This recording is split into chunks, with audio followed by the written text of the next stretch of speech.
and the attendance of the several members would have been assured by the responsibility of the group. The use of the Hitogata, on which the name is not written, but only the sex and age, 149, of the worshipper, is probably modern, and of Chinese origin. Official registration existed, even in early times, but it appears to have had no particular relation to the Ohirai, and the registers were kept, it seems, not by the Shinto, but by the Buddhist parish priests. In concluding these remarks about the Ohirai, I need scarcely add that special rites were performed in cases of accidental religious defilement, and that any person judged to have sinned against the rules of the public cult had to submit to ceremonial purification. Closely related by origin to the rites of purification are sundry ascetic practices of Shinto. It is not an essentially ascetic religion, it offers flesh and wine to its gods, and it prescribes only such forms of self-denial as ancient custom and decency require. Nevertheless, some of its votaries perform extraordinary austerities on special occasions, austerities which always include much cold water bathing. It is not uncommon for the very fervent worshipper to invoke the gods as he stands naked under the ice-cold rush of a cataract in midwinter. But the most curious phase of this Shinto asceticism is represented by a custom still prevalent in remote districts. According to this custom, a community yearly appoints one of its citizens to devote himself wholly to the gods on behalf of the rest. During the term of his consecration, this communal representative, 150, must separate from his family, must not approach women, must avoid all places of amusement, must eat only food cooked with sacred fire, must abstain from wine, must bathe in fresh cold water several times a day, must repeat particular prayers at certain hours, and must keep vigil upon certain nights. When he has performed these duties of abstinence and purification for the specified time, he becomes religiously free, and another man is then elected to take his place. The prosperity of the settlement is supposed to depend upon the exact observance by its representative of the duties prescribed. Should any public misfortune occur, he would be suspected of having broken his vows. Anciently, in the case of a common misfortune, the representative was put to death. In the little town of Myanoseki, where I first learned of this custom, the communal representative is called Ichinaganushi, 1-year God Master, and his full term of vicarious atonement is 12 months. I was told that elders are usually appointed for this duty, young men very seldom. In ancient times, such a communal representative was called by a name signifying abstainer. References to the custom have been found in Chinese notices of Japan dating from a time before the beginning of Japanese authentic history. Every persistent form of ancestor worship has its 151 system or systems of divination, and Shinto exemplifies the general law. Whether divination ever obtained in ancient Japan the official importance which it assumed among the Greeks and the Romans is at present doubtful. But long before the introduction of Chinese astrology, magic, and fortune-telling, the Japanese practiced various kinds of divination, as is proved by their ancient poetry, their records, and their rituals. We find mention also of official diviners, attached to the great cults. There was divination by bones, by birds, by rice, by barley gruel, by footprints, by rods planted in the ground, and by listening in public ways to the speech of people passing by. Nearly all, probably all, of these old methods of divination are still in popular use. But the earliest form of official divination was performed by scorching the shoulder blade of a deer, or other animal, and observing the cracks produced by the heat. Tortoise shells were afterwards used for the same purpose. Diviners were especially attached, it appears, to the imperial palace, and Modawari, writing in the latter half of the 18th century, speaks of divination as still being, in that epoch, a part of the imperial function. To the end of time, he said, the Mikado is the child of the sun goddess. His mind is in perfect harmony of thought and feeling with hers. He does not seek out new inventions, but he rules in accordance with precedents which date from the age of the gods, and if he is ever in doubt, he has recourse to divination, which reveals to him the mind of the great goddess. Concerning this form of divination, Sato remarks that it was practiced by the Mongols in the time of Genghis Khan, and is still practiced by the Kyrgyz Tatars, facts of strong interest in view of the probable origin of the early Japanese tribes. For instances of ancient official divination, see Aston's translation of the Nihongi, Volume 1, pages 157, 189, 227, 299, 237. 152. Within historic times at least, divination would not seem to have been much used in warfare, certainly not to the extent that it was used by the Greek and Roman armies. The greatest Japanese captains, such as Hideyoshi and Nobunaga, were decidedly irreverent as to omens. Probably the Japanese, at an early period of their long military history, learned by experience that the general who conducts his campaign according to omens must always be at a hopeless disadvantage in dealing with a skillful enemy who cares nothing about omens. Among the ancient popular forms of divination which still survive, the most commonly practiced in households is divination by dry rice. For the public, Chinese divination is still in great favor, but it is interesting to observe that the Japanese fortune-teller invariably invokes the Shinto gods before consulting his Chinese books, and maintains a Shinto shrine in his reception room. 153. We have seen that the developments of ancestor worship in Japan present remarkable analogies with the developments of ancestor worship in ancient Europe, especially in regard to the public cult, with its obligatory rites of purification. But Shinto seems nevertheless to represent conditions of ancestor worship less developed than those which we are accustomed to associate with early Greek and Roman life, and the coercion which it exercised appears to have been proportionally more rigid. The existence of the individual worshipper was ordered not merely in relation to the family and the community, but even in relation to inanimate things. Whatever his occupation might be, some god presided over it.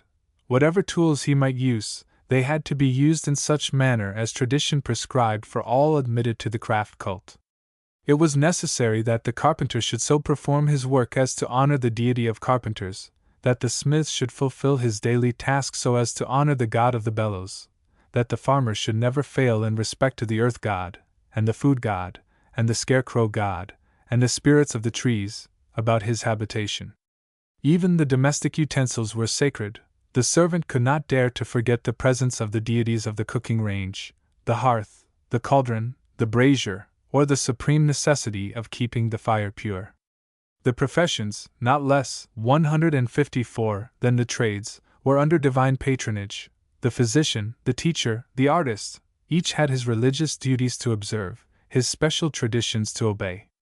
The scholar, for example, could not dare to treat his writing implements with disrespect, or put written paper to vulgar uses. Such conduct would offend the god of calligraphy.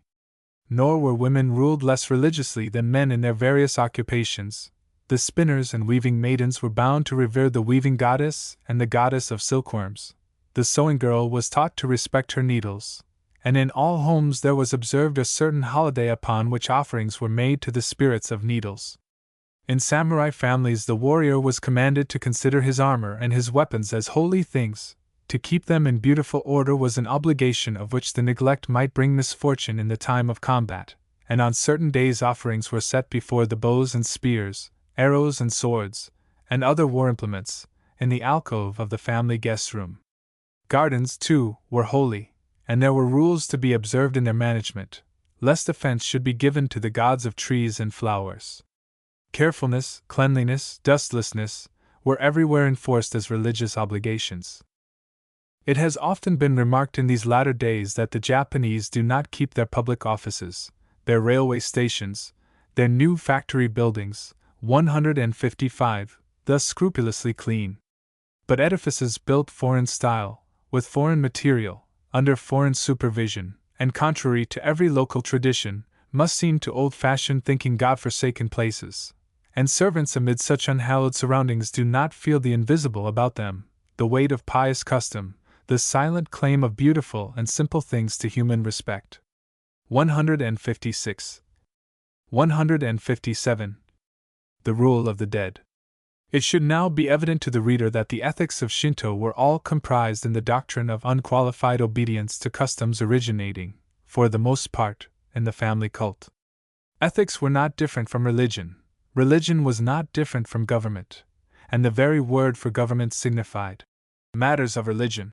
All government ceremonies were preceded by prayer and sacrifice, and from the highest rank of society to the lowest every person was subject to the law of tradition. To obey was piety, to disobey was impious, and the rule of obedience was enforced upon each individual by the will of the community to which he belonged. Ancient morality consisted in the minute observance of rules of conduct regarding the household, the community, and the higher authority. But these rules of behavior mostly represented the outcome of social experience, and it was scarcely possible to obey them faithfully, and yet to remain a bad man. They commanded reverence toward the unseen, respect for authority, affection to parents, 158, tenderness to wife and children, kindness to neighbors, kindness to dependents, diligence and exactitude in labor, thrift and cleanliness in habit. Though at first morality signified no more than obedience to tradition, tradition itself gradually became identified with true morality. To imagine the consequent social condition is, of course, somewhat difficult for the modern mind. Among ourselves, religious ethics and social ethics have long been practically dissociated, and the latter have become, with the gradual weakening of faith, more imperative and important than the former. Most of us learn, sooner or later in life, that it is not enough to keep the 10 Commandments, and that it is much less dangerous to break most of the commandments in a quiet way than to violate social custom. But in old Japan there was no distinction tolerated between ethics and custom, between moral requirements and social obligations. Convention identified both, and to conceal a breach of either was impossible, as privacy did not exist. Moreover, the unwritten commandments were not limited to 10, they were numbered by hundreds, and the least infringement was punishable, not merely as a blunder, but as a sin. Neither in his own home nor anywhere else could the ordinary person do as he pleased, and the extraordinary person was under the surveillance of zealous dependents whose constant duty was to reprove any breach of usage. The religion capable, 159, of regulating every act of existence by the force of common opinion requires no catechism. Early moral custom must be coercive custom. But as many habits, at first painfully formed under compulsion only, become easy through constant repetition, and at last automatic, so the conduct compelled through many generations by religious and civil authority tends eventually to become almost instinctive. Much depends, no doubt, upon the degree to which religious compulsion is hindered by exterior causes, by long protracted war, for example, and in old Japan there was interference extraordinary. Nevertheless, the influence of Shinto accomplished wonderful things, evolved a national type of character worthy, in many ways, of earnest admiration. The ethical sentiment developed in that character differed widely from our own, but it was exactly adapted to the social requirements. For this national type of moral character was invented the name Yamato Damashi, or Yamato Gakoro, the soul of Yamato, or heart of Yamato, the appellation of the old province of Yamato, seat of the early emperors, being figuratively used for the entire country. We might correctly, though less literally, interpret the expression Yamato Damashi as the soul of old Japan. It was in reference to this soul of old Japan that the great Shinto scholars of the 18th, 160, and 19th centuries put forth their bold assertion that conscience alone was a sufficient ethical guide.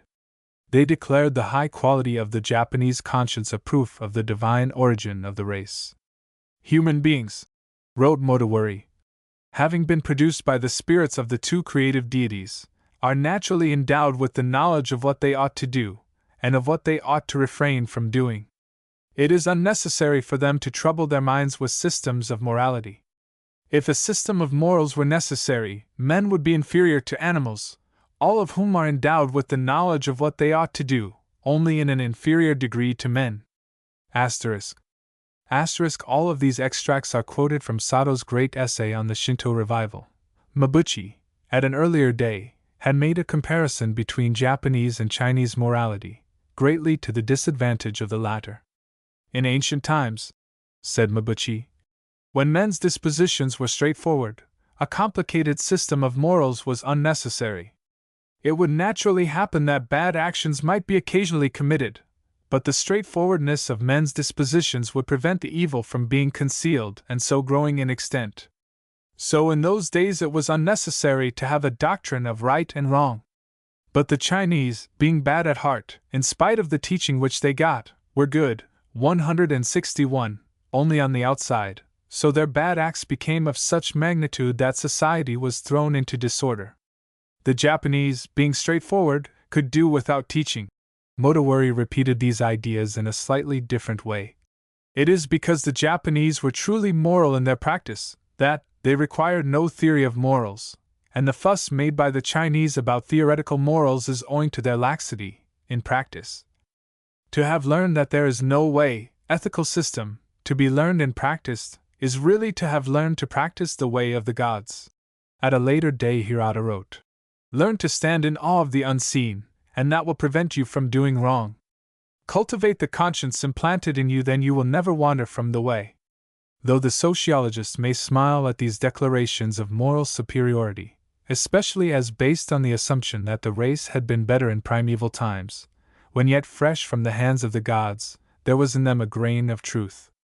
When Mabuchi and Motowori wrote, the nation had been long subjected to a discipline of almost incredible minuteness in detail, and of extraordinary rigor in application.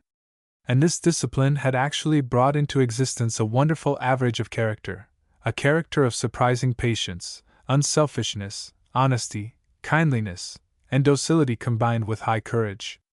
But only the evolutionist, 162, can imagine what the cost of developing that character must have been. It is necessary here to observe that the discipline to which the nation had been subjected up to the age of the great Shinto writers seems to have had a curious evolutional history of its own. In primitive times it had been much less uniform, less complex, less minutely organized, though not less implacable, and it had continued to develop and elaborate more and more with the growth and consolidation of society, until, under the Tokugawa shogunate, the possible maximum of regulation was reached. In other words, the yoke had been made heavier and heavier in proportion to the growth of the national strength, in proportion to the power of the people to bear it. We have seen that, from the beginning of this civilization, the whole life of the citizen was ordered for him: his occupation, his marriage, his rights of fatherhood, his rights to hold or to dispose of property. All these matters were settled by religious custom. We have also seen that outside as well as inside of his home, his actions were under supervision, and that a single grave breach of usage might cause his social ruin, in which case he would be given to understand that he was not merely a social, but also a religious offender, that the communal God was angry with him, and that to pardon his fault might, 163, provoke the divine vengeance against the entire settlement. But it yet remains to be seen what rights were left him by the central authority ruling his district, which authority represented a third form of religious despotism from which there was no appeal in ordinary cases. Material for the study of the old laws and customs have not yet been collected in sufficient quantity to yield us full information as to the conditions of all classes before Meiji. But a great deal of precious work has been accomplished in this direction by American scholars, and the labors of Professor Wigmore and of the late Dr. Simmons have furnished documentary evidence from which much can be learned about the legal status of the masses during the Tokugawa period. This, as I have said, was the period of the most elaborated regulation. The extent to which the people were controlled can be best inferred from the nature and number of the sumptuary laws to which they were subjected. Sumptuary laws in old Japan probably exceeded in multitude and minuteness anything of which Western legal history yields record. Rigidly as the family cult dictated behavior in the home, strictly as the commune enforced its standards of communal duty, just so rigidly and strictly did the rulers of the nation dictate how the individual, man, woman, or child, should dress, walk, sit, 164, speak, work, eat, drink. Amusements were not less unmercifully regulated than were labors. Every class of Japanese society was under sumptuary regulation, the degree of regulation varying in different centuries, and this kind of legislation appears to have been established at an early period. It is recorded that, in the year 681 AD, the Emperor Temmu regulated the costumes of all classes, from the princes of the blood down to the common people, and the wearing of headdresses and girdles, as well as of all kinds of colored stuffs, according to a scale. **See Nihongi Aston's translation, Volume 2, pages 343, 349, 350. The costumes and the colors to be worn by priests and nuns had been already fixed by an edict issued in 679 AD. Afterwards, these regulations were greatly multiplied and detailed. But it was under the Tokugawa rulers, 1,000 years later, that sumptuary laws obtained their most remarkable development, and the nature of them is best indicated by the regulations applying to the peasantry. Every detail of the farmer's existence was prescribed for by law, from the size, form, and cost of his dwelling, down even to such trifling matters as the number and the quality of the dishes to be served to him at meal times. A farmer with an income of 100 koku of rice, let us say 90 to 100 pounds per annum, might build a house 60 feet long, but no longer. He was forbidden to construct it with a room containing an alcove, and he was not, 165, allowed, except by special permission, to roof it with tiles. None of his family were permitted to wear silk, and in case of the marriage of his daughter to a person legally entitled to wear silk, the bridegroom was to be requested not to wear silk at the wedding. 3 kinds of viands only were to be served at the wedding of such a farmer's daughter or son, and the quality as well as the quantity of the soup, fish, or sweetmeats offered to the wedding guests were legally fixed. So likewise the number of the wedding gifts, even the cost of the presents, of rice wine and dried fish was prescribed, and the quality of the single fan which it was permissible to offer the bride. At no time was a farmer allowed to make any valuable presents to his friends. At a funeral he might serve the guests with certain kinds of plain food, but if rice wine were served it was not to be served in wine cups, only in soup cups. The latter regulation probably referred to Shinto funerals in especial. On the occasion of a child's birth, the grandparents were allowed to make only 4 presents, according to custom, including 1 cotton baby dress, and the values of the presents were fixed. On the occasion of the boy's festival, the presents to be given to the child by the whole family, including grandparents, were limited by law to 1 paper flag and 2 toy spears. A farmer whose property was assessed at 50 koku was forbidden to 166 build a house more than 45 feet long. At the wedding of his daughter the gift girdle was not to exceed 50 sen in value, and it was forbidden to serve more than 1 kind of soup at the wedding feast. A farmer with a property assessed at 20 koku was not allowed to build a house more than 36 feet long, or to use in building it such superior qualities of wood as kiaki or hinoki. The roof of his house was to be made of bamboo thatch or straw, and he was strictly forbidden the comfort of floor mats. On the occasion of the wedding of his daughter he was forbidden to have fish or any roasted food served at the wedding feast. The women of his family were not allowed to wear leather sandals. They might wear only straw sandals or wooden clogs, and the thongs of the sandals or the clogs were to be made of cotton. The women were further forbidden to wear hair bindings of silk, or hair ornaments of tortoise shells, but they might wear wooden combs and combs of bone, not ivory. The men were forbidden to wear stockings, and their sandals were to be made of bamboo. **** There are sandals or clogs made of bamboo wood, but the meaning here is bamboo grass. They were also forbidden to use sunshades, higasa, or paper umbrellas. A farmer assessed at 10 koku was forbidden to build a house more than 30 feet long. The women of his family were required to wear sandals with thongs of 167 bamboo grass. At the wedding of his son or daughter 1 present only was allowed, a quilt chest. At the birth of his child 1 present only was to be made, namely, 1 toy spear, in the case of a boy, or 1 paper doll, or 1 mud doll, in the case of a girl. As for the more unfortunate class of farmers, having no land of their own, and officially termed mizunomi, or water drinkers, it is scarcely necessary to remark that these were still more severely restricted in regard to food, apparel, etc. They were not even allowed, for example, to have a quilt chest as a wedding present. But a fair idea of the complexity of these humiliating restrictions can only be obtained by reading the documents published by Professor Whitmore, which chiefly consist of paragraphs like these. The collar and the sleeve ends of the clothes may be ornamented with silk, and an obi soft girdle of silk or crepe silk may be worn, but not in public. A family ranking less than 20 koku must use the takeda wand, takeda rice bowl, and the nikko zen, nikko tray. These were utensils of the cheapest kind of lacquerware. Large farmers or chiefs of kumi may use umbrellas, but small farmers and farm laborers must use only mino, straw raincoats, and broad straw hats. These documents published by Professor Wigmore contain only the regulations issued for the Dainate of Maizuru, but regulations equally 168 minute and vexatious appear to have been enforced throughout the whole country. In Izumo I found that, prior to Meiji, there were sumptuary laws prescribing not only the material of the dresses to be worn by the various classes, but even the colors of them, and the designs of the patterns. The size of rooms, as well as the size of houses, was fixed there by law, also the height of buildings and of fences, the number of windows, the material of construction. It is difficult for the Western mind to understand how human beings could patiently submit to laws that regulated not only the size of one's dwelling, and the cost of its furniture, but even the substance and character of clothing, not only the expense of a wedding outfit, but the quality of the marriage feast, and the quality of the vessels in which the food was to be served.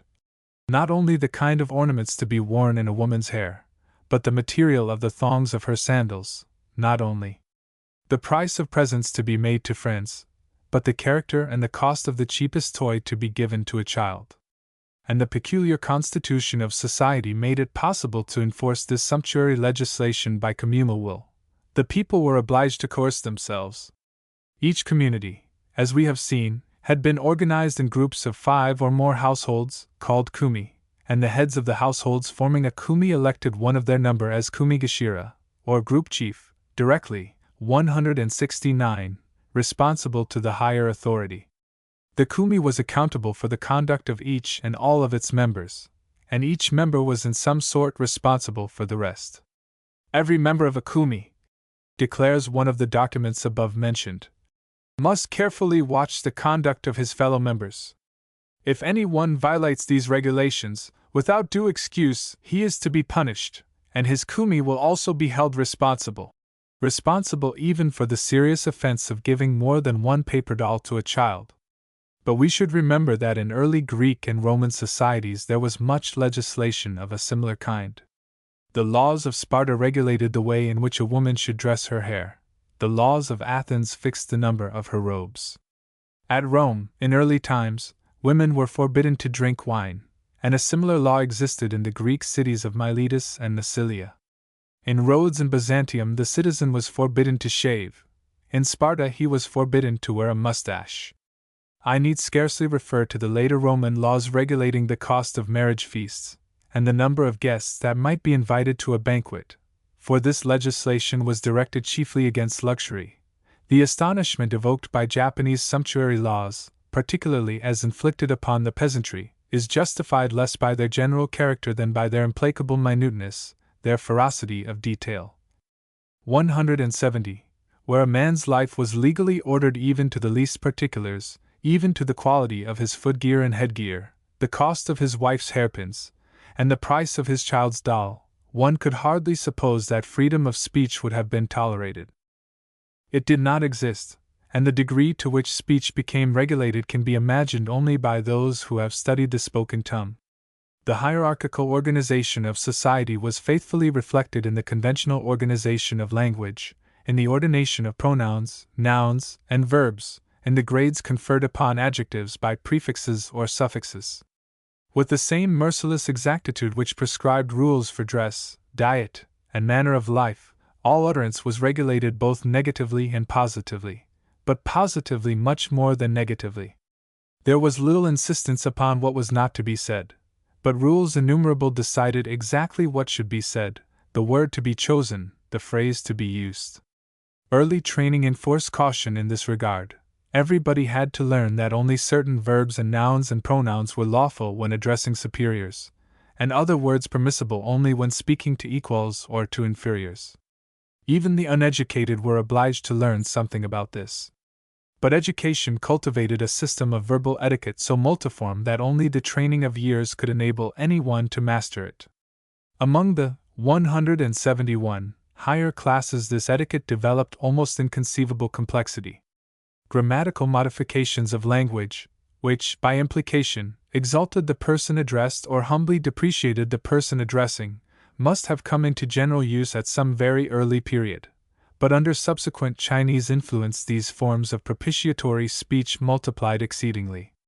From the Mikado himself, who still makes use of personal pronouns, or at least pronominal expressions, forbidden to any other mortal, down through all the grades of society, each class had an I peculiarly its own. Of terms corresponding to you, or thou, there are still 16 in use, but formerly there were many more. There are yet 8 different forms of the second person singular used only in addressing children, pupils, or servants. Honorific or humble forms of nouns indicating relationship were similarly multiplied and graded.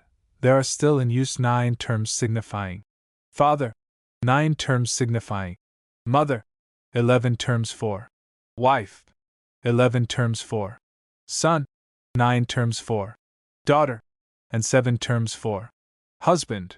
The rules of the verb, above all, were complicated by the exigencies of etiquette to a 172 degree of which no idea can be given in any brief statement. At 19 or 20 years of age, a person carefully trained from childhood might have learned all the necessary verbal usages of respectable society, but for a mastery of the etiquette of superior converse many more years of study and experience were required. With the unceasing multiplication of ranks and classes there came into existence a corresponding variety of forms of language. It was possible to ascertain to what class a man or a woman belonged by listening to his or to her conversation. The written, like the spoken tongue, was regulated by strict convention. The forms used by women were not those used by men, and those differences in verbal etiquette arising from the different training of the sexes resulted in the creation of a special epistolary style, a woman's language, which remains in use. And this sex differentiation of language was not confined to letter writing. There was a woman's language also of converse, varying according to class. Even today, in ordinary conversation, an educated woman makes use of words and phrases not employed by men. Samurai women especially had their particular forms of expression in feudal times, and it is still possible to decide, from the speech of any woman brought up according to the old home training, whether she belongs to a samurai family. The sociologist will of course understand that these facts are not by any means inconsistent with that very sparing use of pronouns so amusingly discussed in Percival Lowell's Soul of the Far East. In societies where subjection is extreme, there is an avoidance of the use of personal pronouns, though, as Herbert Spencer points out in illustrating this law, it is just among such societies that the most elaborate distinctions in pronominal forms of address are to be found. 173. Of course, the matter as well as the manner of converse was restricted, and the nature of the restraints upon free speech can be inferred from the nature of the restraints upon freedom of demeanor. Demeanor was most elaborately and mercilessly regulated, not merely as to obeisances, of which there were countless grades, varying according to sex as well as class, but even in regard to facial expression, the manner of smiling, the conduct of the breath, the way of sitting, standing, walking, rising. Everybody was trained from infancy in this etiquette of expression and deportment. At what period it first became a mark of disrespect to betray, by look or gesture, any feeling of grief or pain in the presence of a superior, we cannot know. There is reason to believe that the most perfect self-control in this regard was enforced from prehistoric times. But there was gradually developed, partly, perhaps, under Chinese teaching, a most elaborate code of deportment which exacted very much more than impassiveness. It required not only that any sense of anger or pain should be denied all outward expression, but that the sufferer's face and manner should indicate the contrary feeling. Sullen submission was an offense, mere impassive obedience inadequate. The proper degree of submission should manifest itself by a pleasant smile, and by a soft and happy tone of voice. The smile, however, was also regulated. 174. One had to be careful about the quality of the smile. It was a mortal offense, for example, so to smile in addressing a superior, that the back teeth could be seen. In the military class especially this code of demeanor was ruthlessly enforced. Samurai women were required, like the women of Sparta, to show signs of joy on hearing that their husbands or sons had fallen in battle. To betray any natural feeling under the circumstances was a grave breach of decorum. and in all classes demeanor was regulated so severely that even today the manners of the people everywhere still reveal the nature of the old discipline. The strangest fact is that the old-fashioned manners appear natural rather than acquired, instinctive rather than made by training. The bow, the sibilant indrawing of the breath which accompanies the prostration, and is practiced also in praying to the gods, the position of the hands upon the floor in the moment of greeting or of farewell, the way of sitting or rising or walking in presence of a guest, the manner of receiving or presenting anything, all these ordinary actions have a charm of seeming naturalness that mere teaching seems incapable of producing. And this is still more true of the higher etiquette, the exquisite etiquette of the old-time training in cultivated classes, particularly as displayed by women. We must suppose that the capacity to acquire such manners depends considerably upon inheritance, that it could only have, 175, been formed by the past experience of the race under discipline. What such discipline, as regards politeness, must have signified for the mass of the people, may be inferred from the enactment of Ieyasu authorizing a samurai to kill any person of the three inferior classes guilty of rudeness. Be it observed that Ieyasu was careful to qualify the meaning of rude. He said that the Japanese term for a rude fellow signified an other than expected person, so that to commit an offense worthy of death it was only necessary to act in an unexpected manner, that is to say, contrary to prescribed etiquette. The samurai are the masters of the four classes. Agriculturists, artisans, and merchants may not behave in a rude manner towards samurai. The term for a rude man is an other than expected fellow, and a samurai is not to be interfered with in cutting down a fellow who has behaved to him in a manner other than is expected. The samurai are grouped into direct retainers, secondary retainers, and nobles and retainers of high and low grade, but the same line of conduct is equally allowable to them all towards an other than expected fellow. Art. 45. But there is little reason to suppose that Ieyasu created any new privilege of slaughter. He probably did no more than confirm by enactment certain long-established military rights. Stern rules about the conduct of inferiors to superiors would seem to have been pitilessly enforced long before the rise of the 176 military power. We read that the Emperor Uriaku, in the latter part of the 5th century, killed a steward for the misdemeanor of remaining silent through fear. When spoken to, we also find it recorded that he struck down a maid of honor who had brought him a cup of wine, and that he would have cut off her head but for the extraordinary presence of mind which enabled her to improvise a poetical appeal for mercy. Her only fault had been that, in carrying the wine cup, she failed to notice that a leaf had fallen into it, probably because court custom obliged her to carry the cup in such a way as not to breathe upon it, for emperors and high nobles were served after the manner of gods. It is true that Uriaku was in the habit of killing people for little mistakes, but it is evident that, in the cases cited, such mistakes were regarded as breaches of long-established decorum. Probably before as well as after the introduction of the Chinese penal codes, the so-called Ming and Qing codes, by which the country was ruled under the shoguns, the bulk of the nation was literally under the rod. Common folk were punished by cruel whippings for the most trifling offenses.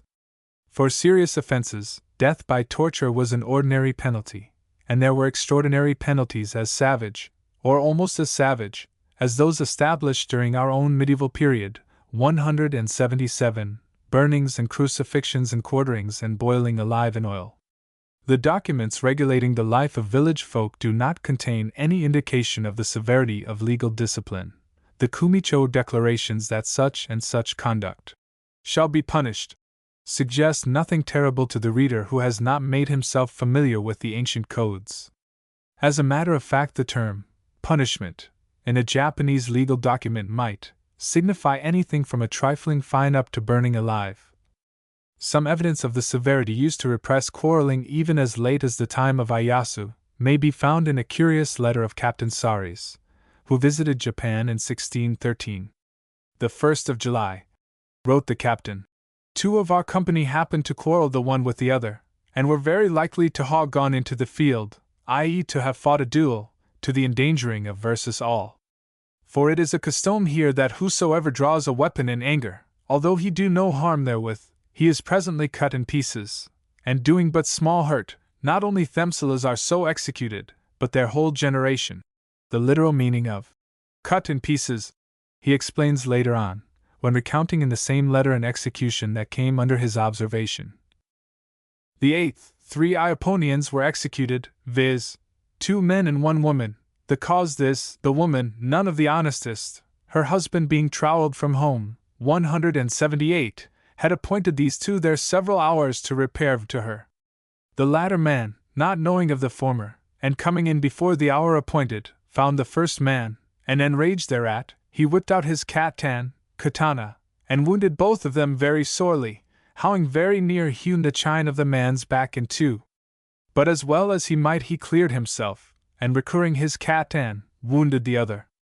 The street, taking notice of the fray, forthwith seized upon them, led them aside, and acquainted King Foin therewith, and sent to know his pleasure, for according to his will, the party is executed, who presently gave order that they should cut off their heads, which done, every man that listed, as very many did, came to try the sharpness of their catans upon the core, so that, before they left off, they had hewn them all 3 into pieces as small as a man's hand, and yet, notwithstanding, did not then draw over, but placing the pieces one upon another, would try how many of them they could strike through at a blow, and the pieces are left to the fowls to do. Evidently the execution was in this case ordered for cause more serious than the offense of fighting, but it is true that quarrels were strictly forbidden and rigorously punished. Though privileged to cut down, other than expected, people of inferior rank, the military class itself had to endure a discipline even more severe than that which it maintained. The penalty for a word or a look that displeased, or for a trifling mistake in performance of duty, might be death. In 179, most cases the samurai was permitted to be his own executioner, and the right of self-destruction was deemed a privilege, but the obligation to thrust a dagger deeply into one's belly on the left side, and then draw the blades slowly and steadily across to the right side, so as to sever all the entrails, was certainly not less cruel than the vulgar punishment of crucifixion, or rather, double transfixion. Just as all matters relating to the manner of the individual's life were regulated by law, so were all matters relating to his death, the quality of his coffin, the expenses of his interment, the order of his funeral, the form of his tomb. In the 7th century laws were passed to the effect that no one should be buried with unseemly expense, and these laws fixed the cost of funerals according to rank and grade. Subsequent edicts decided the dimensions and material of coffins, and the size of graves. In the 8th century every detail of funerals, for all classes of persons from prince to peasant, was fixed by decree. Other laws, and modifications of laws, were made upon the subject in later centuries, but there appears to have always been a general tendency to extravagance in the matter of funerals, a tendency so strong that, in spite of centuries of sumptuary legislation, it remains today a social danger. This can easily be understood if we remember the beliefs regarding duty to the dead, and the consequent, 180, desire to honor and to please the spirit even at the risk of family impoverishment. Most of the legislation to which reference has already been made must appear to modern minds tyrannical, and some of the regulations seem to us strangely cruel. There was, moreover, no way of evading or shirking these obligations of law and custom. Whoever failed to fulfill them was doomed to perish or to become an outcast. Implicit obedience was the condition of survival. The tendency of such regulation was necessarily to suppress all mental and moral differentiation, to numb personality, to establish one uniform and unchanging type of character, and such was the actual result. To this day every Japanese mind reveals the lines of that antique mold by which the ancestral mind was compressed and limited. It is impossible to understand Japanese psychology without knowing something of the laws that helped to form it, or rather, to crystallize it under pressure. Yet, on the other hand, the ethical effects of this iron discipline were unquestionably excellent. It compelled each succeeding generation to practice the frugality of the forefathers, and that compulsion was partly justified by the great poverty of the nation. It reduced the cost of living to a figure far below our Western comprehension of the necessary. It cultivated sobriety, simplicity, economy. It enforced, 181, cleanliness, courtesy, and hardihood. And strange as the fact may seem, it did not make the people miserable, They found the world beautiful in spite of all their trouble, and the happiness of the old life was reflected in the old Japanese art, much as the joyousness of Greek life yet laughs to us from the vase designs of forgotten painters. And the explanation is not difficult. We must remember that the coercion was not exercised only from without, it was really maintained from within. The discipline of the race was self-imposed.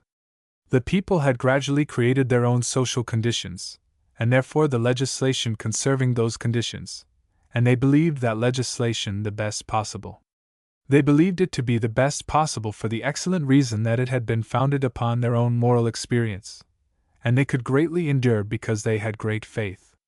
Only religion could have enabled any people to bear such discipline without degenerating into mopes and cowards, and the Japanese never so degenerated. The traditions that compelled self-denial and obedience also cultivated courage and insisted upon cheerfulness. The power of the ruler was unlimited because the power of all the dead supported him. Laws, says Herbert Spencer, whether written or unwritten, formulate the rule of the dead over the living.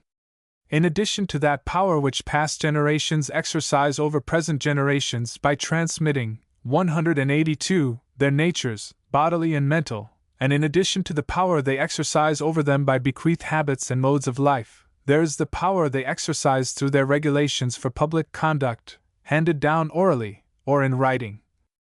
I emphasize these truths, he adds, for the purpose of showing that they imply a tacit ancestor worship.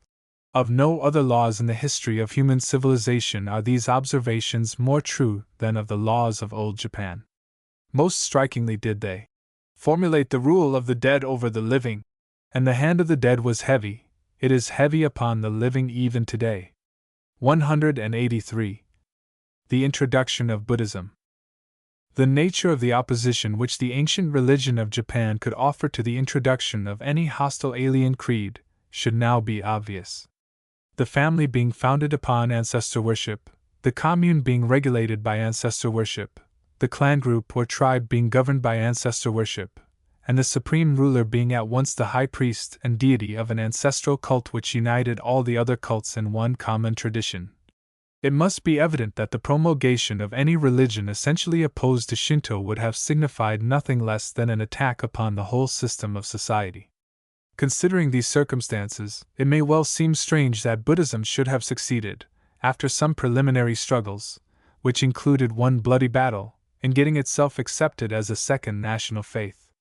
But although the original Buddhist doctrine was essentially in disaccord with Shinto beliefs, Buddhism had learned in India, in China, in Korea, and in diverse adjacent countries, how to meet the spiritual needs of peoples maintaining a persistent ancestor worship. 184. Intolerance of ancestor worship would have long ago resulted in the extinction of Buddhism, for its vast conquests have all been made among ancestor-worshipping races. Neither in India nor in China nor in Korea, either in Siam nor Burma nor Annam, did it attempt to extinguish ancestor worship. Everywhere it made itself accepted as an ally, nowhere as an enemy, of social custom. In Japan it adopted the same policy which had secured its progress on the continent, and in order to form any clear conception of Japanese religious conditions, this fact must be kept in mind. As the oldest extant Japanese texts, with the probable exception of some Shinto rituals, date from the 8th century, it is only possible to surmise the social conditions of that earlier epoch in which there was no form of religion but ancestor worship.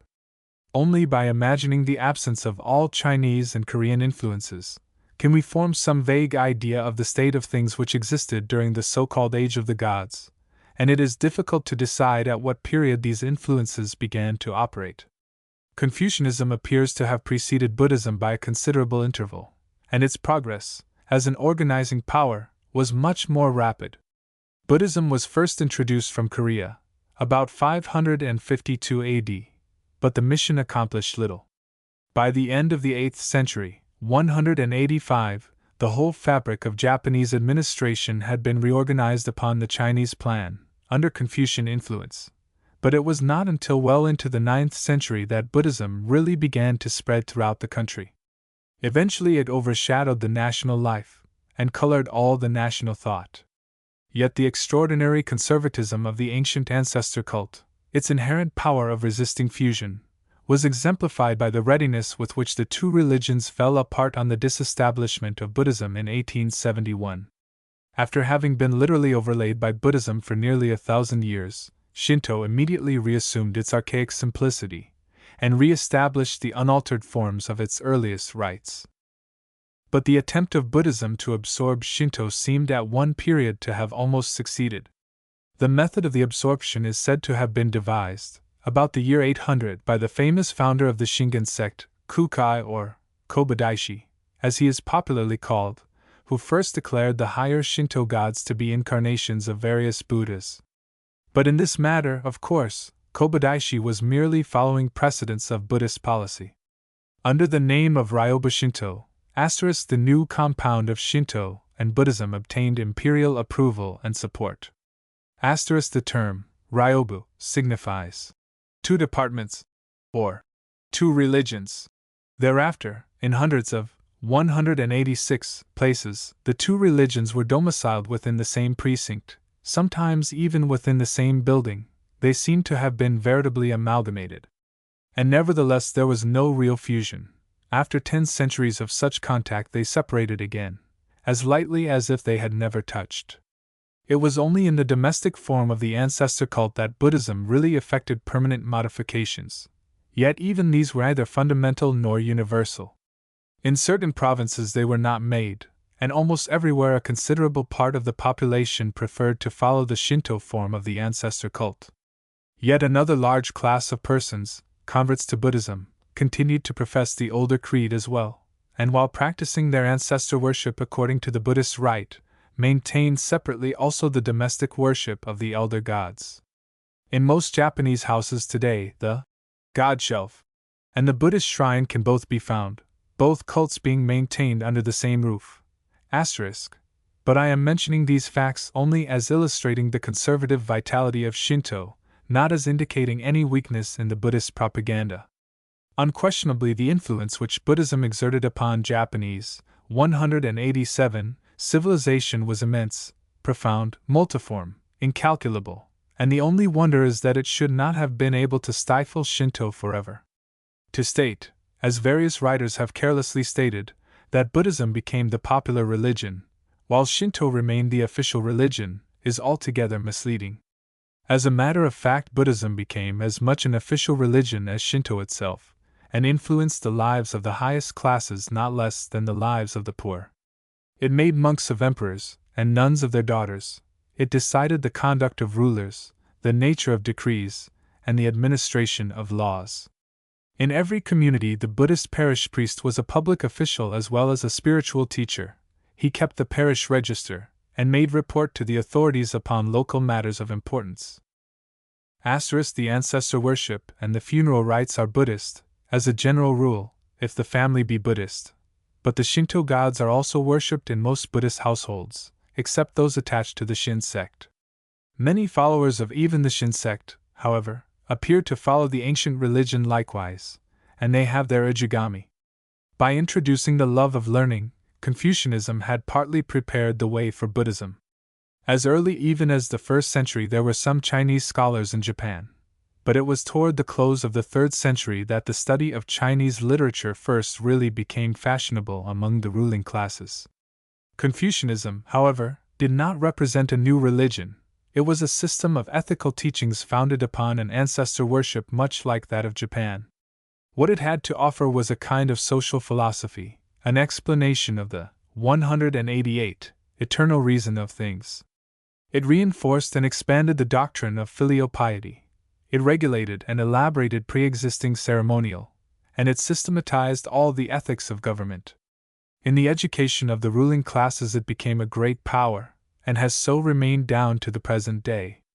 Its doctrines were humane, in the best meaning of the word, and striking evidence of its humanizing effect on government policy may be found in the laws and the maxims of that wisest of Japanese rulers, Ieyasu.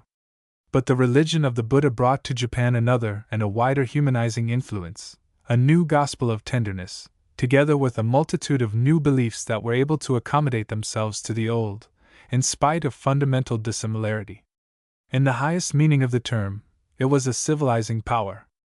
besides teaching new respect for life, the duty of kindness to animals as well as to all human beings, the consequence of present acts upon the conditions of a future existence, the duty of resignation to pain as the inevitable result of forgotten error, it actually gave to Japan the arts and the industries of China. Architecture, painting, sculpture, engraving, printing, gardening, in short, every art and industry that helped to make life beautiful, developed first in Japan under Buddhist teaching.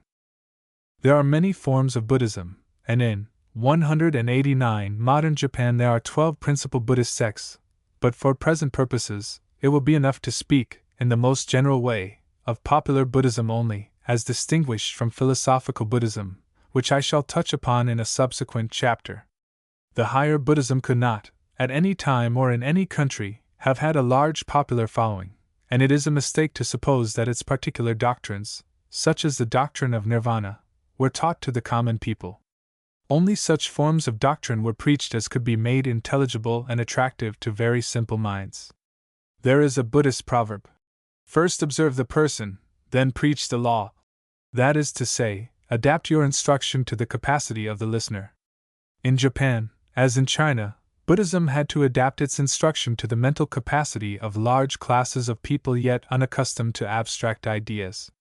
Even to this day, the masses do not know so much as the meaning of the word nirvana, and they have been taught only the simpler forms of the religion, and in dwelling upon these, it will be needless to consider differences of sect and dogma. To appreciate the direct influence of Buddhist teaching upon the minds of the common people, we must remember that in Shinto there was no doctrine of metempsychosis. As I have said before, the spirits of the dead, according to ancient Japanese thinking, continued to exist in the world. They, 190, mingled somehow with the viewless forces of nature, and acted through them. Everything happened by the agency of these spirits, evil or good.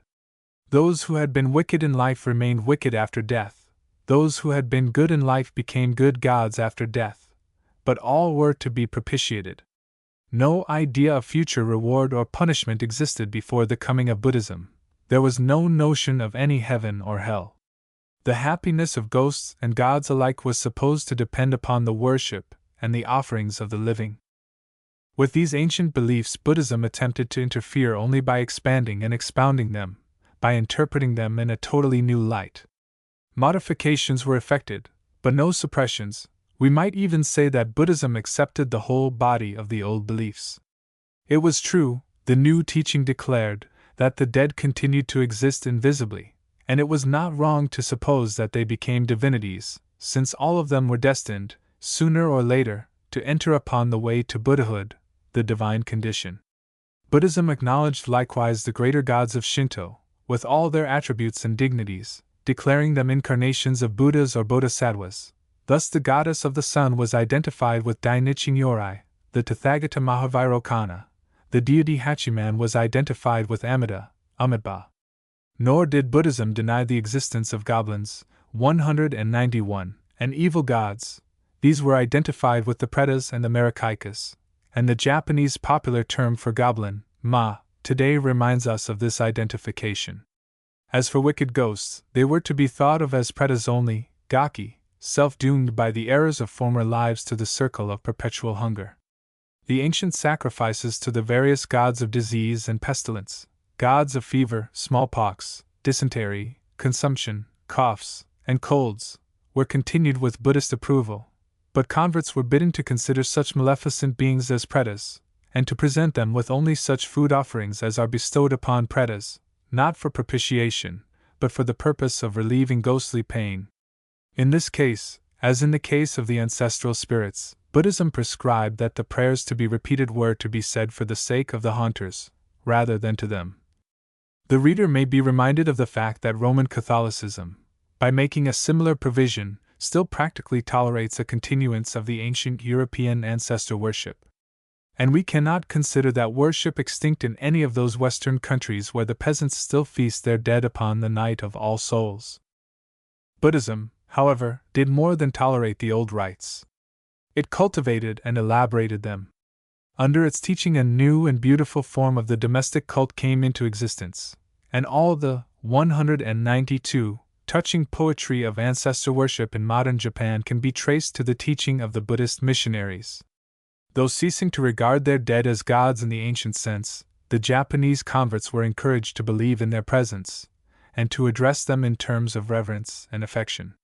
It is worthy of remark that the doctrine of pretas gave new force to the ancient fear of neglecting the domestic rites. Ghosts unloved might not become evil gods, in the Shinto meaning of the term, but the malevolent gaki was even more to be dreaded than the malevolent kami, for Buddhism defined in appalling ways the nature of the gaki's power to harm. In various Buddhist funeral rites, the dead are actually addressed as gaki, beings to be pitied but also to be feared, much needing human sympathy and succor, but able to recompense the food giver by ghostly help. One particular attraction of Buddhist teaching was its simple and ingenious interpretation of nature.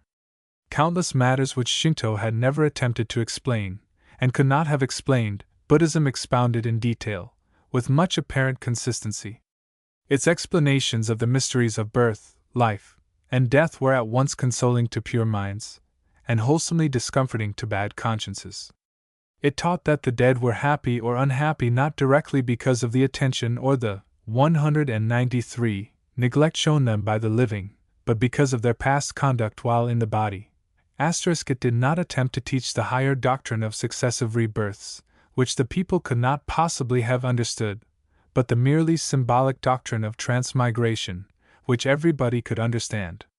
To die was not to melt back into nature, but to be reincarnated, and the character of the new body, as well as the conditions of the new existence, would depend upon the quality of one's deeds and thoughts in the present body.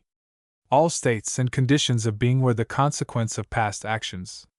Such a man was now rich and powerful, because in previous lives he had been generous and kindly. Such another man was now sickly and poor, because in some previous existence he had been sensual and selfish. This woman was happy in her husband and her children, because in the time of a former birth she had proved herself a loving daughter and a faithful spouse. This other was wretched and childless, because in some anterior existence she had been a jealous wife and a cruel mother. To hate your enemy, the Buddhist preacher would proclaim, is 194 foolish as well as wrong. He is now your enemy only because of some treachery that you practiced upon him in a previous life, when he desired to be your friend. Resign yourself to the injury which he now does you, accept it as the expiation of your forgotten fault. The girl whom you hope to marry has been refused you by her parents, given away to another. But once, in another existence, she was yours by promise, and you broke the pledge then given.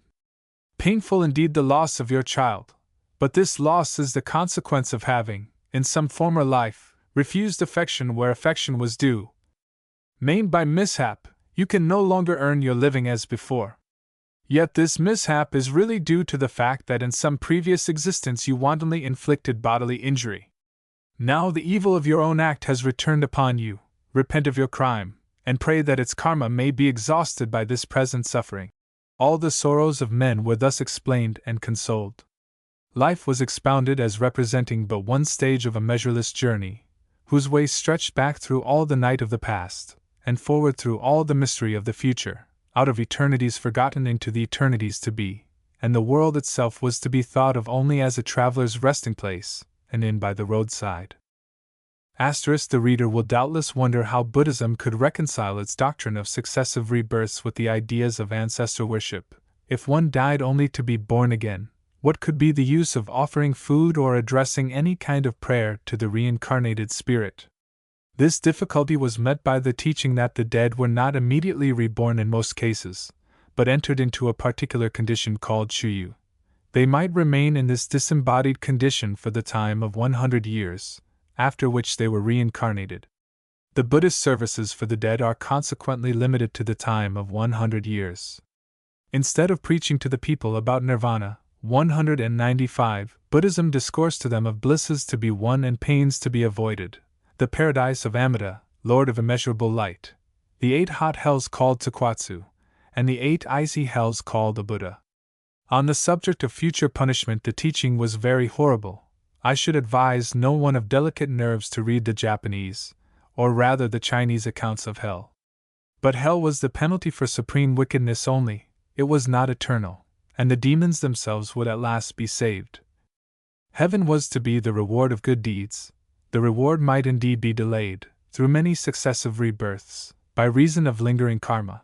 But on the other hand, it might be attained by virtue of a single holy act in this present life. Besides, prior to the period of supreme reward, each succeeding rebirth could be made happier than the preceding one by persistent effort in the holy way. Even as regarded conditions in this transitory world, the results of virtuous conduct were not to be despised. The beggar of today might tomorrow be reborn in the palace of a daimyo. The blind shampooer might become, in his very next life, an imperial minister. Always the recompense would be proportionate to the sum of merit. In this lower world to practice the highest virtue was difficult, and the great rewards were hard to win. But for all good deeds a recompense was sure, and there was no one who could not acquire merit. 196. Even the Shinto doctrine of conscience, the God-given sense of right and wrong, was not denied by Buddhism. But this conscience was interpreted as the essential wisdom of the Buddha dormant in every human creature, wisdom darkened by ignorance, clogged by desire, fettered by karma, but destined sooner or later to fully awaken, and to flood the mind with light.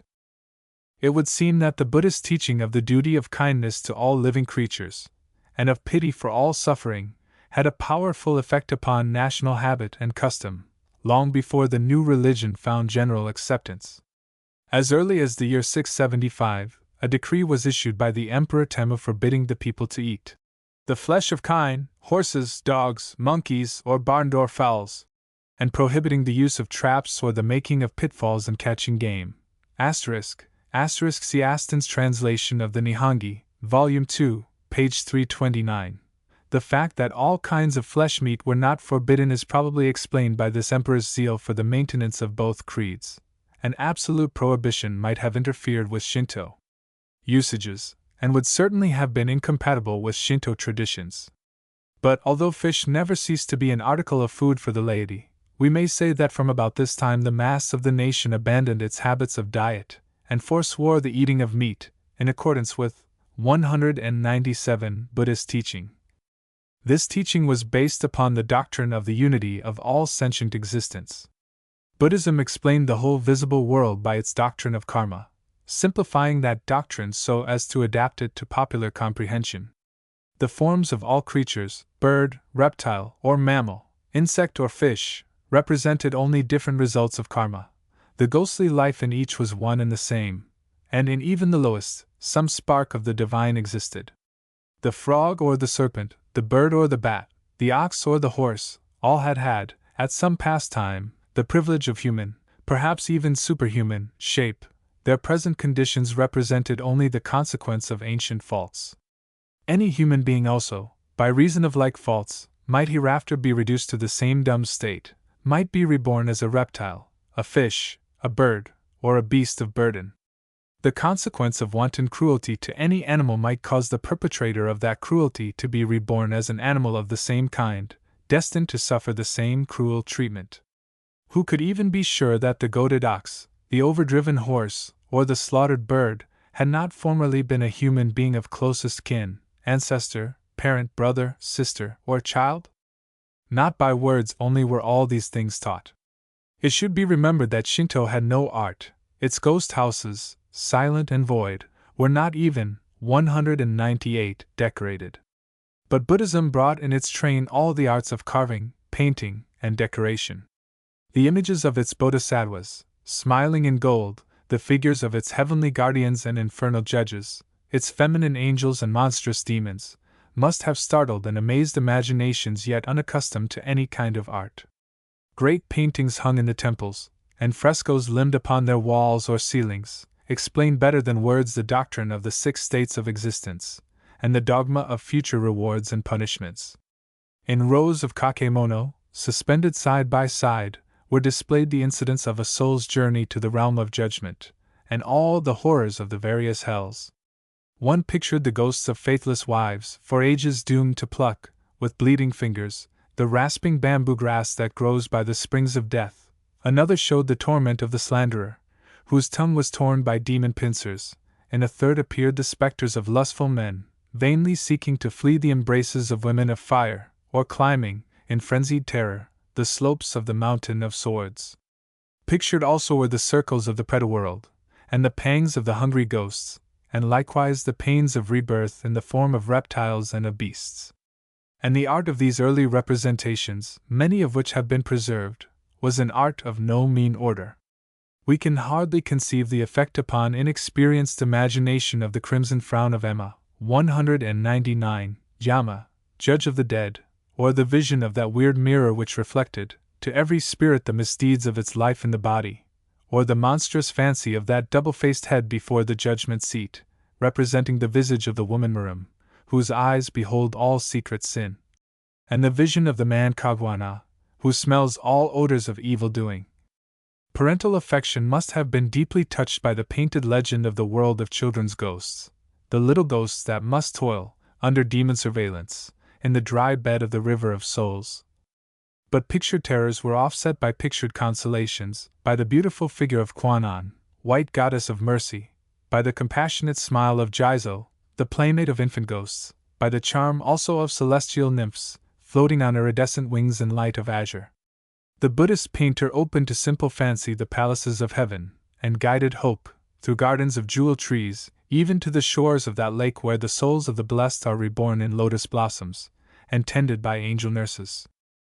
Moreover, for people accustomed only to such simple architecture as that of the Shinto Miya, the new temples erected by the Buddhist priests must have been astonishments. The colossal Chinese gates, guarded by giant statues, the lions and lanterns of bronze and stone, the enormous suspended 200 bells sounded by swinging beams, the swarming of dragon shapes under the caves of the vast roofs, the glimmering splendor of the altars, the ceremonial likewise, with its chanting and its incense burning and its weird Chinese music, cannot have failed to inspire the wonder-loving with delight and awe. It is a noteworthy fact that the earliest Buddhist temples in Japan still remain, even to Western eyes, the most impressive. The Temple of the Four Deva Kings at Osaka, which, though more than once rebuilt, preserves the original plan, dates from 600 AD. The yet more remarkable temple called Horyuji, near Nara, dates from about the year 607. Of course, the famous paintings and the great statues could be seen at the temples only, but the Buddhist image makers soon began to people even the most desolate places with stone images of Buddhas and of Bodhisattvas. Then first were made those icons of Jizo, which still smile upon the traveler from every roadside, and the images of Kashin, protector of highways, with his 3 symbolic apes, and the figure of that Batokwanan, who protects the horses of the peasant, with other figures in whose rude but impressive art suggestions of Indian origin are yet recognizable. Gradually the graveyards became thronged with dreaming Buddhas or Bodhisattvas, holy guardians of the dead, throned upon lotus flowers of 201 stone, and smiling with closed eyes the smile of the calm supreme.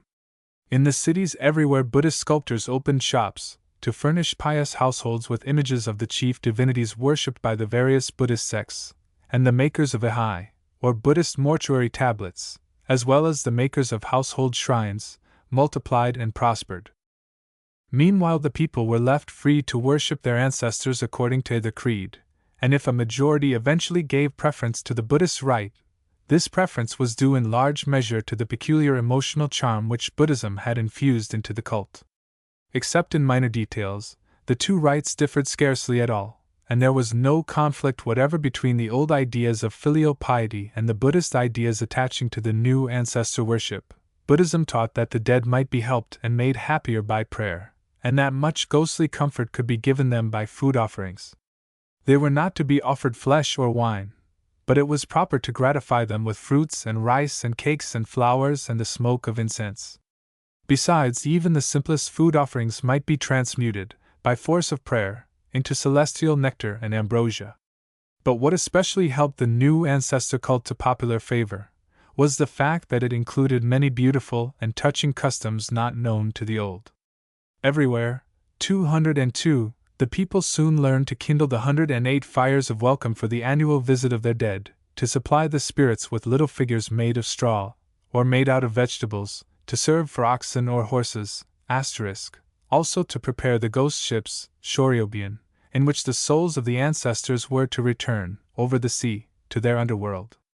Then too were instituted the banodori, or dances of the festival of the dead, and the custom of suspending white lanterns at graves, and colored lanterns at house gates, to light the coining and the going of the visiting dead.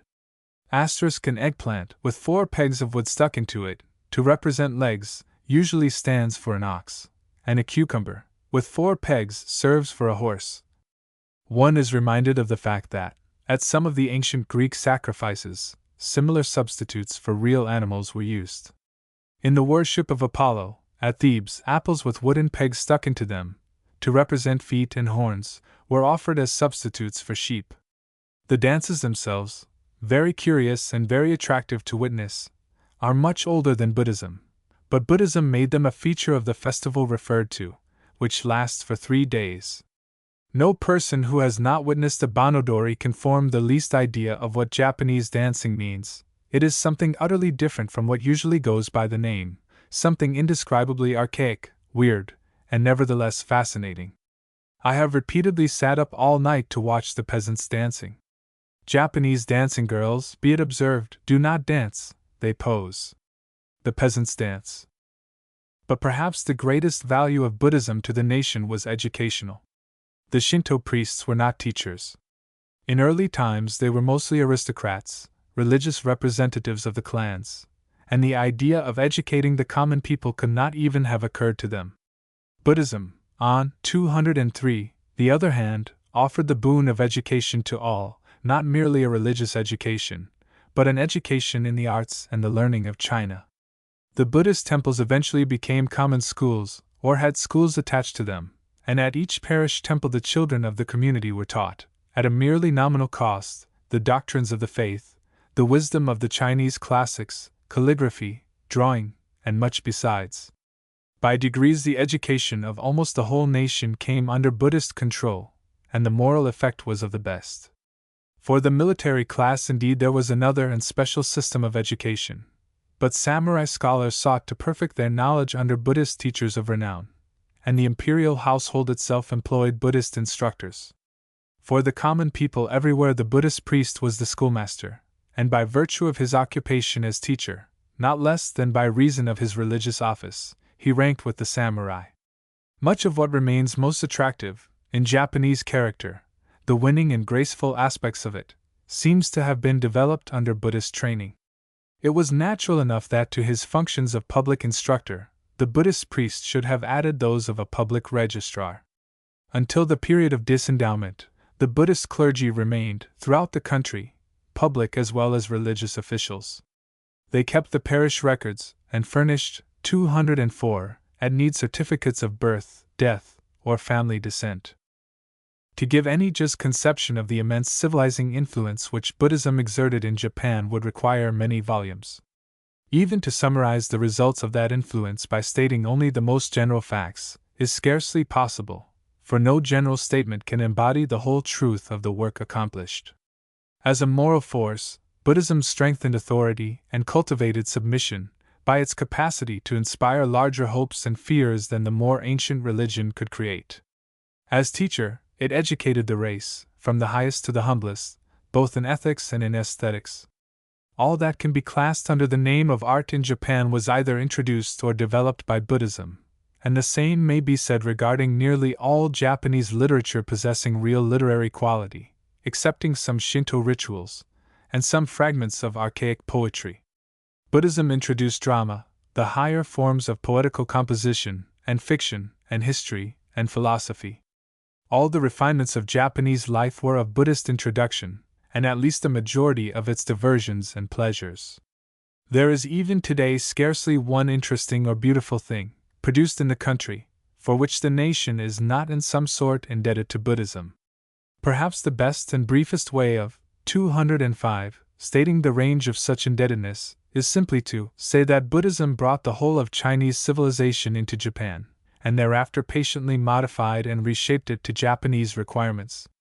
The elder civilization was not merely superimposed upon the social structure, but fitted carefully into it, combined with it so perfectly that the marks of the welding, the lines of the juncture, almost totally disappeared. 207. The Higher Buddhism. Philosophical Buddhism requires some brief consideration in this place, for two reasons.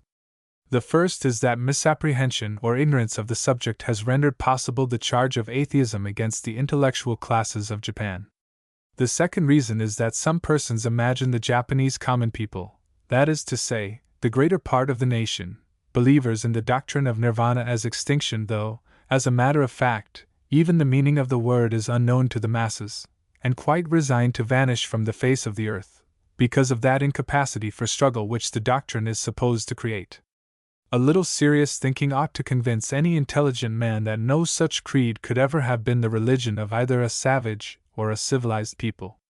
But myriads of Western minds are ready at all times to accept statements of impossibility without taking the trouble to think about them, and if I can show some of my readers how far beyond popular comprehension the doctrines of the higher Buddhism really are, something will have been accomplished for the cause of truth and 208 common sense. And besides the reasons already given for dwelling upon the subject, there is this third and special reason, that it is one of extraordinary interest to the student of modern philosophy. Before going further, I must remind you that the metaphysics of Buddhism can be studied anywhere else quite as well as in Japan, since the more important sutras have been translated into various European languages, and most of the untranslated texts edited and published. The texts of Japanese Buddhism are Chinese, and only Chinese scholars are competent to throw light upon the minor special phases of the subject. Even to read the Chinese Buddhist canon of 7,000 volumes is commonly regarded as an impossible feat, though it has certainly been accomplished in Japan. Then there are the commentaries, the varied interpretations of different sects, the multiplications of later doctrine, to heap confusion upon confusion. The complexities of Japanese Buddhism are incalculable, and those who try to unravel them soon become, as a general rule, hopelessly lost in the maze of detail. All this has nothing to do with my present purpose. I shall have very little to say about Japanese Buddhism as distinguished from other Buddhism, and nothing at all to say about sect differences.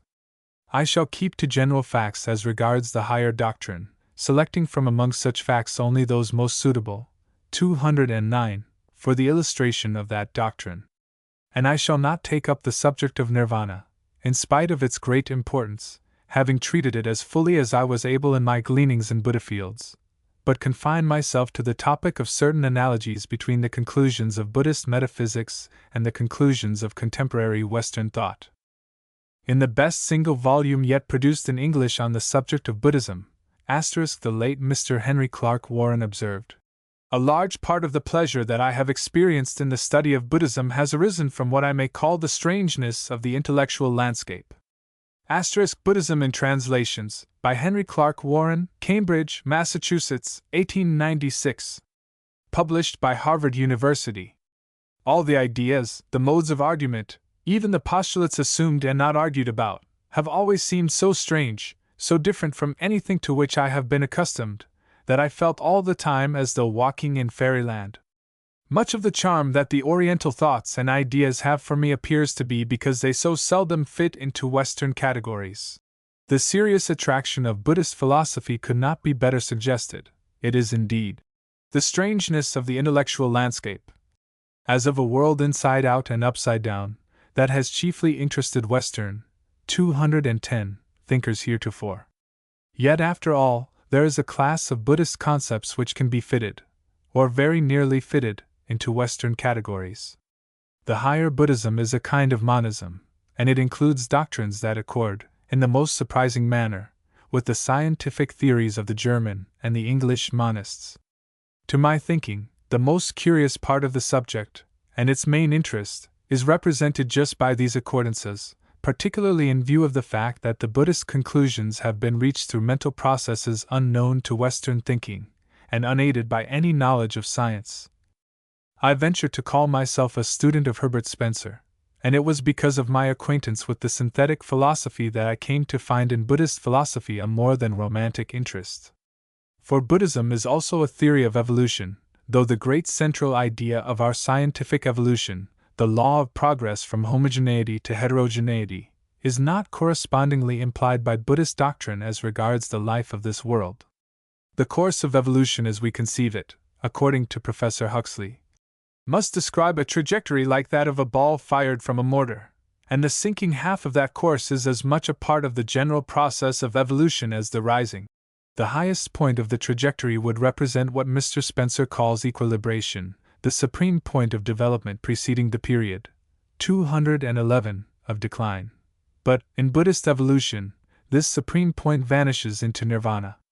I can best illustrate the Buddhist position by asking you to imagine the trajectory line upside down, a course descending out of the infinite, touching ground, and ascending again to mystery. Nevertheless, some Buddhist ideas do offer the most startling analogy with the evolutional ideas of our own time, and even those Buddhist concepts most remote from Western thought can be best interpreted by the help of illustrations and of language borrowed from modern science. I think that we may consider the most remarkable teachings of the higher Buddhism, excluding the doctrine of nirvana, for the reason already given, to be the following: that there is but one reality, that the consciousness is not the real self, that matter is an aggregate of phenomena created by the force of acts and thoughts, that all objective and subjective existence is made by karma, the present being the creation of the past, and the actions of the present and the past, in combination, determining the conditions of the future.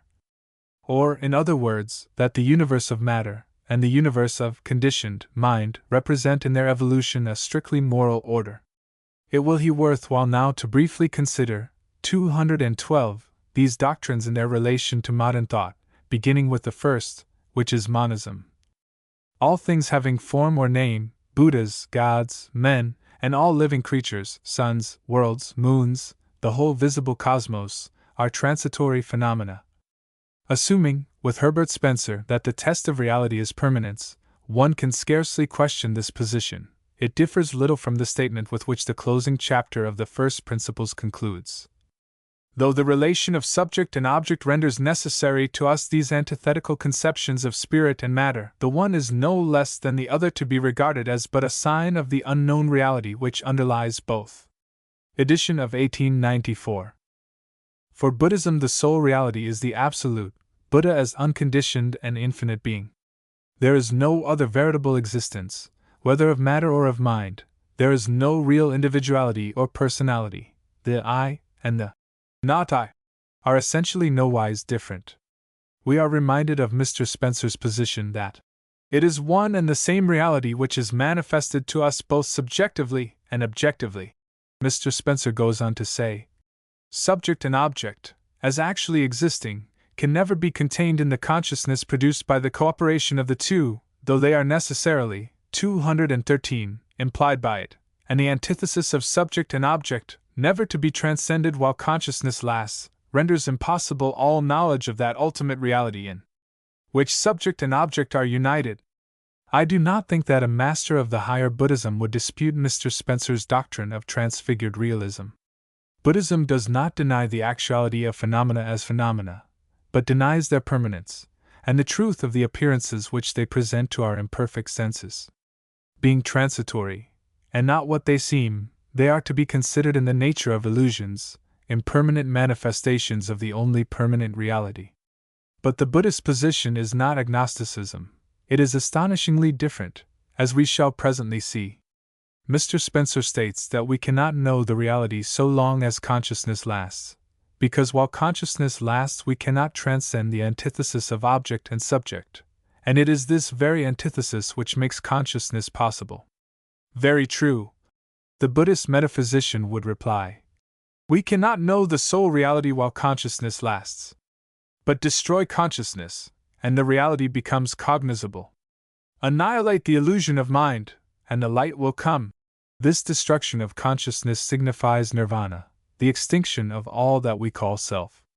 Self is blindness, destroy it, and the reality will be revealed as infinite vision and infinite peace. 214. We have now to ask what, according to Buddhist philosophy, is the meaning of the visible universe as phenomenon, and the nature of the consciousness that perceives. However transitory, the phenomenon makes an impression upon consciousness, and consciousness itself, though transitory, has existence, and its perceptions, however delusive, are perceptions of actual relation. Buddhism answers that both the universe and the consciousness are merely aggregates of karma, complexities incalculable of conditions shaped by acts and thoughts through some enormous past. All substance and all conditioned mind, as distinguished from unconditioned mind, are products of acts and thoughts. By acts and thoughts the atoms of bodies have been integrated, and the affinities of those atoms, the polarities of them, as a scientist might say, represent tendencies shaped in countless vanished lives. I may quote here from a modern Japanese treatise on the subject. The aggregate actions of all sentient beings give birth to the varieties of mountains, rivers, countries, etc. They are caused by aggregate actions, and so are called aggregate fruits. Our present life is the reflection of past actions. Men consider these reflections as their real selves. Their eyes, noses, ears, tongues, and bodies, as well as their gardens, woods, farms, residences, servants, and maids, men imagine to be their own possessions, but in fact they are only results endlessly produced by innumerable, 215, actions. In tracing everything back to the ultimate limits of the past, we cannot find a beginning, hence it is said that death and birth have no beginning. Again, when seeking the ultimate limit of the future, we cannot find the end. Outlines of the Mahayana Philosophy, by S. Kuroda. This teaching that all things are formed by karma, whatever is good in the universe representing the results of meritorious acts or thoughts, and whatever is evil, the results of evil acts or thoughts, has the approval of 5 of the great sects, and we may accept it as a leading doctrine of Japanese Buddhism. The cosmos is, then, an aggregate of karma, and the mind of man is an aggregate of karma, and the beginnings thereof are unknown, and the end cannot be imagined. There is a spiritual evolution, of which the goal is nirvana, but we have no declaration as to a final state of universal rest, when the shaping of substance and of mind will have ceased forever. Now the synthetic philosophy assumes a very similar position as regards the evolution of phenomena. There is no beginning to evolution, nor any conceivable end. I quote from Mr. Spencer's reply to a critic in the North American Review. That absolute commencement of organic life upon the globe, which the reviewer says I cannot evade the admission of, I distinctly deny. The affirmation of 216 universal evolution is in itself the negation of an absolute commencement of anything. Construed in terms of evolution, every kind of being is conceived as a product of modification wrought by insensible gradations upon a pre-existing kind of being, and this holds as fully of the supposed commencement of organic life as of all subsequent developments of organic life. That organic matter was not produced all at once, but was reached through steps, we are well warranted in believing by the experiences of chemists. Principles of Biology, Volume 1, page 482. Of course, it should be understood that the Buddhist silence, as to a beginning and an end, concerns only the production of phenomena, not any particular existence of groups of phenomena. That of which no beginning or end can be predicated is simply the eternal becoming. And like the older Indian philosophy from which it sprang, Buddhism teaches the alternate apparition and disparition of universes. At certain prodigious periods of time, the whole cosmos of 100,000 times 10 millions of worlds vanishes away, consumed by fire or otherwise destroyed, but only to be reformed again. These periods are called world cycles, and each world cycle is divided into 4 immensities, but we need not here consider the details of the doctrine. It is only the fundamental idea of an evolutional rhythm that is really interesting. I need scarcely remind the reader that 217, the alternate disintegration and reintegration of the cosmos, is also a scientific conception, and a commonly accepted article of evolutional belief. I may quote, however, for other reasons, the paragraph expressing Herbert Spencer's views upon the subject. Apparently, the universally coexistent forces of attraction and repulsion, which, as we have seen, necessitate rhythm in all minor changes throughout the universe, also necessitate rhythm in the totality of changes, produce now an immeasurable period during which the attractive forces, predominating, cause universal concentration, and then an immeasurable period during which the repulsive forces, predominating, cause diffusion, alternate eras of evolution and dissolution. and thus there is suggested to us the conception of a past during which there have been successive evolutions analogous to that which is now going on, and a future during which successive other such evolutions may go on ever the same in principle, but never the same in concrete result. First Principles, Section 183 *. This paragraph, from the 4th edition, has been considerably qualified in the definitive edition of 1900. Further on, Mr. Spencer has pointed out the vast logical consequence involved by this hypothesis. If, as we saw reason to think, there is an alternation of evolution and dissolution in the totality of things, if, as we are obliged to infer from the persistence of force, the arrival at either limit of this vast rhythm brings about the conditions under which a counter-movement commences, 218, if we are hence compelled to entertain the conception of evolutions that have filled an immeasurable past, and evolutions that will fill an immeasurable future, we can no longer contemplate the visible creation as having a definite beginning or end, or as being isolated. It becomes unified with all existence before and after, and the force which the universe presents falls into the same category with its space and time as admitting of no limitation in thought. First Principles, Section 190. Condensed and somewhat modified in the definitive edition of 1900, but for present purposes of illustration, the text of the 4th edition has been preferred. The foregoing Buddhist positions sufficiently imply that the human consciousness is but a temporary aggregate, not an eternal entity. There is no permanent self, there is but one eternal principle in all life, the Supreme Buddha. Modern Japanese call this absolute the essence of mind. The fire fed by faggots, writes one of these, dies when the faggots have been consumed, but the essence of fire is never destroyed. All things in the universe are mind. So stated, the position is unscientific, but as for the conclusion reached, we may remember that Mr. Wallace has stated almost exactly the same thing, and that there are not a few modern preachers of the doctrine of a universe of mind stuff. The hypothesis is unthinkable, but the most serious thinker will agree with the Buddhist assertion that the relation of all phenomena to the unknowable is merely that of waves to sea. Every 219, feeling and thought being but transitory, says Mr. Spencer.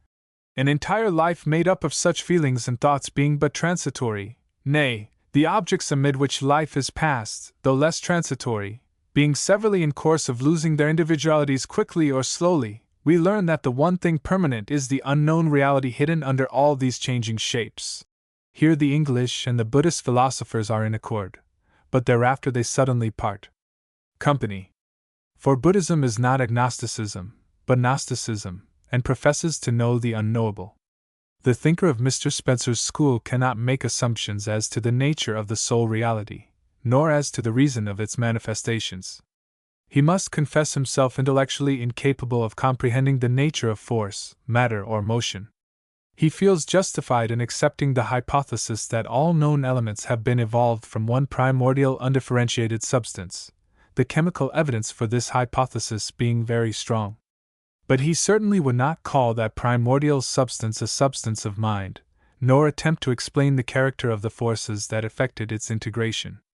Again, though Mr. Spencer would probably acknowledge that we know of matter only as an aggregate of forces, and of atoms only as force centers, or knots of force, he would not declare that an atom is a force center and nothing else. But we find evolutionists, 220, of the German school taking a position very similar to the Buddhist position, which implies a universal sentiency, or, more strictly speaking, a universal potential sentiency. Haeckel and other German monists assume such a condition for all substance. They are not agnostics, therefore, but Gnostics, and their Gnosticism very much resembles that of the higher Buddhism. According to Buddhism, there is no reality save Buddha, all things else are but karma. There is but one life, one self, human individuality and personality are but phenomenal conditions of that self, matter is karma, mind is karma, that is to say, mind as we know it, karma, as visibility, represents to us mass and quality, karma, as mentality, signifies character and tendency. The primordial substance, corresponding to the protyle of our monists, is composed of 5 elements, which are mystically identified with 5 Buddhas, all of whom are really but different modes of the One. With this idea of a primordial substance there is necessarily associated the idea of a universal sentiency. Matter is alive. Now to the German monist also matter is alive. On the phenomena of self-physiology, Haeckel claims to base his conviction that even the atom is not without rudimentary form of sensation and will, or, as it is better expressed, of feeling, aesthesis, and of inclination, tropesis, that is to 221, say, a universal soul of the simplest kind. I may quote also from Haeckel's Riddle of the Universe the following paragraph expressing the monistic notion of substance as held by Voigt and others. The 2 fundamental forms of substance, ponderable matter and ether, are not dead and only moved by extrinsic force, but they are endowed with sensation and will, though, naturally, of the lowest grade. They experience an inclination for condensation, a dislike of strain. They strive after the one, and struggle against the other. Less like a revival of the dreams of the alchemists is the very probable hypothesis of Schneider, that sentiency begins with the formation of certain combinations, that feeling is evolved from the non-feeling just as organic being has been evolved from inorganic substance. But all these monist ideas enter into surprising combination with the Buddhist teaching about matter as integrated karma, and for that reason they are well worth citing in this relation. To Buddhist conception all matter is sentient, the sentiency varying according to condition. Even rocks and stones, a Japanese Buddhist text declares, can worship Buddha. In the German monism of Professor Haeckel's school, the particular qualities and affinities of the atom represent feeling and inclination. A soul of the simplest kind. In Buddhism these qualities are made by 222 karma, that is to say, they represent tendencies formed in previous states of existence. The hypotheses appear to be very similar. But there is only immense, all-important difference between the Occidental and the Oriental monism. The former would attribute the qualities of the atom merely to a sort of heredity, to the persistence of tendencies developed under chance, influences operating throughout an incalculable past. The latter declares the history of the atom to be purely moral. All matter, according to Buddhism, represents aggregated sentiency, making, by its inherent tendencies, toward conditions of pain or pleasure, evil or good. Pure actions, writes the author of Outlines of the Mahina Philosophy, bring forth the pure lands of all the quarters of the universe, while impure deeds produce the impure lands. That is to say, the matter integrated by the force of moral acts goes to the making of blissful worlds, and the matter formed by the force of immoral acts goes to the making of miserable worlds. All substance, like all mind, has its karma. Planets, like men, are shaped by the creative power of acts and thoughts, and every atom goes to its appointed place, sooner or later, according to the moral or immoral quality of the tendencies that inform it.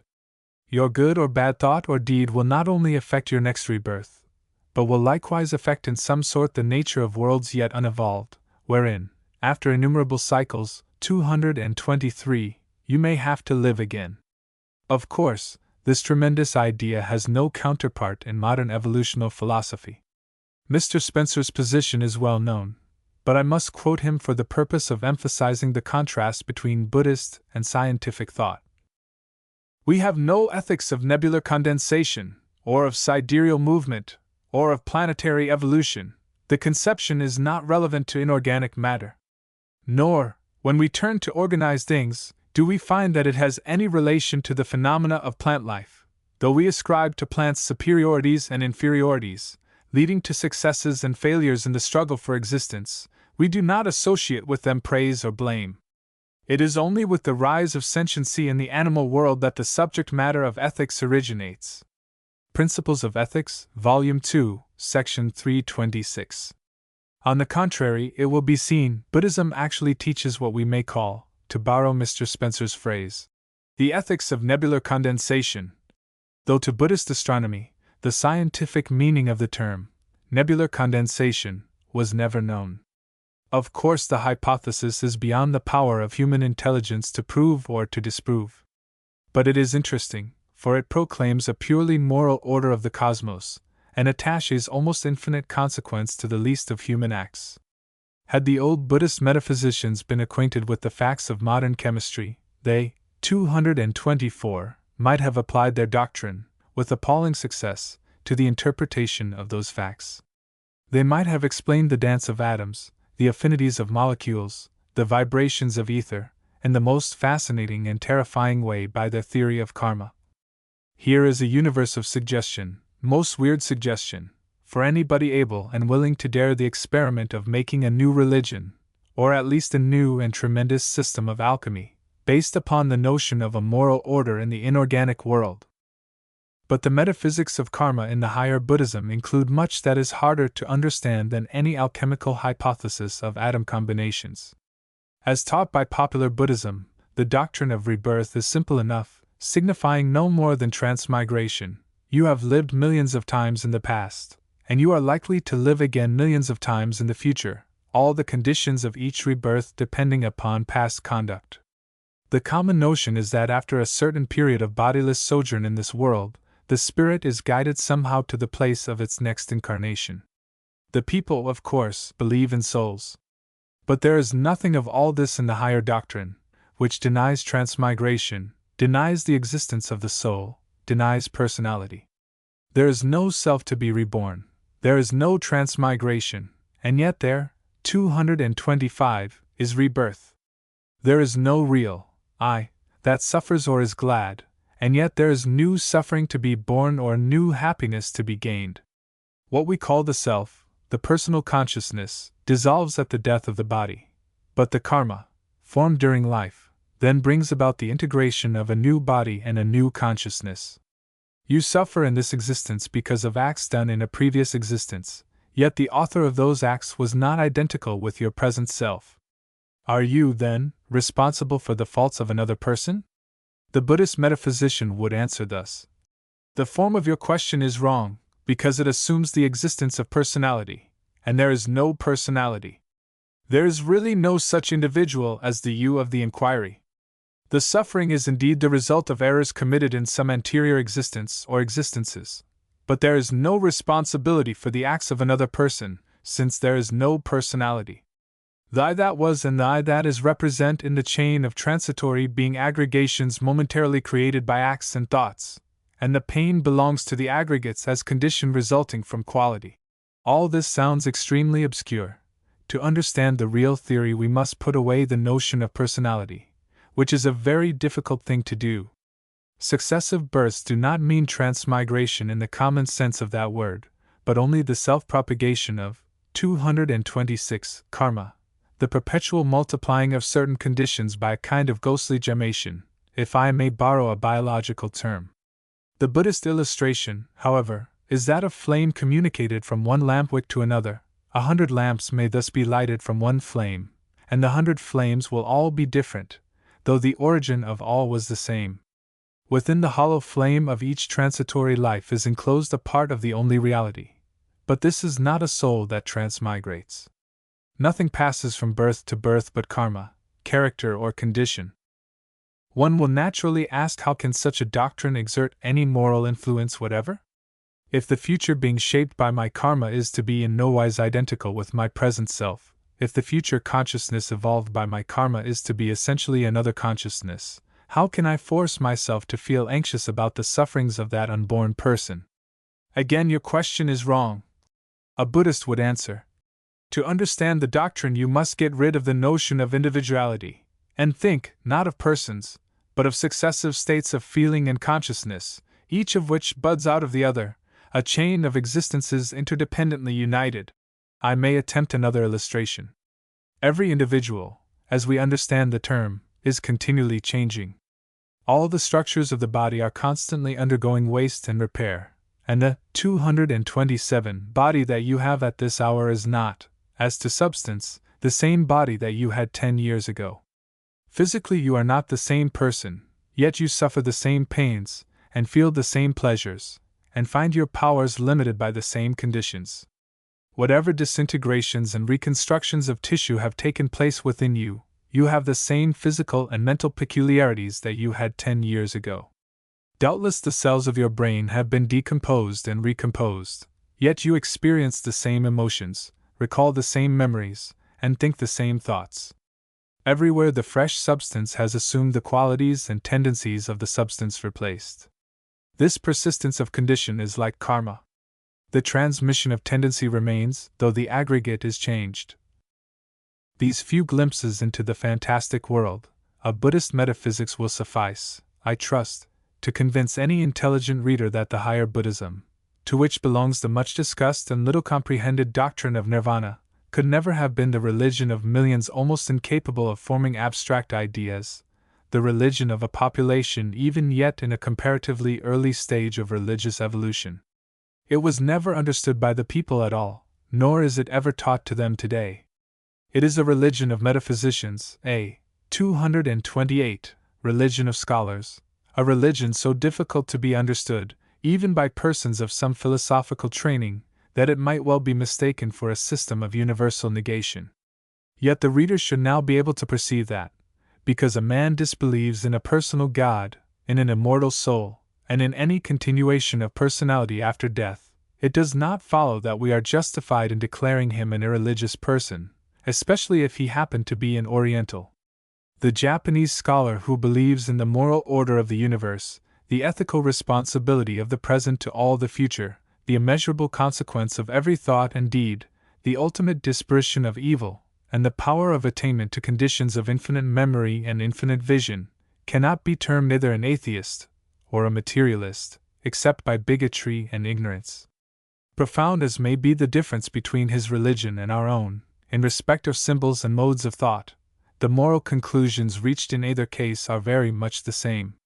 229. The social organization. The late Professor Fiske, in his outline of cosmic philosophy, made a very interesting remark about societies like those of China, ancient Egypt, and ancient Assyria. I am expressing, he said, something more than an analogy. I am describing a real homology so far as concerns the process of development, when I say that these communities simulated modern European nations, much in the same way that a tree fern of the Carboniferous period simulated the exogenous trees of the present time. So far as this is true of China, it is likewise true of Japan. The constitution of the old Japanese society was no more than an amplification of the constitution of the family, the patriarchal family of primitive times. All modern Western societies have been developed out of a like patriarchal condition. The early civilizations of Greece and Rome were similarly constructed, upon a lesser scale. But the patriarchal family in Europe was disintegrated thousands of years ago. The gens and the curia dissolved and disappeared. The originally distinct classes became fused together, and a total reorganization of society was gradually, 230, effected, everywhere, resulting in the substitution of voluntary for compulsory cooperation. Industrial types of society developed, and a state religion overshadowed the ancient and exclusive local cults. But society in Japan never, till within the present era, became one coherent body, never developed beyond the clan stage. It remained a loose agglomerate of clan groups, or tribes, each religiously and administratively independent of the rest, and this huge agglomerate was kept together, not by voluntary cooperation, but by strong compulsion. Down to the period of Meiji, and even for some time afterward, it was liable to split and fall asunder at any moment that the central coercive power showed signs of weakness. We may call it a feudalism, but it resembled European feudalism only as a tree fern resembles a tree. Let us first briefly consider the nature of the ancient Japanese society.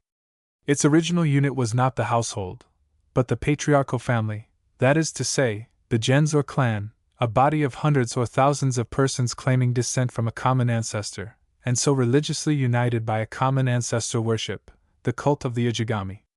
As I have said before, there were two classes of these patriarchal families, the Ouji, or great clans, and the Kouji, or little clans. The lesser were branches of the greater, and subordinate to 231 them, so that the group formed by an Ouji with its Kouji might be loosely compared with the Roman curia or Greek phratry. Large bodies of serfs or slaves appear to have been attached to the various great Uji, and the number of these, even at a very early period, seems to have exceeded that of the members of the clans proper. The different names given to these subject classes indicate different grades and kinds of servitude. One name was Tamobi, signifying bound to a place, or district. Another was Yacabe, signifying bound to a family. A third was Kakibi, signifying bound to a close, or estate. Yet another and more general term was Tami, which anciently signified dependence, but is now used in the meaning of the English word folk. There is little doubt that the bulk of the people were in a condition of servitude, and that there were many forms of servitude. Mr. Spencer has pointed out that a general distinction between slavery and serfdom, in the sense commonly attached to each of those terms, is by no means easy to establish. The real state of a subject class, especially in early forms of society, depending much more upon the character of the master and the actual conditions of social development than upon matters of privilege and legislation. In speaking of early Japanese institutions, the distinction is particularly hard to draw. We are still but little informed as to the condition of the subject 232 classes in ancient times. It is safe to assert, however, that there were then really but two great classes, a ruling oligarchy, divided into many grades, and a subject population, also divided into many grades. Slaves were tattooed either on the face or some part of the body, with a mark indicating their ownership. Until within recent years, this system of tattooing appears to have been maintained in the province of Satsuma, where the marks were put especially upon the hands, and in many other provinces the lower classes were generally marked by a tattoo on the face. Slaves were bought and sold like cattle in early times, or presented as tribute by their owners, a practice constantly referred to in the ancient records.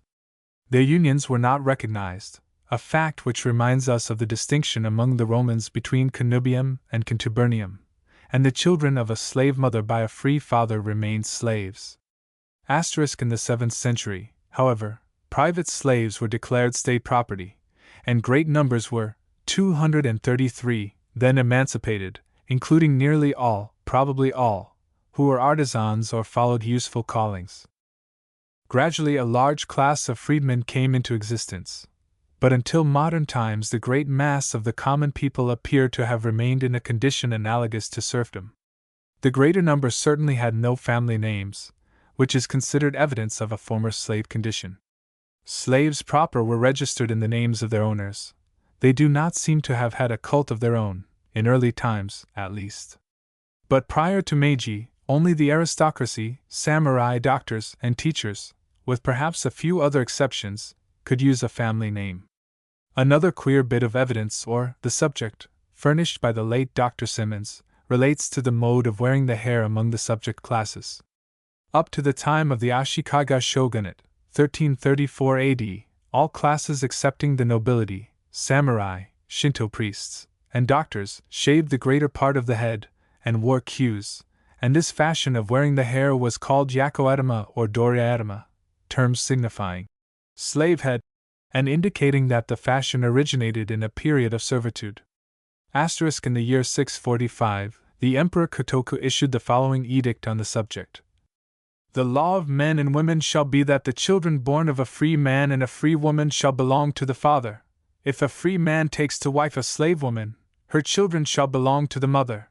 If a free woman marries a slave man, the children shall belong to the father. If they are slaves of two houses, the children shall belong to the mother. The children of temple serfs shall follow the rule for freemen. But in regard to others who become slaves, they shall be treated according to the rule for slaves. Aston's translation of the Nihongi, Volume 2, page 202. About the origin of Japanese slavery, much remains to be learned. There are evidences of successive immigrations, and it is possible that some, at least, of the earlier Japanese settlers were reduced by later invaders to the status of servitude. Again, 234, there was a considerable immigration of Koreans and Chinese, some of whom might have voluntarily sought servitude as a refuge from worse evils. But the subject remains obscure. We know, however, that degradation to slavery was a common punishment in early times. Also, that debtors unable to pay became the slaves of their creditors. Also, that thieves were sentenced to become the slaves of those whom they had robbed. Evidently, there were great differences in the conditions of servitude. The more unfortunate class of slaves were scarcely better off than domestic animals, but there were serfs who could not be bought or sold, nor employed at other than special work. These were of kin to their lords, and may have entered voluntarily into servitude for the sake of sustenance and protection. Their relation to their masters reminds us of that of the Roman client to the Roman patron. An edict issued by the Empress Jito, in 690, enacted that a father could sell his son into real slavery, but that debtors could be sold only into a kind of serfdom. The edict ran thus: if a younger brother of the common people is sold by his elder brother, he should be classed with freemen.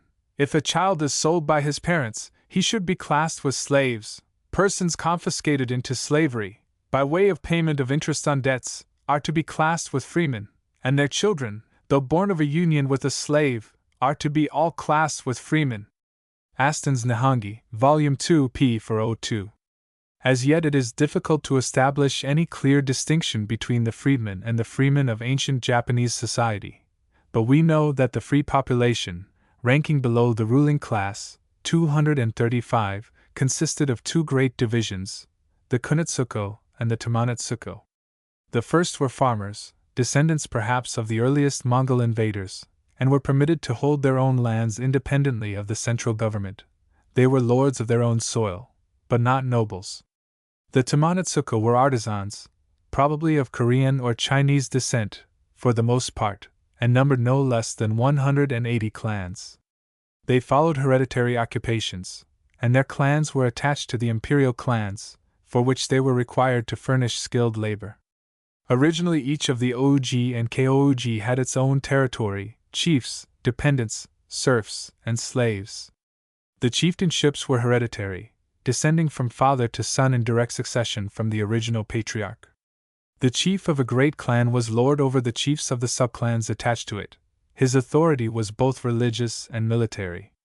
It must not be forgotten that religion and government were considered identical. All Japanese clan families were classed under three heads: Kibetsu, Shinbetsu, and Bambetsu.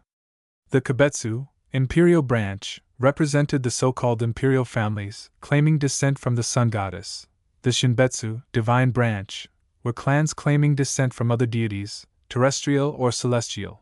The Bambetsu, foreign branch, represented the mass of the people. 236. Thus it would seem that, by the ruling classes, the common people were originally considered strangers, Japanese only by adoption. Some scholars think that the term Bambetsu was at first given to serfs or freedmen of Chinese or Korean descent. But this has not been proved.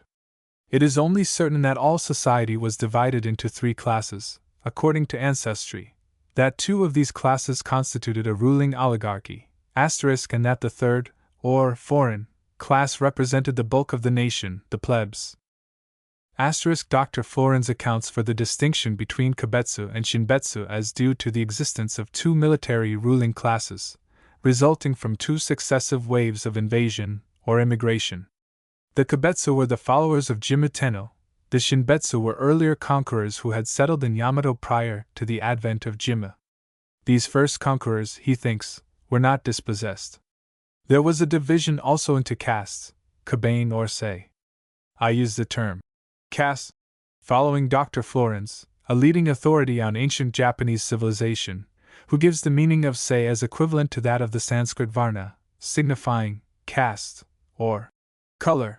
Every family in the three great divisions of Japanese society belonged to some caste, and each caste represented at first some occupation or calling. Castes would not seem to have developed any very rigid structure in Japan, and there were early tendencies to a confusion of the kabane. In the 7th century the confusion became so great that the Emperor Temmu thought it necessary to reorganize the sei, and by him all the clan families were regrouped into 8 new castes. 237. Such was the primal constitution of Japanese society, and that society was, therefore, in no true sense of the term, a fully formed nation. Nor can the title of emperor be correctly applied to its early rulers.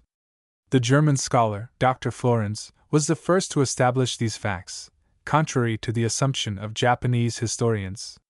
He has shown that the heavenly sovereign of the early ages was the hereditary chief of one uji only, which uji, being the most powerful of all, exercised influence over many of the others. The authority of the heavenly sovereign did not extend over the country. But though not even a king, outside of his own large group of patriarchal families, he enjoyed three immense prerogatives. The first was the right of representing the different uji before the common ancestral deity, which implies the privileges and powers of a high priest. The second was the right of representing the different uji in foreign relations, that is to say, he could make peace or declare war in the name of all the clans, and therefore exercise the supreme military authority. His third prerogative included the right to settle disputes between clans, the right to nominate a clan patriarch, in case that the line of direct succession to the chieftainship of any uji came to an end, the right to establish new uji, and the right to abolish an uji guilty of so acting as to endanger the welfare of the rest. He was, therefore, Supreme Pontiff, Supreme Military Commander, 238, Supreme Arbitrator, and Supreme Magistrate. But he was not yet Supreme King. His powers were exercised only by consent of the clans. Later he was to become the Great Khan in very fact, and even much more, the priest-ruler, the God-king, the deity incarnate. But with the growth of his dominion, it became more and more difficult for him to exercise all the functions originally combined in his authority, and, as a consequence of deputing those functions, his temporal sway was doomed to decline, even while his religious power continued to augment. The earliest Japanese society was not, therefore, even a feudalism in the meaning which we commonly attach to that word. It was a union of clans at first combined for defense and offense, each clan having a religion of its own. Gradually one clan group, by power of wealth and numbers, obtained such domination that it was able to impose its cult upon all the rest, and to make its hereditary chief supreme high pontiff. The worship of the sun goddess so became a race cult. But this worship did not diminish the relative importance of the other clan cults, it only furnished them with a common tradition. Eventually a nation formed, but the clan remained the real unit of society, and not until the present era of Meiji was its disintegration effected, at least in so far as legislation could accomplish. 239, we may call that period during which the clans became really united under one head, and the national cult was established, the first period of Japanese social evolution. However, the social organism did not develop to the limit of its type until the era of the Tokugawa shoguns, so that, in order to study it as a completed structure, we must turn to modern times. Yet it had taken on the vague outline of its destined form as early as the reign of the Emperor Temmu, whose accession is generally dated 673 AD. During that reign, Buddhism appears to have become a powerful influence at court, for the emperor practically imposed a vegetarian diet upon the people, proof positive of supreme power in fact as well as in theory. Even before this time, society had been arranged into ranks and grades, each of the upper grades being distinguished by the form and quality of the official headdresses worn. But the Emperor Temmu established many new grades, and reorganized the whole administration, after the Chinese manner, in 108 departments. Japanese society then assumed, as to its upper ranks, nearly all the hierarchical forms which it presented down to the era of the Tokugawa shoguns, who consolidated the system without seriously changing its fundamental structure. We may say that from the close of the first period of its social evolution, the nation remained practically separated into two classes: the 240 governing class, including all orders of the nobility and military, and the producing class, comprising all the rest. The chief event of the second period of the social evolution was the rise of the military power, which left the imperial religious authority intact, but usurped all the administrative functions. This subject will be considered in a later chapter. The society eventually crystallized by this military power was a very complex structure, outwardly resembling a huge feudalism, as we understand the term, but intrinsically different from any European feudalism that ever existed. The difference lay especially in the religious organization of the Japanese communities, each of which, retaining its particular cult and patriarchal administration, remained essentially separate from every other. The national cult was a bond of tradition, not of cohesion. There was no religious unity. Buddhism, though widely accepted, brought no real change into this order of things, for, whatever Buddhist creed a commune might profess, the real social bond remained the bond of the Ujigami. So that, even as fully developed under the Tokugawa rule, Japanese society was still but a great aggregate of clans and subclans, kept together by military coercion. At the head of this vast aggregate was the heavenly sovereign, the living god of the race, priest emperor and pontiff supreme, representing the oldest dynasty in the world. 241. Next to him stood the Kyuj, or ancient nobility, descendants of emperors and of gods. There were, in the time of the Tokugawa, 155 families of this high nobility.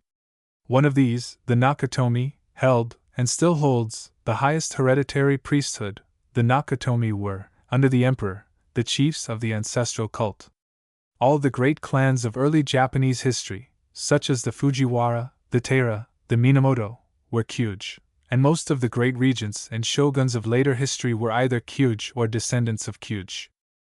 Next to the Kyuj ranked the Byuk, or military class, also called Monofyofu, Wazirao, or Samurai, according to the ancient writing of these names, with an extensive hierarchy of its own.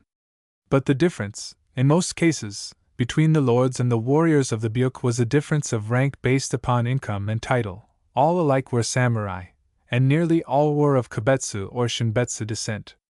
In early times, the head of the military class was appointed by the emperor, only as a temporary commander-in-chief. Afterwards, these commanders-in-chief, by usurpation of power, made their office hereditary, and became veritable imperators, in the Roman sense. Their title of shogun is well known to Western readers. The shogun ruled over between 200 and 300 lords of provinces or districts, whose powers and privileges varied according to income and grade. Under the Tokugawa, 242 shogunate, there were 292 of these lords, or daimyo. Before that time, each lord exercised supreme rule over his own domain, and it is not surprising that the Jesuit missionaries, as well as the early Dutch and English traders, should have called the daimyo kings. The despotism of the daimyo was first checked by the founders of the Tokugawa dynasty, Ieyasu, who so restricted their powers that they became, with some exceptions, liable to lose their estates if proved guilty of oppression and cruelty. He ranked them all in 4 great classes: 1. Sonk or Gosonk, the 3 exalted families, those from whom a successor to the shogunate might be chosen, in case of need; 2. Kokushu, lords of provinces; 3. Tozuma, outside lords; 4. Fudai, successful families, a name given to those families promoted to lordship or otherwise rewarded for fealty to Ieyasu. Of the Sonk, there were 3 clans, or families, of the Kokushu, 18, of the Tozuma, 86, and of the Fudai, 176. The income of the least of these daimyo was 10,000 koku of rice, we may say about 10,000 pounds, though the value of the koku differed greatly at different periods, and the income of the greatest, the Lord of Kaga, was estimated at 1,027,000 koku. The great daimyo had their greater and lesser vassals, and each of these, again, had his force of trained samurai, or fighting gentry. There was, 243, also a particular class of soldier farmers, called gashi, some of whom possessed privileges and powers exceeding those of the lesser daimyo. These gashi, who were independent landowners, for the most part, formed a kind of yeomanry, but there were many points of difference between the social position of the gashi and that of the English yeoman. Besides reorganizing the military class, Ieyasu created several new subclasses. The more important of these were the hatamoto and the gokunin. The hatamoto, whose appellation signifies banner supporters, numbered about 2,000, and the gokunin about 5,000. These 2 bodies of samurai formed the special military force of the shogun, the hatamoto being greater vassals, with large incomes, and the gokunin lesser vassals, with small incomes, who ranked above other common samurai only because of being directly attached to the shogun's service. The total number of samurai of all grades was about 2 million. They were exempted from taxation, and privileged to wear 2 swords. Such, in brief outline, was the general ordination of those noble and military classes by whom the nation was ruled with great severity. The bulk of the common people were divided into 3 classes, we might even say castes, but for Indian ideas long associated with the term farmers, artisans, and merchants. 244. Of these three classes, the farmers, Hyakusho, were the highest, ranking immediately after the samurai. Indeed, it is hard to draw a line between the samurai class and the farming class, because many samurai were farmers also, and because some farmers held a rank considerably above that of ordinary samurai. Perhaps we should limit the term Hyakusho, farmers, or peasantry, to those tillers of the soil who lived only by agriculture, and were neither of Kibetsu nor Shinbetsu descent. At all events, the occupation of the peasant was considered honorable. A farmer's daughter might become a servant in the imperial household itself, though she could occupy only an humble position in the service. Certain farmers were privileged to wear swords. It appears that in the early ages of Japanese society there was no distinction between farmers and warriors. All able-bodied farmers were then trained fighting men, ready for war at any moment, a condition paralleled in old Scandinavian society. After a special military class had been evolved, the distinction between farmer and samurai still remained vague in certain parts of the country. In Satsuma and in Tosa, for example, the samurai continued to farm down to the present era. The best of the Kyushu samurai were nearly all farmers, and their superior stature and strength were commonly attributed to their rustic occupations. In other parts of the country, as in Izumo, farming was forbidden to samurai. 245. They were not even allowed to hold rice land, though they might own forest land. But in various provinces they were permitted to farm, even while strictly forbidden to follow any other occupation, any trade or craft. At no time did any degradation attach to the pursuit of agriculture. Some of the early emperors took a personal interest in farming, and in the grounds of the imperial palace at Akasaka may even now be seen a little rice field. By religious tradition, immemorially old, the first sheaf of rice grown within the imperial grounds should be reaped and offered by the imperial hand to the divine ancestors as a harvest offering, on the occasion of the 9th festival, Shinshosai.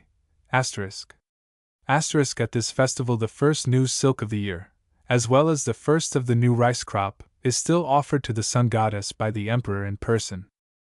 Below the peasantry ranked the artisan class, shokunin, including smiths, carpenters, weavers, potters, all crafts, in short. Highest among these were reckoned, as we might expect, the swordsmiths. Swordsmiths not infrequently rose to dignities far beyond their class. Some had conferred upon them the high title of kami, written with the same character used in the title of a daimyo, who was usually termed the kami of his province or district. Naturally, they enjoyed the patronage of the highest, emperors and kyuji. The Emperor Gotoba is known to have worked at sword-making in a smithy, 246, of his own. Religious rites were practiced during the forging of a blade down to modern times. All the principal crafts had guilds, and, as a general rule, trades were hereditary. There are good historical grounds for supposing that the ancestors of the shokunin were mostly Koreans and Chinese. The commercial class, akindo, including bankers, merchants, shopkeepers, and traders of all kinds, was the lowest officially recognized. The business of money-making was held in contempt by the superior classes, and all methods of profiting by the purchase and resale of the produce of labor were regarded as dishonorable. A military aristocracy would naturally look down upon the trading classes, and there is generally, in militant societies, small respect for the common forms of labor. But in old Japan the occupations of the farmer and the artisan were not despised. Trade alone appears to have been considered degrading, and the discrimination may have been partly a moral one. The relegation of the mercantile class to the lowest place in the social scale must have produced some curious results. However rich, for example, a rice dealer might be, he ranked below the carpenters or potters or boat builders whom he might employ, unless it happened that his family originally belonged to another class. In later times, 247, the akindo included many persons of other than akindo descent, and the class thus virtually retrieved itself. Of the four great classes of the nation, samurai, farmers, artisans, and merchants, the Shirnoke-osho, as they were briefly called, after the initial characters of the Chinese terms used to designate them, the last three were counted together under the general appellation of heimin. Common folk, heimin, were subject to the samurai, any samurai being privileged to kill the heimin showing him disrespect. But the heimin were actually the nation. They alone created the wealth of the country, produced the revenues, paid the taxes, supported the nobility and military and clergy. As for the clergy, the Buddhist, like the Shinto priests, though forming a class apart, ranked with the samurai, not with the heimin. Outside of the three classes of commoners, and hopelessly below the lowest of them, large classes of persons existed who were not reckoned as Japanese, and scarcely accounted human beings. Officially they were mentioned generically as kori, and were counted with the peculiar numerals used in counting animals, ipiki, nihiki, sambiki, etc. Even today they are commonly referred to, not as persons hito, but as things mano. To English readers, chiefly through Mr. Mitford's yet unrivaled tales of old, 248, Japan, they are known as ETA, but their appellations varied according to their callings. They were pariah people. Japanese writers have denied, upon apparently good grounds, that the kori belonged to the Japanese race. Various tribes of these outcasts followed occupations in the monopoly of which they were legally confirmed. They were well diggers, garden sweepers, straw workers, sandal makers, according to local privileges. One class was employed officially in the capacity of torturers and executioners. Another was employed as night watchmen, a third as gravemakers. But most of the ETA followed the business of tanners and leather dressers. They alone had the right to slaughter and flay animals, to prepare various kinds of leather, and to manufacture leather sandals, stirrup straps, and drumheads, the making of drumheads being a lucrative occupation in a country where drums were used in 100,000 temples. The ETA had their own laws, and their own chiefs, who exercised powers of life and death. They lived always in the suburbs or immediate neighborhood of towns, but only in separate settlements of their own. They could enter the town to sell their wares, or to make purchases, but they could not enter any shop, except the shop of a dealer in footgear. This is still the rule in certain parts of the country. As professional singers they were tolerated, but they were forbidden to enter any house, so they could perform their music or sing, 249, their songs only in the street, or in a garden. Any occupations other than their hereditary callings were strictly forbidden to them. Between the lowest of the commercial classes and the ETA, the barrier was impassable as any created by caste tradition in India, and never was ghetto more separated from the rest of a European city by walls and gates, than an ETA settlement from the rest of a Japanese town by social prejudice. No Japanese would dream of entering an ETA settlement unless obliged to do so in some official capacity. At the pretty little seaport of Mionoseki, I saw an ETA settlement, forming one termination of the crescent of streets extending round the bay. Mionoseki is certainly one of the most ancient towns in Japan, and the ETA village attached to it must be very old. Even today, no Japanese habitant of Mionoseki would think of walking through that settlement, though its streets are continuations of the other streets. Children never pass the unmarked boundary, and the very dogs will not cross the prejudice line. For all that the settlement is clean, well built, with gardens, baths, and temples of its own. It looks like any well-kept Japanese village. But for perhaps 1,000 years there has been no fellowship between the people of those contiguous communities. Nobody can now tell the history of these outcast folk. The cause of their social excommunication has long been forgotten. 250. Besides the ETA proper, there were pariahs called Heinen, a name signifying not human beings. Under this appellation were included professional mendicants, wandering minstrels, actors, certain classes of prostitutes, and persons outlawed by society. The Heinen had their own chiefs, and their own laws. Any person expelled from a Japanese community might join the Heinen, but that signified goodbye to the rest of humanity. The government was too shrewd to persecute the Heinen. Their gypsy existence saved a world of trouble. It was unnecessary to keep petty offenders in jail, or to provide for people incapable of earning an honest living, so long as these could be driven into the Heinen class. There the incorrigible, the vagrant, the beggar, would be kept under discipline of a sort, and would practically disappear from official cognizance. The killing of a Heinen was not considered murder, and was punished only by a fine. The reader should now be able to form an approximately correct idea of the character of the old Japanese society. But the ordination of that society was much more complex than I have been able to indicate, so complex that volumes would be required to treat the subject in detail. Once fully evolved, what we may still call feudal Japan, for want of a better name, presented most of the features of a doubly compound society of the militant type, with 251 certain marked approaches toward the trebly compound type. A striking peculiarity, of course, is the absence of a true ecclesiastical hierarchy, due to the fact that government never became dissociated from religion. There was at one time a tendency on the part of Buddhism to establish a religious hierarchy independent of central authority, but there were two fatal obstacles in the way of such a development. The first was the condition of Buddhism itself, divided into a number of sects, some bitterly opposed to others. The second obstacle was the implacable hostility of the military clans, jealous of any religious power capable of interfering, either directly or indirectly, with their policy. So soon as the foreign religion began to prove itself formidable in the world of action, ruthless measures were decided, and the frightful massacres of priests by Nobunaga, in the 16th century, ended the political aspirations of Buddhism in Japan. Otherwise, the regimentation of society resembled that of all antique civilizations of the militant type, all action being both positively and negatively regulated.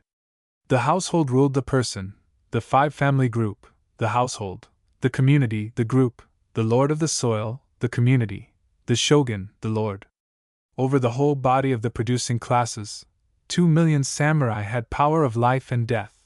Over these samurai the daimyo held a like power, and the daimyo were subject to the shogun.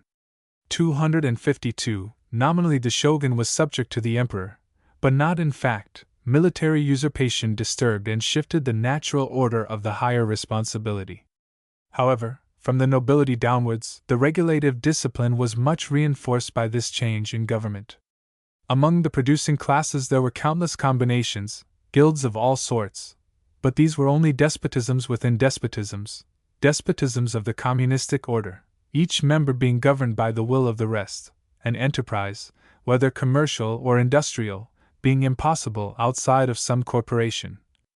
We have already seen that the individual was bound to the commune, could not leave it without a permit, could not marry out of it.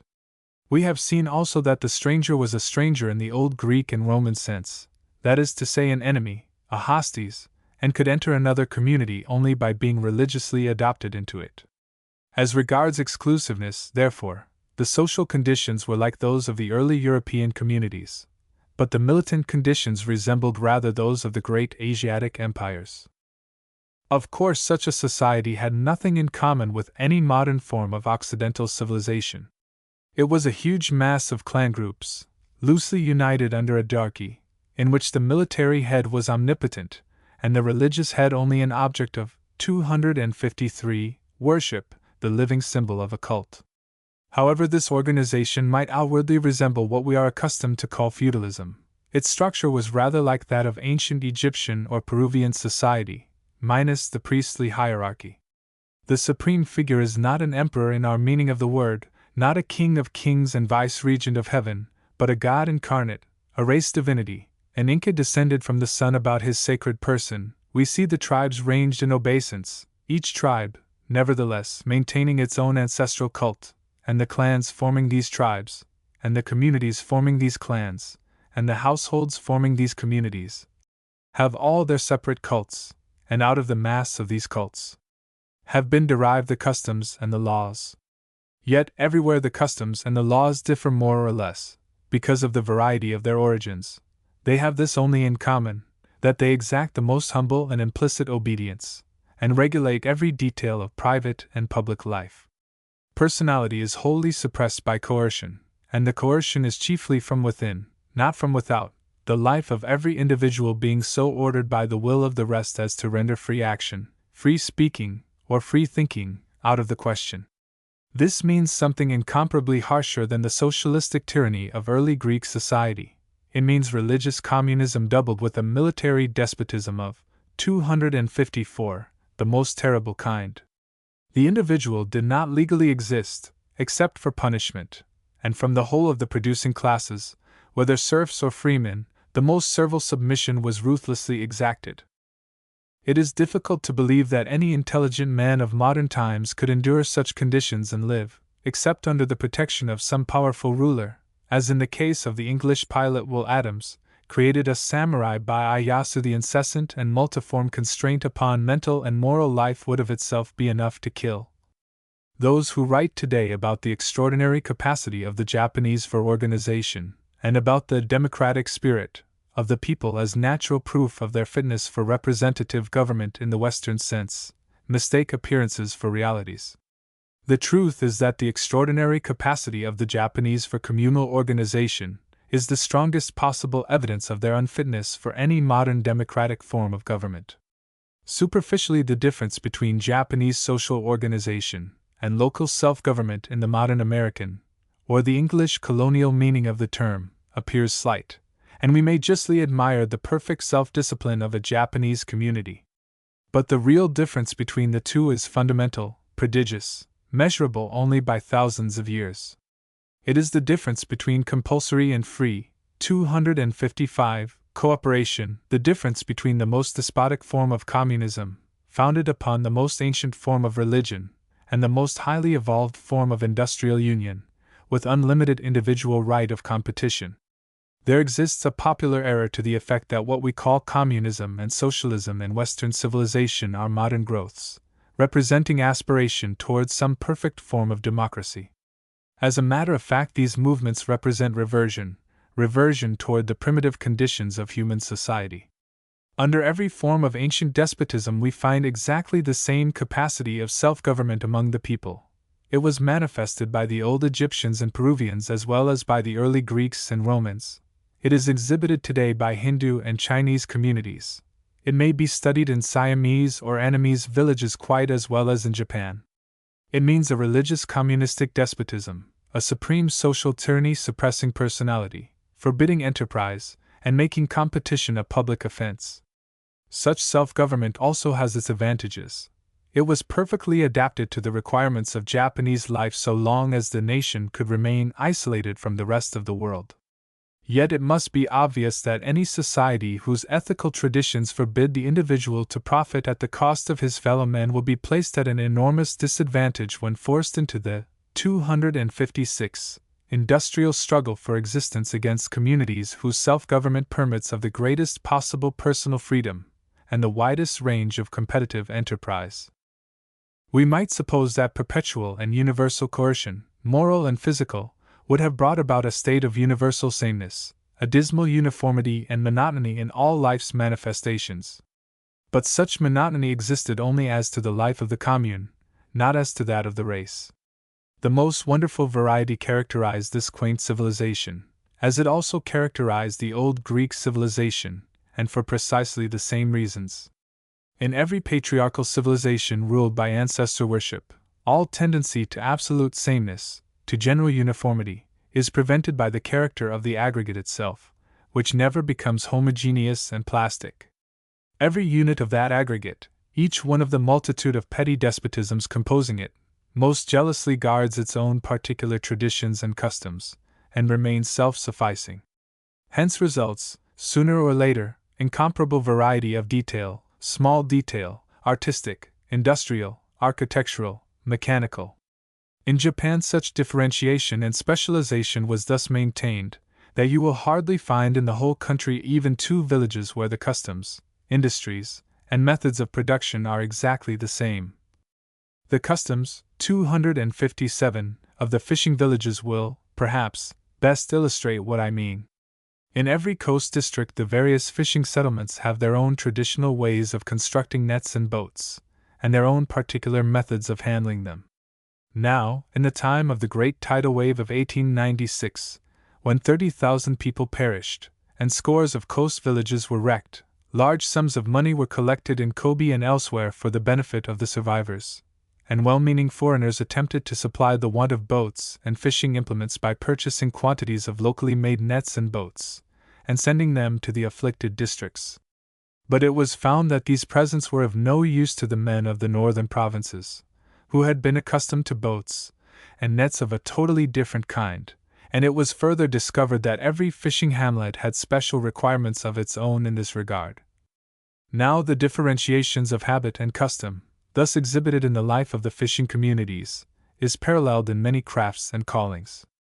The way of building houses, and of roofing them, differs in almost every province, also the methods of agriculture and of horticulture, the manner of making wells, the methods of weaving and lacquering and pottery making and tile baking. Nearly every town and village of importance boasts of some special production, bearing the name of the place, and unlike anything made elsewhere.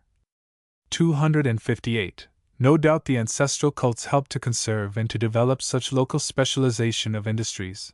The craft ancestors, the patron gods of the guild, were supposed to desire that the work of their descendants and worshippers should maintain a particular character of its own. Though individual enterprise was checked by communal regulation, the specialization of local production was encouraged by difference of cults. Family conservatism or guild conservatism would tolerate small improvements or modifications suggested by local experience, but would be wary, perhaps superstitious likewise, about accepting the results of strange experience. Still, for the Japanese themselves, not the least pleasure of travel in Japan is the pleasure of studying the curious variety in local production, the pleasure of finding the novel, the unexpected, the unimagined.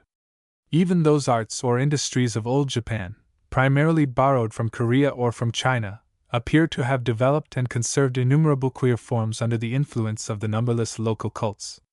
259. The rise of the military power.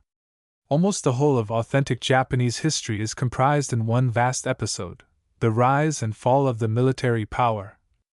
It has been customary to speak of Japanese history as beginning with the accession of Jimmu Tenno, alleged to have reigned from 660 to 585 BC, and to have lived for 127 years. Before the time of the Emperor Jimmu was the age of the gods, the period of mythology. But trustworthy history does not begin for 1,000 years after the accession of Jimmu Tenno, and the chronicles of those 1,000 years must be regarded as little better than fairy tales. They contain records of fact, but fact and myth are so interwoven that it is difficult to distinguish the one from the other. We have legends, for example, of an alleged conquest of Korea in the year 202 AD by the Empress Jingo, and it has been tolerably well proved that no such conquest took place. See Aston's paper, Early Japanese History, in the translations of the Asiatic Society of Japan. The later records are somewhat less mythical than the earlier. We have traditions apparently founded on 260 fact of Korean immigration in the time of the 15th ruler, the Emperor Ajin, then later traditions, also founded on fact of early Chinese studies in Japan, then some vague accounts of a disturbed state of society, which appears to have continued through the whole of the 5th century.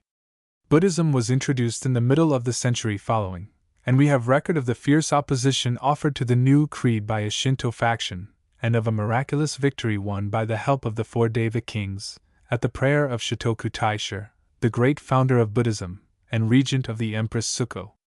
With the firm establishment of Buddhism in the reign of that empress, 593 to 628 AD, we reach the period of authentic history, and of the 33rd Japanese sovereign counting from Jimmu Tenno. But although everything prior to the 7th century remains obscured for us by the mists of fable, much can be inferred, even from the half-mythical records, concerning social conditions during the reigns of the first 33 emperors and empresses. It appears that the early Mikado lived very simply, scarcely better, indeed, than their subjects.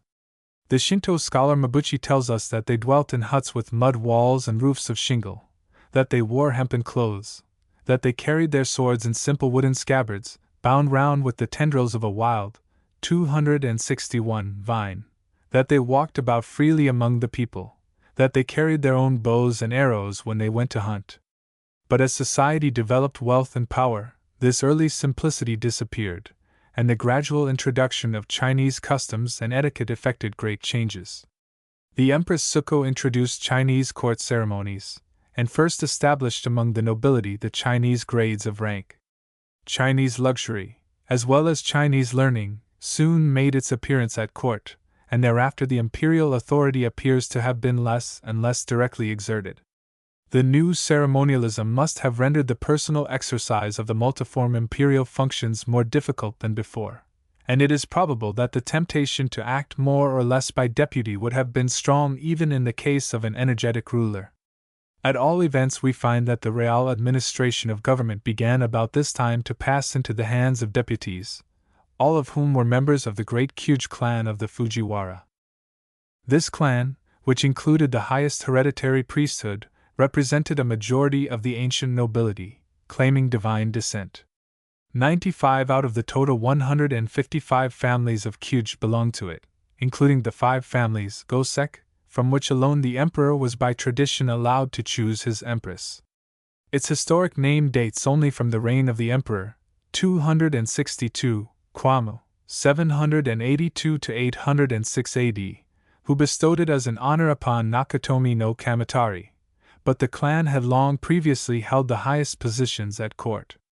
By the close of the 7th century, most of the executive power had passed into its hands. Later, the office of Kwambaku, or regent, was established, and remained hereditary in the house down to modern times, ages after all real power had been taken from the descendants of Nakatomi no Kamitari.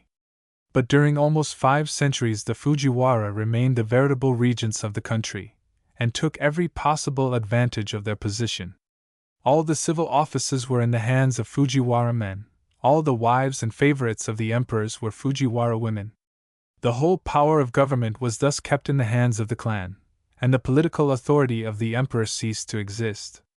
Moreover, the succession was regulated entirely by the Fujiwara, and even the duration of each reign was made to depend upon their policy. It was deemed advisable to compel emperors to abdicate at an early age, and after abdicating to become Buddhist monks, the successor chosen being often a mere child. There is record of an emperor ascending the throne at the age of 2, and abdicating at the age of 4. Another Mikado was appointed at the age of 5, several at the age of 10. Yet the religious dignity of the throne remained undiminished, or, rather, continued, 263, to grow. The more the Mikado was withdrawn from public view by policy and by ceremonial, the more did his seclusion and inaccessibility serve to deepen the awe of the divine legend. Like the Lama of Thibet, the living deity was made invisible to the multitude, and gradually the belief arose that to look upon his face was death.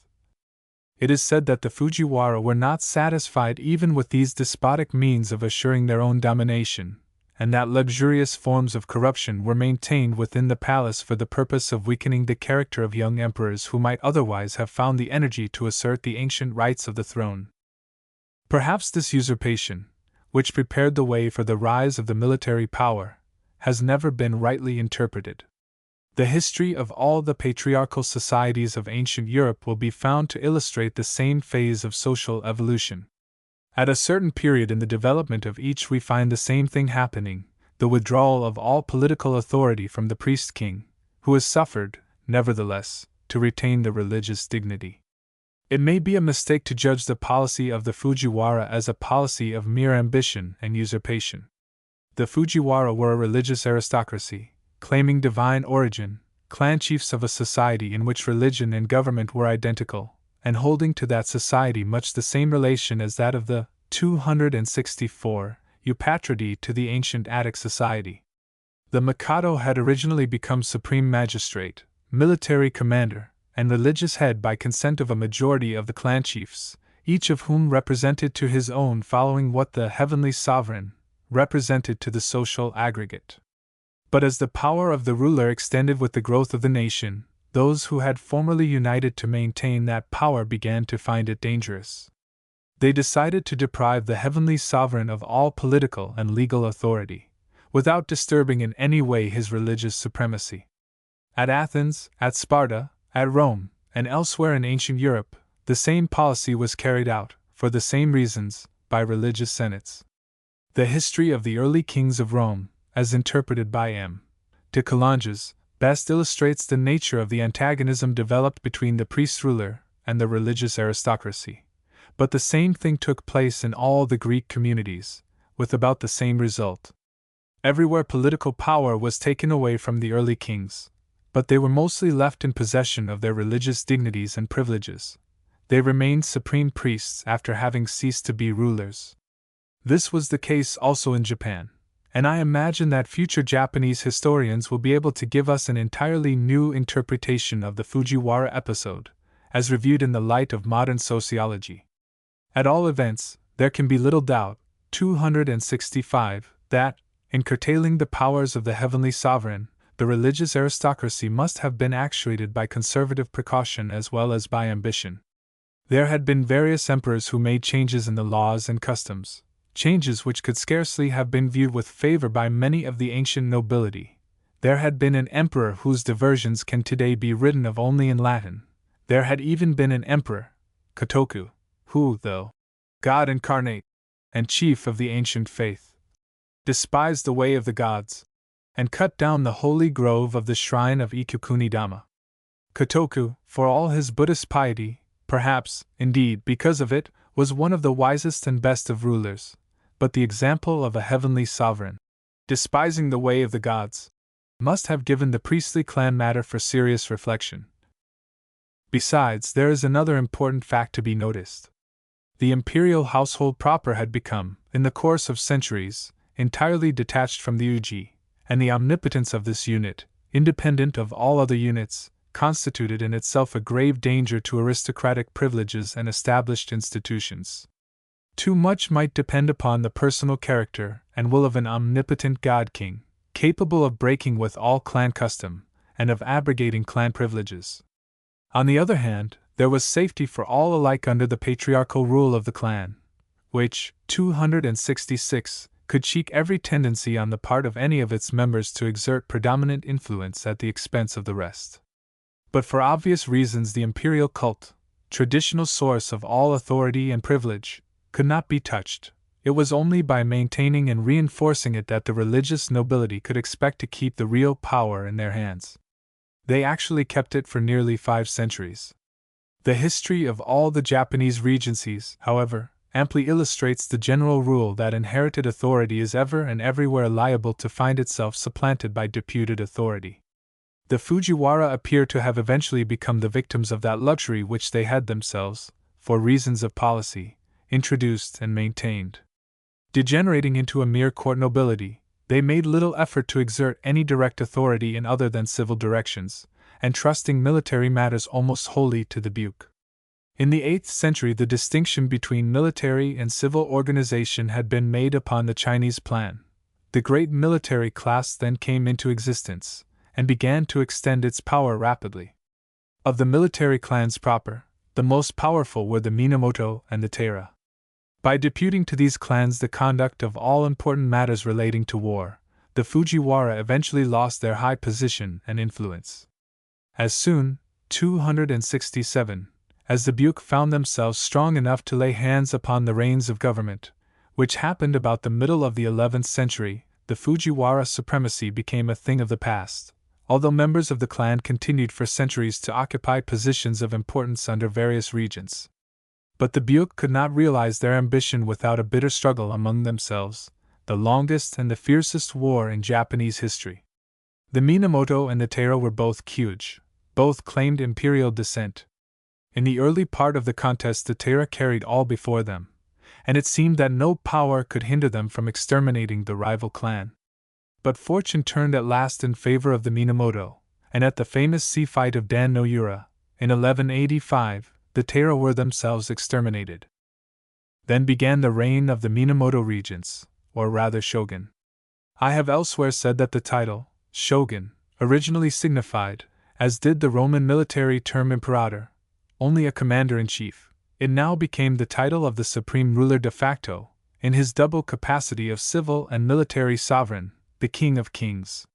From the accession of the Minamoto to power, the history of the shogunate, the long history of the military supremacy, really begins. Japan thereafter, down to the present era of Meiji, having really 2 emperors, 268, the heavenly sovereign, or deity incarnate, representing the religion of the race, and the veritable imperator, who wielded all the powers of the administration. No one sought to occupy by force the throne of the son's succession, whence all authority was at least supposed to be derived.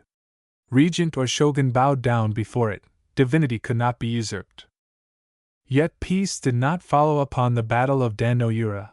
The clan wars initiated by the great struggle of the Minamoto and the Taira continued, at irregular intervals, for 5 centuries more, and the nation remained disintegrated.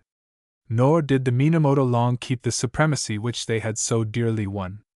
Deputing their powers to the Hojo family, they were supplanted by the Hojo, just as the Fujiwara had been supplanted by the Taira. 3 only of the Minamoto shogun really exercised rule.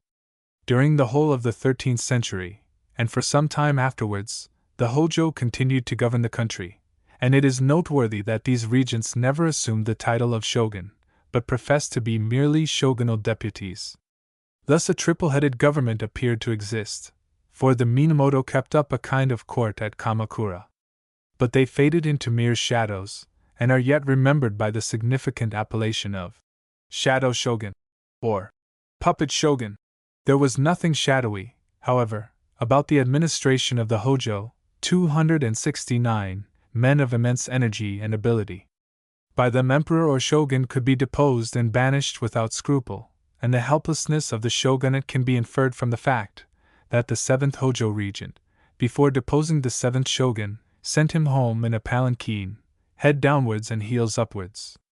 Nevertheless, the Hojo suffered the phantom shogunate to linger on, until 1333. Though unscrupulous in their methods, these regents were capable rulers, and proved themselves able to save the country in a great emergency, the famous invasion attempted by Kublai Khan in 1281. Aided by a fortunate typhoon, which is said to have destroyed the hostile fleet in answer to prayer offered up at the national shrines, the Hojo could repel this invasion. They were less successful in dealing with certain domestic disorders, especially those fomented by the turbulent Buddhist priesthood. During the 13th century, Buddhism had developed into a great military power, strangely like that church militant of the European Middle Ages, the period of soldier priests and fighting bishops. The Buddhist monasteries had been converted into fortresses filled with men-at-arms. Buddhist menace had more than once carried terror into the sacred seclusion of the imperial court.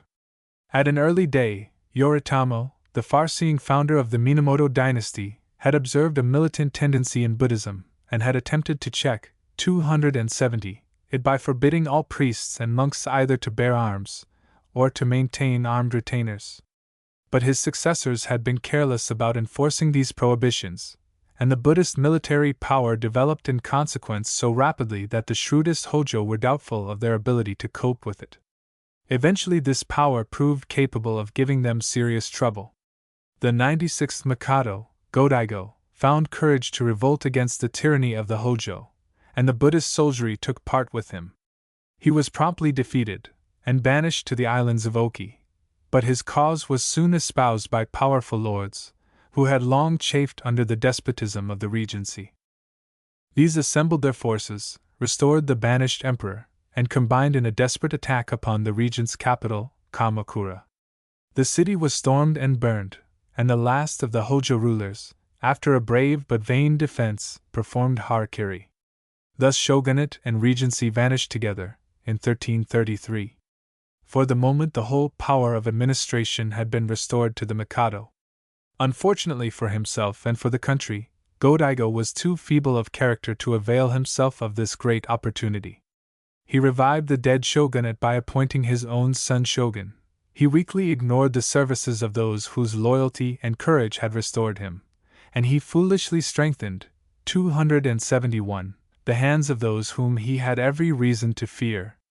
As a consequence, there happened the most serious political catastrophe in the history of Japan, a division of the imperial house against itself. The unscrupulous despotism of the Hojo regents had prepared the possibility of such an event. During the last years of the 13th century, there were living at the same time in Kyoto, besides the reigning Mikado, no less than 3 deposed emperors. To bring about a contest for the succession was, therefore, an easy matter, and this was soon accomplished by the treacherous general Ashikaga Tokuji, to whom Go-Daigo had unwisely shown a special favor. Ashikaga had betrayed the Hojo in order to help the restoration of Go-Daigo. He subsequently would have betrayed the trust of Go-Daigo, in order to seize the administrative power. The emperor discovered this treasonable purpose when too late, and sent against Ashikaga an army which was defeated. After some further contest, Ashikaga mastered the capital, drove Go-Daigo a second time into exile, set up a rival emperor, and established a new shogunate. Now, for the first time, two branches of the imperial family, each supported by powerful lords, contended for the right of succession. That of which Go-Daigo remained the acting representative is known in history as the Southern Branch, Nancho, and by Japanese historians is held to be the only legitimate branch. 272. The other was called the Northern Branch, Hakucho, and was maintained at Kyoto by the power of the Ashikaga clan, while Go-Daigo, finding refuge in a Buddhist monastery, retained the insignia of empire. Thereafter, for a period of 56 years, Japan continued to have two Mikado, and the resulting disorder was such as to imperil the national integrity. It would have been no easy matter for the people to decide which emperor possessed the better claim. Hitherto the imperial presence had represented the national divinity, and the imperial palace had been regarded as the temple of the national religion. The division maintained by the Ashikaga usurpers therefore signified nothing less than the breaking up of the whole tradition upon which existing society had been built. The confusion became greater and greater, the danger increased more and more, until the Ashikaga themselves took alarm. They managed then to end the trouble by persuading the fifth Mikado of the Southern Dynasty, Go-Kamayama, to surrender his insignia to the reigning Mikado of the Northern Dynasty, Go-Komatsu. This having been done, in 1392, Go-Kamayama was honored with the title of retired emperor, and Go-Komatsu was nationally acknowledged as legitimate emperor. But the names of the other four emperors of the Northern Dynasty are still excluded from the official list. The Ashikaga shogunate thus averted the supreme, 273 peril, but the period of this military domination, which endured until 1573, was destined to remain the darkest in Japanese history. The Ashikaga gave the country 15 rulers, several of whom were men of great ability. They tried to encourage industry. They cultivated literature and the arts, but they could not give peace. Fresh disputes arose, and lords whom the shogunate could not subdue made war upon each other. To such a condition of terror was the capital reduced that the court nobility fled from it to take refuge with daimyo powerful enough to afford them protection. Robbery became rife throughout the land, and piracy terrorized the seas. The shogunate itself was reduced to the humiliation of paying tribute to China. Agriculture and industry at last ceased to exist outside of the domains of certain powerful lords. Provinces became waste, and famine, earthquake, and pestilence added their horror to the misery of ceaseless war. The poverty prevailing may be best imagined from the fact that when the emperor known to history as Gotsuchi Mikado, 102nd of the son's succession, died in the year 1500, his corpse had to be kept at the gates of the palace 40 days, because the expenses of the funeral could not be defrayed. Until 1573 the misery continued, and the shogunate meanwhile degenerated into insignificance. Then a strong captain arose and ended the house of Ashikaga, and seized the reins of power. 274. This usurper was Oda Nobunaga, and the usurpation was amply provoked. Had it not occurred, Japan might never have entered upon an era of peace. For there had been no peace since the 5th century. No emperor or regent or shogun had ever been able to impose his rule firmly upon the whole country. Somewhere or other, there were always wars of clan with clan. By the time of the 16th century, personal safety could be found only under the protection of some military leader, able to exact his own terms for the favor of such protection. The question of the imperial succession, which had almost wrecked the empire during the 14th century, might be raised again at any time by some reckless faction, with the probable result of ruining civilization and forcing the nation back to its primitive state of barbarism. Never did the future of Japan appear so dark as at the moment when Oda Nobunaga suddenly found himself the strongest man in the empire, and leader of the most formidable Japanese army that had ever obeyed a single head. This man, a descendant of Shinto priests, was above all things a patriot. He did not seek the title of shogun, and never received it. His hope was to save the country, and he saw that this could be done only by centralizing all feudal power under one control, and strenuously enforcing law. Looking about him for the ways and means of effecting 275 this centralization, he perceived that one of the very first obstacles to be removed was that created by the power of Buddhism militant, the feudal Buddhism developed under the Hojo Regency, and especially represented by the great Shin and Tendai sections, as both had already given aid to his enemies. It was easy to find a cause for quarrel, and he first proceeded against the Tendai. The campaign was conducted with ferocious vigor. The monastery fortresses of Haisan were stormed and razed, and all the priests, with all their adherents, put to the sword, no mercy being shown even to women and children. By nature Nobunaga was not cruel, but his policy was ruthless, and he knew when and why to strike hard. The power of the Tendai sect before this massacre may be imagined from the fact that 3,000 monastery buildings were burnt at Haisan. The Shin sect of the Hongwanji, with headquarters at Osaka, was scarcely less powerful, and its monastery, occupying the site of the present Osaka Castle, was one of the strongest fortresses in the country. Nobunaga waited several years, merely to prepare for the attack. The soldier priests defended themselves well. Upwards of 50,000 lives are said to have been lost in the siege, yet only the personal intervention of the emperor prevented the storming of the stronghold, and the slaughter of every being within its walls. Through respect for the emperor, Nobunaga agreed, 276, to spare the lives of the Shin priests. They were only dispossessed and scattered, and their power forever broken.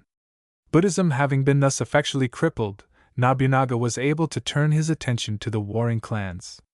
Supported by the greatest generals that the nation ever produced, Hideyoshi and Ieyasu, he proceeded to enforce pacification and order, and his grand purpose would probably have been soon accomplished, but for the revengeful treachery of a subordinate, who brought about his death in 1583. Nobunaga, with Taira blood in his veins, had been essentially an aristocrat, inheriting all the aptitudes of his great race for administration, and versed in all the traditions of diplomacy. His avenger and successor, Hideyoshi, was a totally different type of soldier, a son of peasants, an untrained genius who had won his way to high command by shrewdness and courage, natural skill of arms, and immense inborn capacity for all the chess-play of war. With the great purpose of Nobunaga he had always been in sympathy, and he actually carried it out, subduing the entire country, from north to south, in the name of the emperor, by whom he was appointed regent, Kwambaku. Thus universal peace was temporarily established. But the vast military powers which Hideyoshi had collected and disciplined threatened to become refractory. He found employment for them by declaring unprovoked, 277, war against Korea, whence he hoped to effect the conquest of China. The war with Korea opened in 1592, and dragged on unsatisfactorily until 1598, when Hideyoshi died. He had proved himself one of the greatest soldiers ever born, but not one of the best among rulers. Perhaps the issue of the war in Korea would have been more fortunate, if he could have ventured to conduct it himself. As a matter of fact, it merely exhausted the force of both countries, and Japan had little to show for her dearly bought victories abroad except the Mimizuka or ear monument at Nara, marking the spot where 30,000 pairs of foreign ears, cut from the pickled heads of slain, were buried in the grounds of the temple of Daibutsu. Into the vacant place of power then stepped the most remarkable man that Japan ever produced, Tokugawa Ieyasu. Ieyasu was of Minamoto descent, and an aristocrat to the marrow of his bones. As a soldier he was scarcely inferior to Hideyoshi, whom he once defeated, but he was much more than a soldier, a far-sighted statesman, an incomparable diplomat, and something of a scholar. Cool, cautious, secretive, distrustful, yet generous, stern, yet humane, by the range and the versatility of his genius he might be not unfavorably contrasted with Julius Caesar. All that Nobunaga and Hideyoshi had wished to do, and failed to, 278 do, Ieyasu speedily accomplished. After fulfilling Hideyoshi's dying injunction not to leave the troops in Korea, to become ghosts haunting a foreign land, that is to say, in the condition of spirits without a cult, Ieyasu had to face a formidable league of lords resolved to dispute his claim to rule. The terrific battle of Sekigahara left him master of the country, and he at once took measures to consolidate his power, and to perfect, even to the least detail, all the machinery of military government. As shogun, he reorganized the daimiates, redistributed a majority of fiefs among those whom he could trust, created new military grades, and ordered and so balanced the powers of the greater daimyo as to make it next to impossible for them to dare a revolt. Later on, the daimyo were even required to furnish security for their good behavior. They were obliged to pass a certain time of the year * in the shogun's capital, leaving their families as hostages during the rest of the year.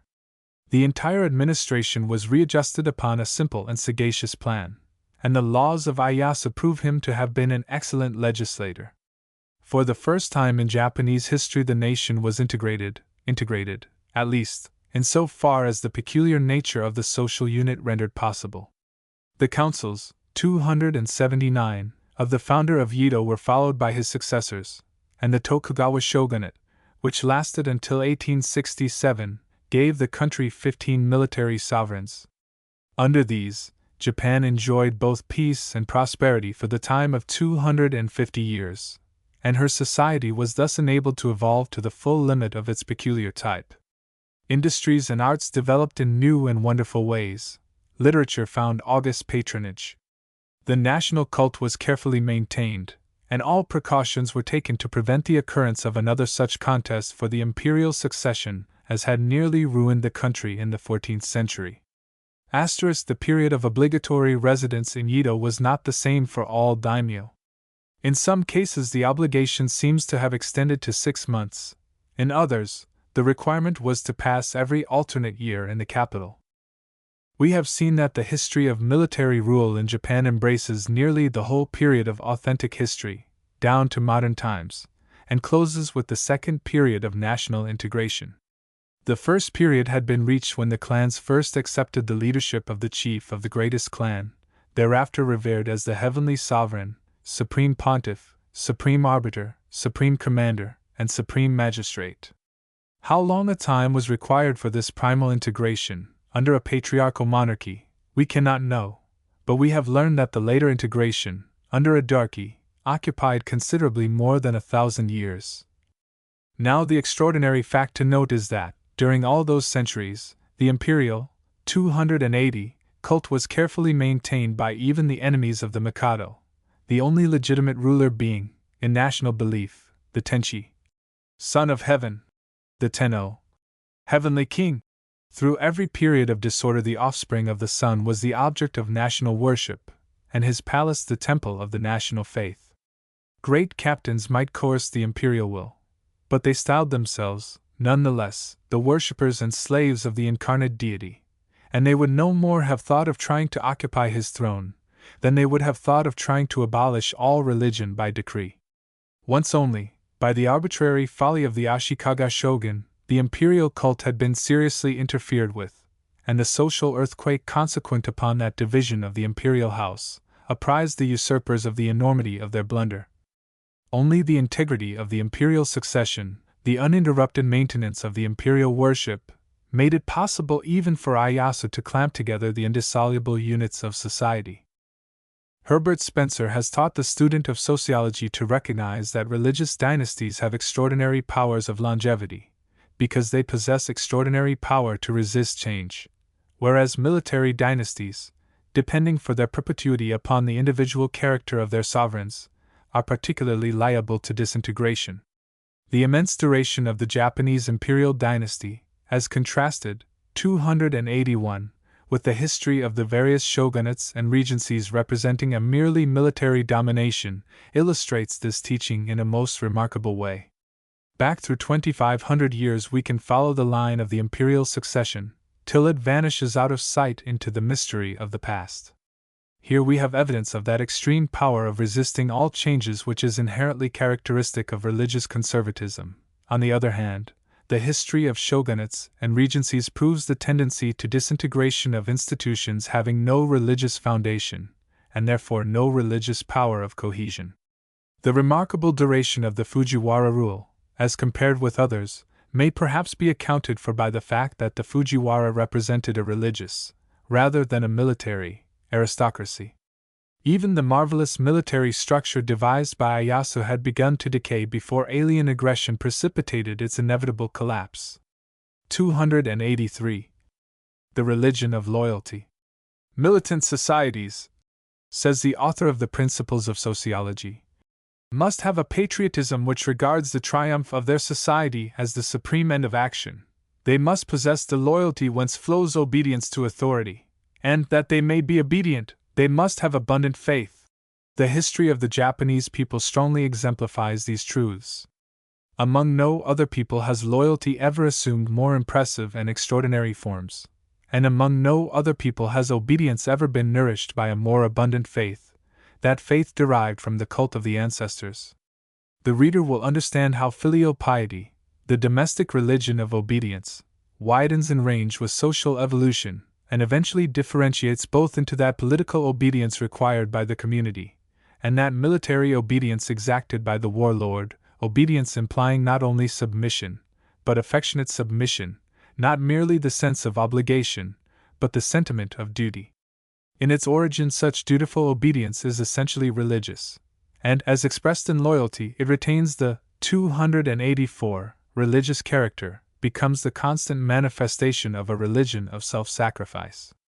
Loyalty is developed early in the history of a militant people, and we find touching examples of it in the earliest Japanese chronicles. We find also terrible ones, stories of self-immolation. To his divinely descended lord, the retainer owed everything, in fact, not less than in theory, goods, household, liberty, and life. Any or all of these he was expected to yield up without a murmur, on demand, for the sake of the Lord. And duty to the Lord, like the duty to the family ancestor, did not cease with death. As the ghosts of parents were to be supplied with food by their living children, so the Spirit of the Lord was to be worshipfully served by those who, during his lifetime, owed him direct obedience. It could not be permitted that the spirit of the rulers should enter unattended into the world of shadows. Some, at least, of those who served him living were bound to follow him in death. Thus in early societies arose the custom of human sacrifices, sacrifices at first obligatory, afterwards voluntary. In Japan, as stated in a former chapter, they remained an indispensable feature of great funerals, up to the 1st century, when images of baked clay were first substituted for the official victims. I have already mentioned how, after this abolition of obligatory, 285, junshur, or following of one's lord in death, the practice of voluntary junshur continued up to the 16th century, when it actually became a military fashion. At the death of a daimyo, it was then common for 15 or 20 of his retainers to disembowel themselves. Ieyasu determined to put an end to this custom of suicide, which is thus considered in the 76th article of his celebrated legacy. Although it is undoubtedly the ancient custom for a vassal to follow his lord in death, there is not the slightest reason in the practice. Confucius has ridiculed the making of effigies buried with the dead. These practices are strictly forbidden, more especially to primary retainers, but to secondary retainers likewise, even of the lowest rank. He is the reverse of a faithful servant who disregards this prohibition. His posterity shall be impoverished by the confiscation of his property, as a warning for those who disobey the laws. Ieyasu's command ended the practice of junshur among his own vassals, but it continued, or revived again, after his death. In 1664 the shogunate issued an edict proclaiming that the family of any person performing junshur should be punished, and the shogunate was in earnest. When this edict was disobeyed by one Yumen no Hyog, who disemboweled himself at the death of his lord, Okudera Tadamasa, the government promptly confiscated the lands of the family of the suicide, executed 2 of 286, his sons, and sent the rest of the household into exile. Though cases of junshur have occurred even within this present era of Meiji, the determined attitude of the Tokugawa government so far checked the practice that even the most fervid loyalty latterly made its sacrifices to religion, as a rule. Instead of performing harakiri, the retainer shaved his head at the death of his lord, and became a Buddhist monk. The custom of junshur represents but one aspect of Japanese loyalty. There were other customs equally, if not even more, significant. For example, the custom of military suicide not as junsure, but as a self-inflicted penalty exacted by the traditions of samurai discipline. Against harakiri as punitive suicide, there was no legislative enactment, for obvious reasons. It would seem that this form of self-destruction was not known to the Japanese in early ages. It may have been introduced from China, with other military customs. The ancient Japanese usually performed suicide by strangulation, as the Nihongi bears witness. It was the military class that established the harakiri as a custom and privilege. Previously, the chiefs of a routed army, or the defenders of a castle taken by storm, would thus end themselves to avoid falling into the enemy's hands, a custom which continued into the present era. About the close of the 15th century, the 287 military custom of permitting any samurai to perform harakiri, instead of subjecting him to the shame of execution, appears to have been generally established. Afterwards it became the recognized duty of a samurai to kill himself at the word of command. All samurai were subject to this disciplinary law, even lords of provinces, and in samurai families, children of both sexes were trained how to perform suicide whenever personal honor or the will of a liege lord might require it. Women, I should observe, did not perform harakiri, but jigai, that is to say, piercing the throat with a dagger so as to sever the arteries by a single thrust and cut movement. The particulars of the harakiri ceremony have become so well known through Mitford's translation of Japanese texts on the subject, that I need not touch upon them. The important fact to remember is that honor and loyalty required the samurai man or woman to be ready at any moment to perform self-destruction by the sword. As for the warrior, any breach of trust, voluntary or involuntary, failure to execute a difficult mission, a clumsy mistake, and even a look of displeasure from one's liege, were sufficient reasons for harakiri, or, as the aristocrats preferred to call it, by the Chinese term, seppuku. Among the highest class of retainers, it was also a duty to make protest against misconduct on the part of their lord by performing seppuku, when all other means of bringing him to reason had, 288, failed, which heroic custom has been made the subject of several popular dramas founded upon fact.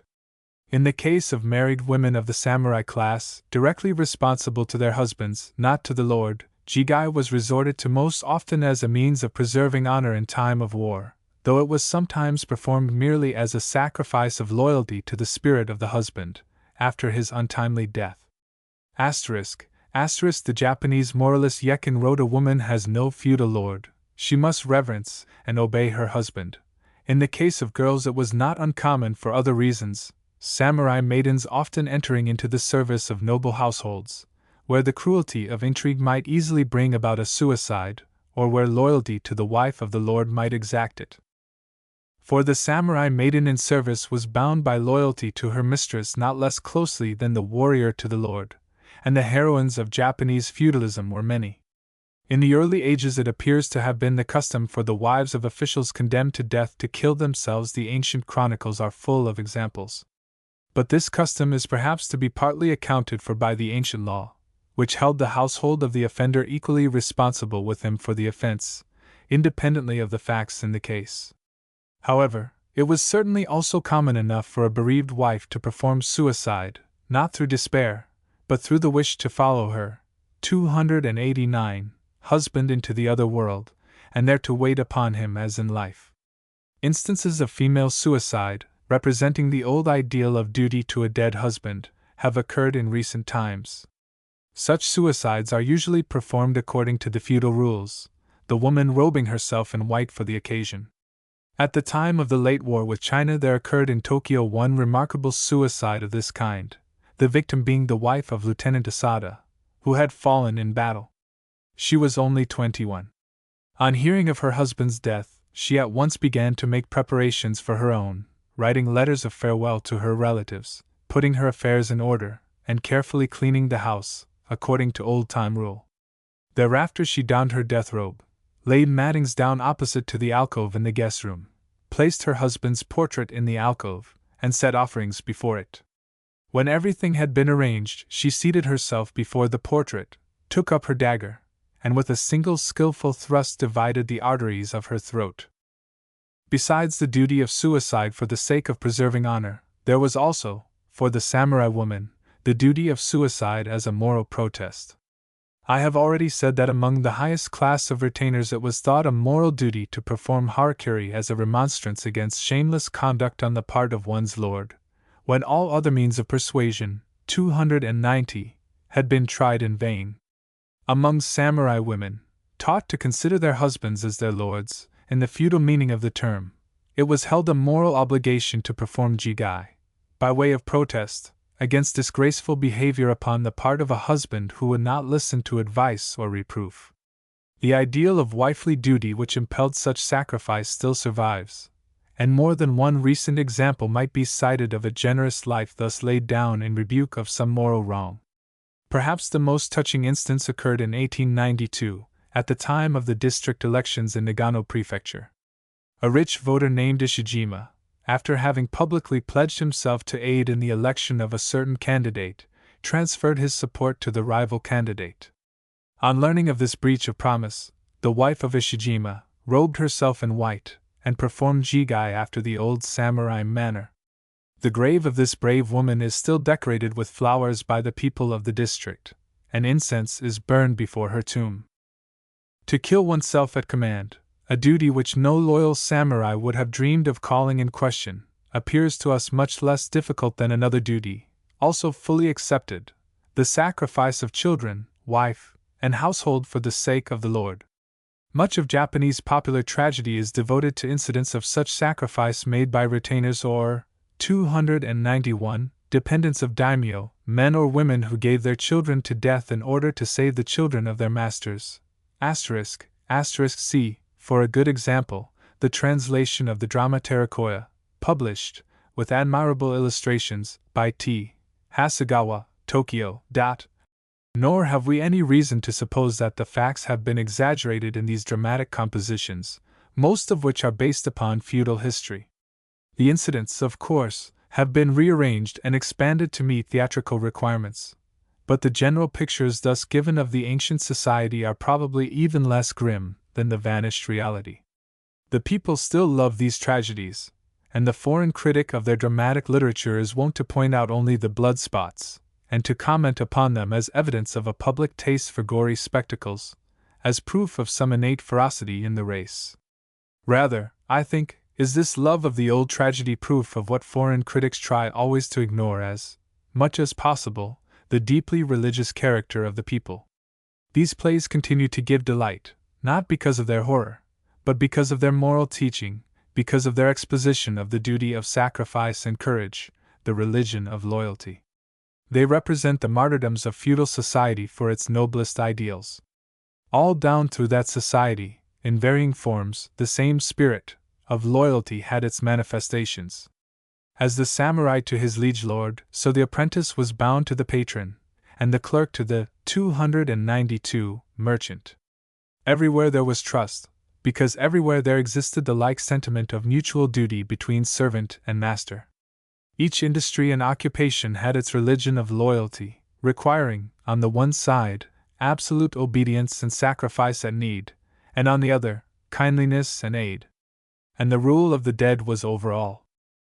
Not less ancient than the duty of dying for parent or lord was the social obligation to avenge the killing of either.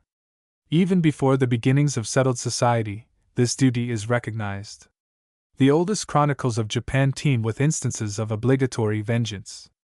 Confucian ethics more than affirm the obligation, forbidding a man to live under the same heaven with the slayer of his lord, or parent, or brother, and fixing all the degrees of kinship, or other relationship, within which the duty of vengeance was to be considered imperative. Confucian ethics, it will be remembered, became at an early date the ethics of the Japanese ruling classes, and so remained down to recent times. The whole Confucian system, as I have remarked elsewhere, was founded upon ancestor worship, and represented scarcely more than an amplification and elaboration of filial piety. It was therefore in complete accord with Japanese moral experience. As the military power developed in Japan, the Chinese code of vengeance became universally accepted, and it was sustained, 293, by law as well as by custom in later ages. Ieyasu himself maintained it, exacting only that preliminary notice of an intended vendetta should be given in writing to the district criminal court. The text of his article on the subject is interesting. In respect to avenging injury done to master or father, it is acknowledged by the wise and virtuous Confucius that you and the injurer cannot live together under the canopy of heaven.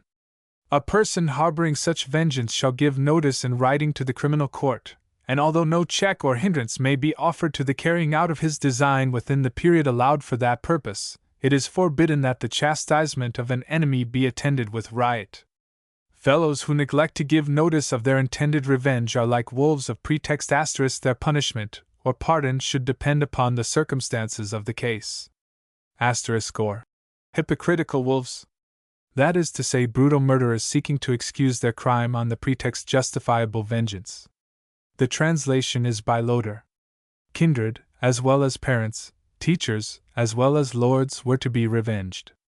A considerable proportion of popular romance and drama is devoted to the subject of vengeance taken by women, and, as a matter of fact, women, and even children, sometimes became avengers when there were no men of a wronged family left to perform the duty. Apprentices avenged their masters, and even sworn friends were bound to avenge each other. 294. Why the duty of vengeance was not confined to the circle of natural kinship is explicable, of course, by the peculiar organization of society. We have seen that the patriarchal family was a religious corporation, and that the family bond was not the bond of natural affection, but the bond of the cult. We have also seen that the relation of the household to the community, and of the community to the clan, and of the clan to the tribe, was equally a religious relation.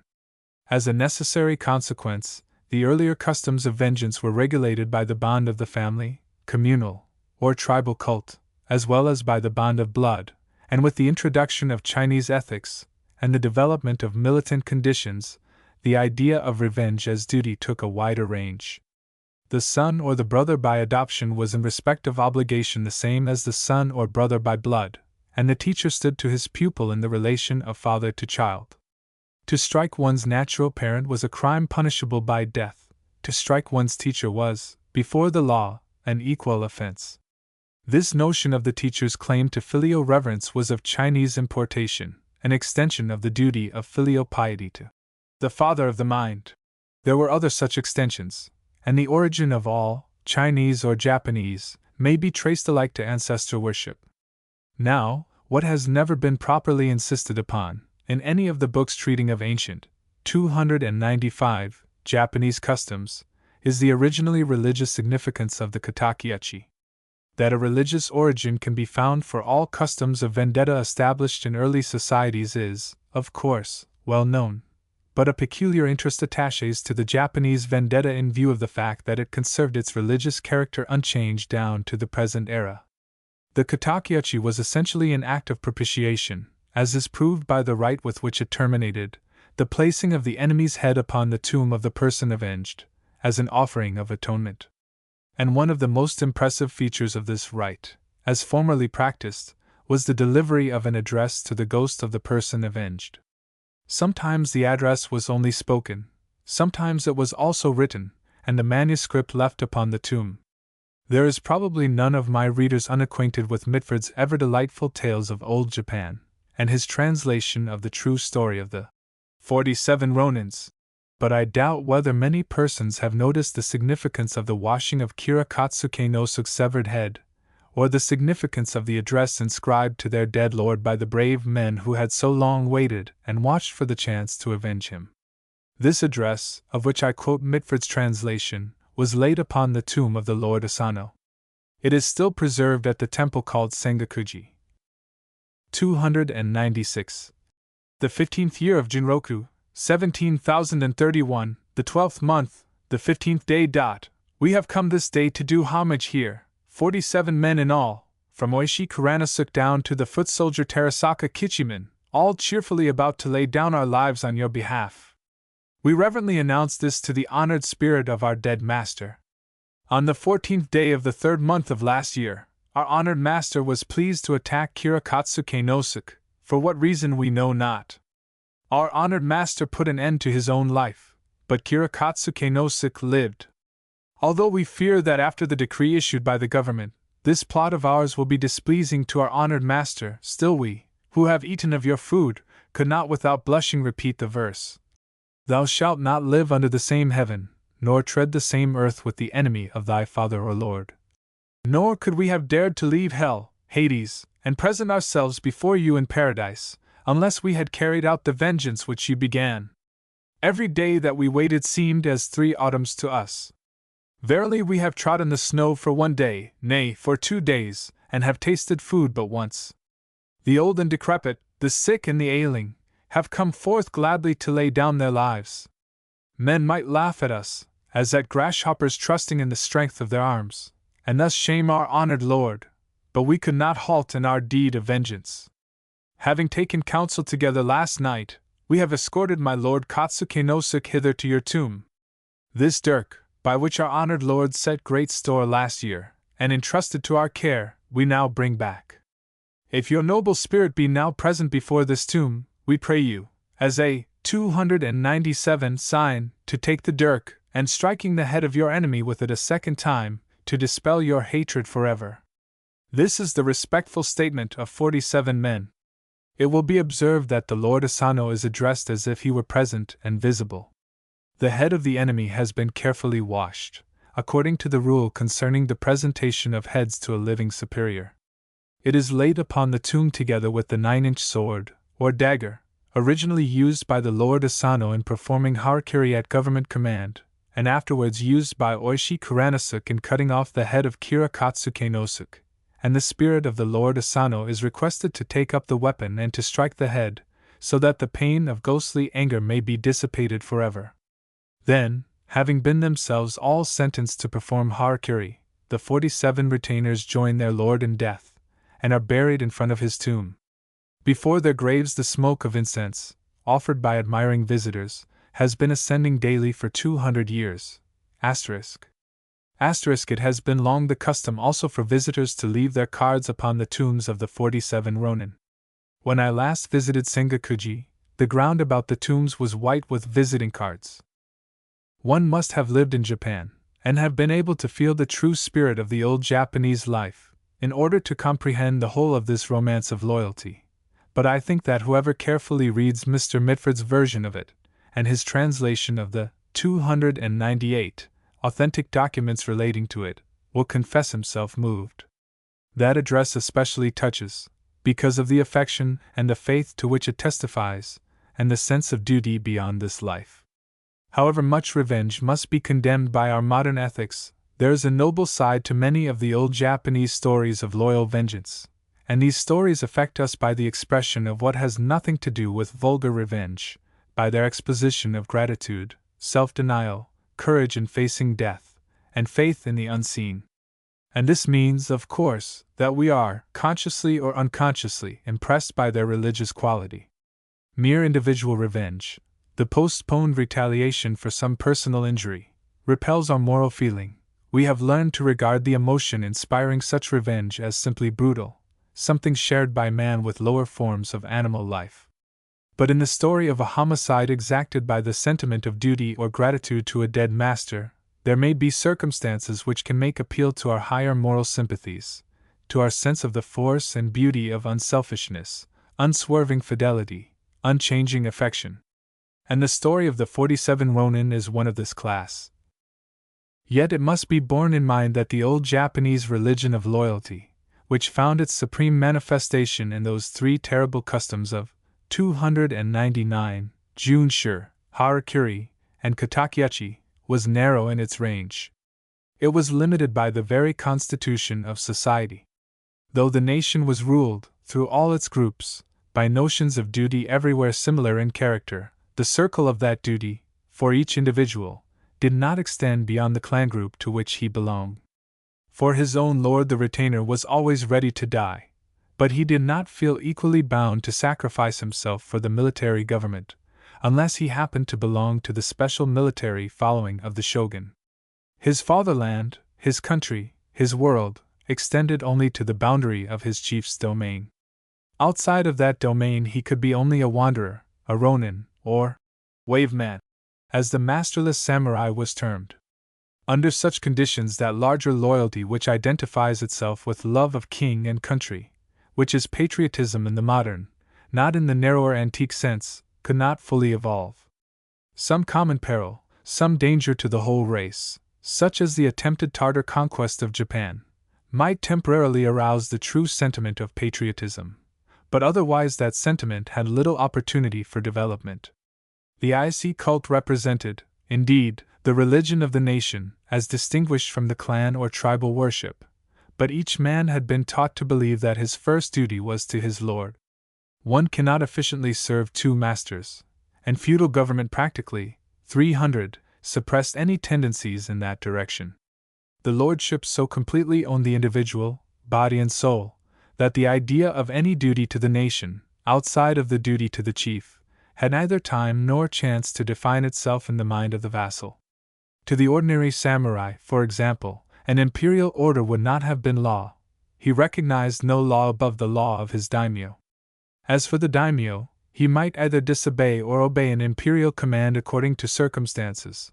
His direct superior was the shogun, and he was obliged to make for himself a politic distinction between the heavenly sovereign as deity, and the heavenly sovereign as a human personality. Before the ultimate centralization of the military power, there were many instances of lords sacrificing themselves for their emperor, but there were even more cases of open rebellion by lords against the imperial will. Under the Tokugawa rule, the question of obeying or resisting an imperial command would have depended upon the attitude of the shogun, and no daimyo would have risked such obedience to the court at Kyoto as might have signified disobedience to the court at Yedo. Not at least until the shogunate had fallen into decay. In Ieyamitsu's time, the daimyo were strictly forbidden to approach the imperial palace on their way to Yedo, even in response to an imperial command, and they were also forbidden to make any direct appeal to the 301 Mikado. The policy of the shogunate was to prevent all direct communication between the Kyoto court and the daimyo. This policy paralyzed intrigue for 200 years, but it prevented the development of patriotism. And for that very reason, when Japan at last found herself face to face with the unexpected peril of Western aggression, the abolition of the dairmates was felt to be a matter of paramount importance. The supreme danger required that the social units should be fused into one coherent mass, capable of uniform action, that the clan and tribal groupings should be permanently dissolved, that all authority should immediately be centered in the representative of the national religion, that the duty of obedience to the heavenly sovereign should replace, at once and forever, the feudal duty of obedience to the territorial lord. The religion of loyalty, evolved by 1,000 years of war, could not be cast away. Properly utilized, it would prove a national heritage of incalculable worth, a moral power capable of miracles if directed by one wise will to a single wise end. Destroyed by reconstruction it could not be, but it could be diverted and transformed. Diverted, therefore, to nobler ends, expanded to larger needs, it became the new national sentiment of trust and duty, the modern sense of patriotism. What wonders it has wrought, within the space of 30 years, the world is now obliged to confess. What, 302, more it may be able to accomplish remains to be seen. One thing at least is certain, that the future of Japan must depend upon the maintenance of this new religion of loyalty evolved through the old, from the ancient religion of the dead. 303. The Jesuit peril. The second half of the 16th century is the most interesting period in Japanese history, for 3 reasons. First, because it witnessed the apparition of those mighty captains, Nobunaga, Hideyoshi, and Ieyasu, types of men that a race seems to evolve for supreme emergencies only, types requiring for their production not merely the highest aptitudes of numberless generations, but likewise an extraordinary combination of circumstances. Secondly, this period is all important because it saw the first complete integration of the ancient social system, the definitive union of all the clan lordships under a central military government. And lastly, the period is of special interest because the incident of the first attempt to Christianize Japan, the story of the rise and fall of the Jesuit power, properly belongs to it.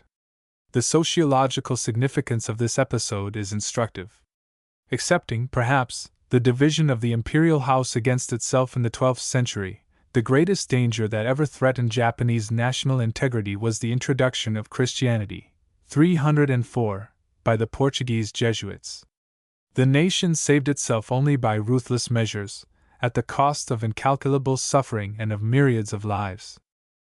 It was during the period of great disorder preceding Nobunaga's effort to centralize authority that this unfamiliar disturbing factor was introduced by Xavier and his followers. Xavier landed at Kagoshima in 1549, and by 1581 the Jesuits had upwards of 200 churches in the country. This fact alone sufficiently indicates the rapidity with which the new religion spread, and it seemed destined to extend over the entire empire. In 1585 a Japanese religious embassy was received at Rome, and by that date no less than 11 daimyo, or kings, as the Jesuits not inaptly termed them, had become converted. Among these were several very powerful lords. The new creed had made rapid way among the common people also. It was becoming popular, in the strict meaning of the word. When Nobunaga rose to power, he favored the Jesuits in many ways, not because of any sympathy with their creed, for he never dreamed of becoming a Christian, but because he thought that their influence would be of service to him in his campaign against Buddhism. Like the Jesuits themselves, Nobunaga had no scruple about means in his pursuit of ends. More ruthless than William the Conqueror, he did not hesitate to put to death, 305, his own brother and his own father-in-law, when they dared to oppose his will. The aid and protection which he extended to the foreign priests, for merely political reasons, enabled them to develop their power to a degree which soon gave him cause for repentance. Mr. Gubbins, in his Review of the Introduction of Christianity into China and Japan, quotes from a Japanese work, called the Buki Migusa, an interesting extract on the subject. Nobunaga now began to regret his previous policy in permitting the introduction of Christianity. He accordingly assembled his retainers, and said to them, "The conduct of these missionaries in persuading people to join them by giving money does not please me. How would it be, think you, if we were to demolish Nambanji, the temple of the southern savages?" So the Portuguese church was called.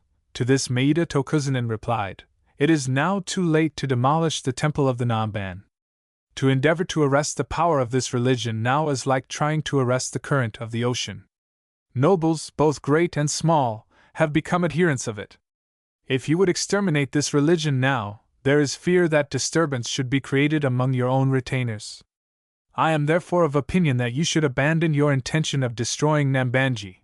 Nobunaga in consequence regretted exceedingly his previous action in regard to the Christian religion, and set about thinking how he could root it out. The assassination of Nobunaga in 1586 may have prolonged the period of toleration. His successor, 306, Hideyoshi, who judged the influence of the foreign priests dangerous, was for the moment occupied with the great problem of centralizing the military power, so as to give peace to the country. But the furious intolerance of the Jesuits in the southern provinces had already made them many enemies, eager to avenge the cruelties of the new creed. We read in the histories of the missions about converted daimyo burning thousands of Buddhist temples, destroying countless works of art, and slaughtering Buddhist priests, and we find the Jesuit writers praising these crusades as evidence of holy zeal. At first the foreign faith had been only persuasive. Afterwards, gathering power under Nobunaga's encouragement, it became coercive and ferocious. A reaction against it set in about a year after Nobunaga's death. In 1587 Hideyoshi destroyed the mission churches in Kyoto, Osaka, and Sakai, and drove the Jesuits from the capital, and in the following year he ordered them to assemble at the port of Hirado, and prepare to leave the country. They felt themselves strong enough to disobey. Instead of leaving Japan, they scattered through the country, placing themselves under the protection of various Christian daimyo. Hideyoshi probably thought it impolitic to push matters further. The priests kept quiet, and ceased to preach publicly, and their self-effacement served them well until 1591. In that year the advent of 307, certain Spanish Franciscans changed the state of affairs. These Franciscans arrived in the train of an embassy from the Philippines, and obtained leave to stay in the country on condition that they were not to preach Christianity. They broke their pledge, abandoned all prudence, and aroused the wrath of Hideyoshi. He resolved to make an example, and in 1597 he had 6 Franciscans, 3 Jesuits, and several other Christians taken to Nagasaki and there crucified. The attitude of the great Tycho toward the foreign creed had the effect of quickening the reaction against it, a reaction which had already begun to show itself in various provinces. But Hideyoshi's death in 1598 enabled the Jesuits to hope for better fortune. His successor, the cold and cautious Ieyasu, allowed them to hope, and even to re-establish themselves in Kyoto, Osaka, and elsewhere. He was preparing for the great contest which was to be decided by the Battle of Sekigahara. He knew that the Christian element was divided, some of its leaders being on his own side, and some on the side of his enemies, and the time would have been ill-chosen for any repressive policy. But in 1606, after having solidly established his power, Ieyasu for the first time showed himself decidedly opposed to Christianity by issuing an edict forbidding further mission work, and proclaiming that those who had adopted the foreign religion must abandon it. Nevertheless, the propaganda, 308, went on, conducted no longer by Jesuits only, but also by Dominicans and Franciscans.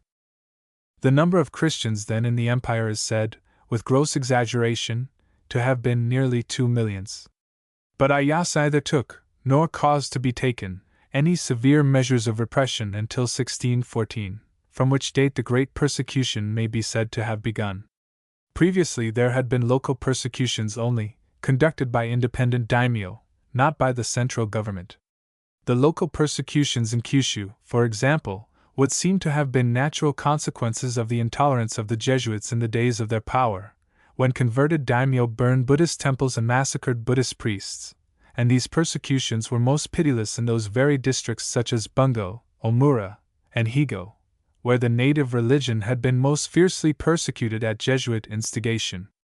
But from 1614, at which date there remained only 8, out of the total 64 provinces of Japan, into which Christianity had not been introduced, the suppression of the foreign creed became a government matter, and the persecution was conducted systematically and uninterruptedly until every outward trace of Christianity had disappeared.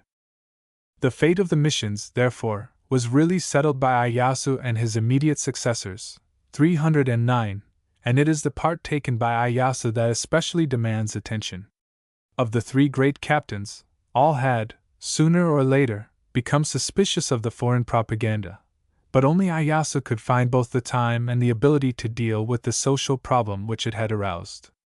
Even Hideyoshi had been afraid to complicate existing political troubles by any rigorous measures of an extensive character. Ieyasu long hesitated. The reasons for his hesitation were doubtless complex, and chiefly diplomatic. He was the last of men to act hastily, or suffer himself to be influenced by prejudice of any sort, and to suppose him timid would be contrary to all that we know of his character. He must have recognized, of course, that to extirpate a religion which could claim, even in exaggeration, more than 1 million of adherents, was no light undertaking, and would involve an immense amount of suffering. To cause needless misery was not in his nature. He had always proved himself humane, and a friend of the common people.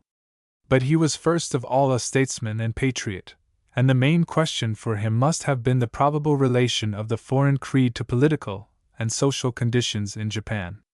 This question required long and patient investigation, and he appears to have given it all possible attention. At last he decided that Roman Christianity constituted a grave political danger, and that its extirpation would be an unavoidable necessity. 310. The fact that the severe measures which he and his successors enforced against Christianity, measures steadily maintained for upwards of 200 years, failed to completely eradicate the creed, proves how deeply the roots had struck. Superficially, all trace of Christianity vanished to Japanese eyes. But in 1865 there were discovered near Nagasaki some communities which had secretly preserved among themselves traditions of the Roman forms of worship, and still made use of Portuguese and Latin words relating to religious matters. To rightly estimate the decision of Ieyasu, one of the shrewdest, and also one of the most humane statesmen that ever lived, it is necessary to consider, from a Japanese point of view, the nature of the evidence upon which he was impelled to act. Of Jesuit intrigues in Japan he must have had ample knowledge, several of them having been directed against himself, but he would have been more likely to consider the ultimate object and probable result of such intrigues than the mere fact of their occurrence. Religious intrigues were common among the Buddhists, and would scarcely attract the notice of the military government except when they interfered with state policy or public order. But religious intrigues having for their object the overthrow of government and a sectarian domination of the country would be gravely considered. 311. Nobunaga had taught Buddhism a severe lesson about the danger of such intriguing. Ieyasu decided that the Jesuit intrigues had a political object of the most ambitious kind, but he was more patient than Nobunaga. By 1603 he had every district of Japan under his yoke, but he did not issue his final edict until 11 years later. It plainly declared that the foreign priests were plotting to get control of the government and to obtain possession of the country. The Kirishitan band have come to Japan, not only sending their merchant vessels to exchange commodities, but also longing to disseminate an evil law, to overthrow right doctrine, so that they may change the government of the country and obtain possession of the land. This is the germ of great disaster and must be crushed.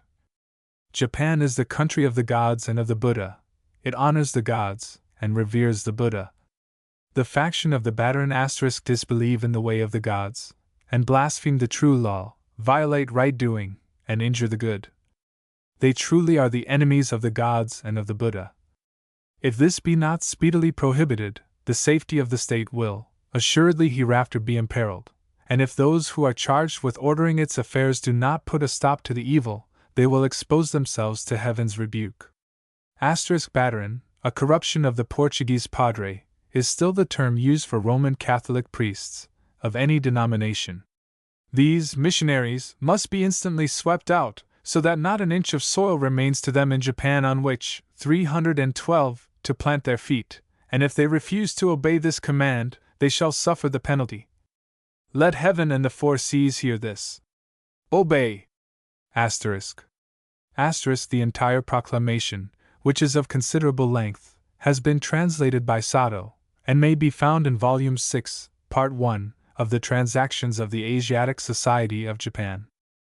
It will be observed that there are two distinct charges made against the Badaran in this document, that of political conspiracy under the guise of religion, with a view to getting possession of the government, and that of intolerance, towards both the Shinto and the Buddhist forms of native worship. The intolerance is sufficiently proved by the writings of the Jesuits themselves. The charge of conspiracy was less easy to prove, but who could reasonably have doubted that, were opportunity offered, the Roman Catholic orders would attempt to control the general government precisely as they had been able to control local government already in the lordships of converted daimyo. Besides, we may be sure that by the time at which the edict was issued, Ieyasu must have heard of many matters likely to give him a most evil opinion of Roman Catholicism, the story of the Spanish conquests in America, and the extermination of the West Indian races, the story of the persecutions in the Netherlands, and of the work of the Inquisition elsewhere, the story of the attempt of Philip II to conquer England, and of the loss of the two great 313 armadas. The edict was issued in 1614, and Ieyasu had found opportunity to inform himself about some of these matters as early as 1600. In that year the English pilot Will Adams had arrived at Japan in charge of a Dutch ship. Adams had started on this eventful voyage in the year 1598, that is to say, just 10 years after the defeat of the First Spanish Armada, and 1 year after the ruin of the Second. He had seen the spacious times of great Elizabeth, who was yet alive. He had very probably seen Howard and Seymour and Drake and Hawkins and Frobisher and Sir Richard Grenville, the hero of 1591. For this Will Adams was a Kentish man, who had served for master and pilot in Her Majesty's ships. The Dutch vessel was seized immediately upon her arrival at Kyushu, and Adams and his shipmates were taken into custody by the daimyo of Bungo, who reported the fact to Ieyasu. The advent of these Protestant sailors was considered an important event by the Portuguese Jesuits, who had their own reasons for dreading the results of an interview between such heretics and the ruler of Japan. But Ieyasu also happened to think the event an important one, and he ordered that Adams should be sent to him at Osaka. The malevolent anxiety of the Jesuits about the matter had not escaped Ieyasu's penetrating observation. They endeavored again and again to have the sailors killed, according to the 314 written statement of Adams himself, who was certainly no liar, and they had been able, in Bungo, to frighten 2 scoundrels of the ship's company into giving false testimony. The Eyesights and the Portingals, wrote Adams, gave many evidences against me and the rest to the Emperor Ieyasu, that we were thieves and robbers of all nations, and that, were we suffered to Liyue, it should be against the profit of his hinds and the land. But Ieyasu was perhaps all the more favorably inclined towards Adams by the eagerness of the Jesuits to have him killed. Crucified, as Adams called it. The custom of Aestus in Japan, as hanging is in our land. He gave them answer, says Adams, that we had as yet not done to him nor to none of his land any harm or damage, therefore against reason and Aestus to put Versus to death. And there came to pass precisely what the Jesuits had most feared, what they had vainly endeavored by intimidation, by slander, by all possible intrigue to prevent, an interview between Ieyasu and the heretic Adams. 315. So that as soon as I came before him, wrote Adams, he demanded of me of what country we were, so I answered him in all points, for there was nothing that he demanded not, both concerning war and peace between country and country, so that the particulars here to write would be too tedious. And for that time I was commanded to prison, being well versed, with one of our mariners that came with me to Surimi. From another letter of Adams it would seem that this interview lasted far into the night, and that Ieyasu's questions referred especially to politics and religion. He asked, says Adams, whether our country had wars?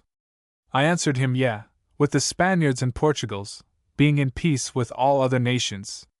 Further he asked me in what I did below? I said, in God, that made heaven and earth. He asked me divers other questions of things of religion, and many other things, as what way we came to the country? Having a chart of the whole world, I shewed him through the Strait of Magellan. At which he wondered, and thought me to lie. Thus, from one thing to another, I abode with him till midnight. The 2 men liked each other at sight, it appears. Of Ieyasu, Adams significantly observes, he viewed me well, and seemed to be wonderful favorable. 2 days later Ieyasu again sent for Adams, and cross-questioned him just about those matters which the 316 Jesuits wanted to remain in the dark. He demanded also as concerning the wars between the Spaniard or Portingal and our country, and the reasons, the which I gave him to understand of all things, which he was glad to hear, as it seemed to me. In the end I was commanded to prison Aegean, but my lodging was bettered. Adams did not see Ieyasu again for nearly 6 weeks. Then he was sent for, and cross-questioned a 3rd time. The result was liberty and favor. Thereafter, at intervals, Ieyasu used to send for him, and presently we hear of him teaching the great statesman some points of geometry, and understanding of the art of mathematics, with other things. Ieyasu gave him many presents, as well as a good living, and commissioned him to build some ships for deep-sea sailing. Eventually, the poor pilot was created a samurai, and given an estate. Being employed in the Emperor's service, he wrote, he hath given me a luing, like to a lordship in England, with 80 or 90 husbandmen that be as my slaves or servants, the which, or the like precedent, was noyer here before given to any stranger. Witness to the influence of Adams with Ieyasu is furnished by the correspondence of Captain Cock, of the English factory, who thus wrote home about him in 1614. The truth is the Emperor estimeth Hym much, and he may go in and speak with Hym at all times, when 317 kinges and princes are kept out. It was through this influence that the English were allowed to establish their factory at Hirado. There is no stranger 17th-century romance than that of this plain English pilot, with only his simple honesty and common sense to help him, rising to such extraordinary favor with the greatest and shrewdest of all Japanese rulers. Adams was never allowed, however, to return to England, perhaps because his services were deemed too precious to lose. He says himself in his letters that Ieyasu never refused him anything that he asked for, ******, except the privilege of revisiting England, when he asked that, once too often, the old emperor remained silent. Asterisk. Daily more and more the Portugals incensed the justices and the people against Versus and 2 of our men, as traitors, gave themselves in service to the king, daimyo, being all in all with the Portugals, howing by them their loos warranted. The one was called Gilbert de Conning, whose mother dwelleth at Middleborough, who gave himself out to be merchant of all the goods in the ship. The other was called Iam Abelson van Owater. These traitors sought all manner of ways to get the goods into their hands, and made known to them all things that had passed in our voyage. 9 days after our arrival, the great king of the land, Ieyasu, sent for me to come to him. Letter of Will Adams to his wife. It has pleased God to bring things to pass, so as in ye eyes of ye world, must seem strange, for the Spaniard and Portingal hath been my bitter enemies to death, and now they must seek to me, an unworthy wretch, for the Spaniard as well as the Portingal must haw all their negotiations, go thorough my hand. Letter of Adams dated January 12, 1613. Even favors for the people who had sought to bring about his death. I pleased him so, wrote Adams, that what I said he would not contrary. At which my former enemies did wonder, and at this time must entreat me to do them a friendship, which to both Spaniards and Portingals have I done, recompensing them good for Yule. So, to pass my time to get my luing, it hath cost me great labor and trouble at the first, but God hath blessed my labor. The correspondence of Adams proves that Ieyasu disdained no means of obtaining direct information about foreign affairs in regard to religion and politics. As for affairs in Japan, he had at his disposal the most perfect system of espionage ever, 318, established, and he knew all that was going on. Yet he waited, as we have seen, 14 years before he issued his edict. Hideyoshi's edict was, indeed, renewed by him in 1606, but that referred particularly to the public preaching of Christianity, and while the missionaries outwardly conformed to the law, he continued to suffer them within his own dominions. Persecutions were being carried on elsewhere, but the secret propaganda was also being carried on, and the missionaries could still hope. Yet there was menace in the air, like the heaviness preceding storms. Captain Saris, writing from Japan in 1613, records a pathetic incident which is very suggestive. I gae low, he says, to divers women of the better sort to come into my cabin, where the picture of Venus, with her son Cupid, did hang somewhat wantonly set out in a large frame. They, thinking it to be Our Lady and her son, fell down and worshipped it, with shews of great devotion, telling me in a whispering manner that some of their own companions, which were not so, might not hear that they were Christianos, whereby we perceived them to be Christians, converted by the Portugal Isots. When Ieyasu first took strong measures, they were directed, not against the Jesuits, but against a more imprudent order, as we know from Adams's correspondence. In the year 1612, he says, is put down all the sects of the Franciscan. The Jesuits how, 319, what privilege, there being in Nagasaki, in which place only may be so many as will of all sects, in other places not so many permitted. Roman Catholicism was given 2 more years' grace after the Franciscan episode. Why Ieyasu should have termed it a false and corrupt religion, both in his legacy and elsewhere, remains to be considered. From the Far Eastern point of view, he could scarcely have judged it otherwise, after an impartial investigation. It was essentially opposed to all the beliefs and traditions upon which Japanese society had been founded. The Japanese state was an aggregate of religious communities, with a god king at its head. The customs of all these communities had the force of religious laws, and ethics were identified with obedience to custom. Filial piety was the basis of social order, and loyalty itself was derived from filial piety. But this Western creed, which taught that a husband should leave his parents and cleave to his wife, held filial piety to be at best an inferior virtue.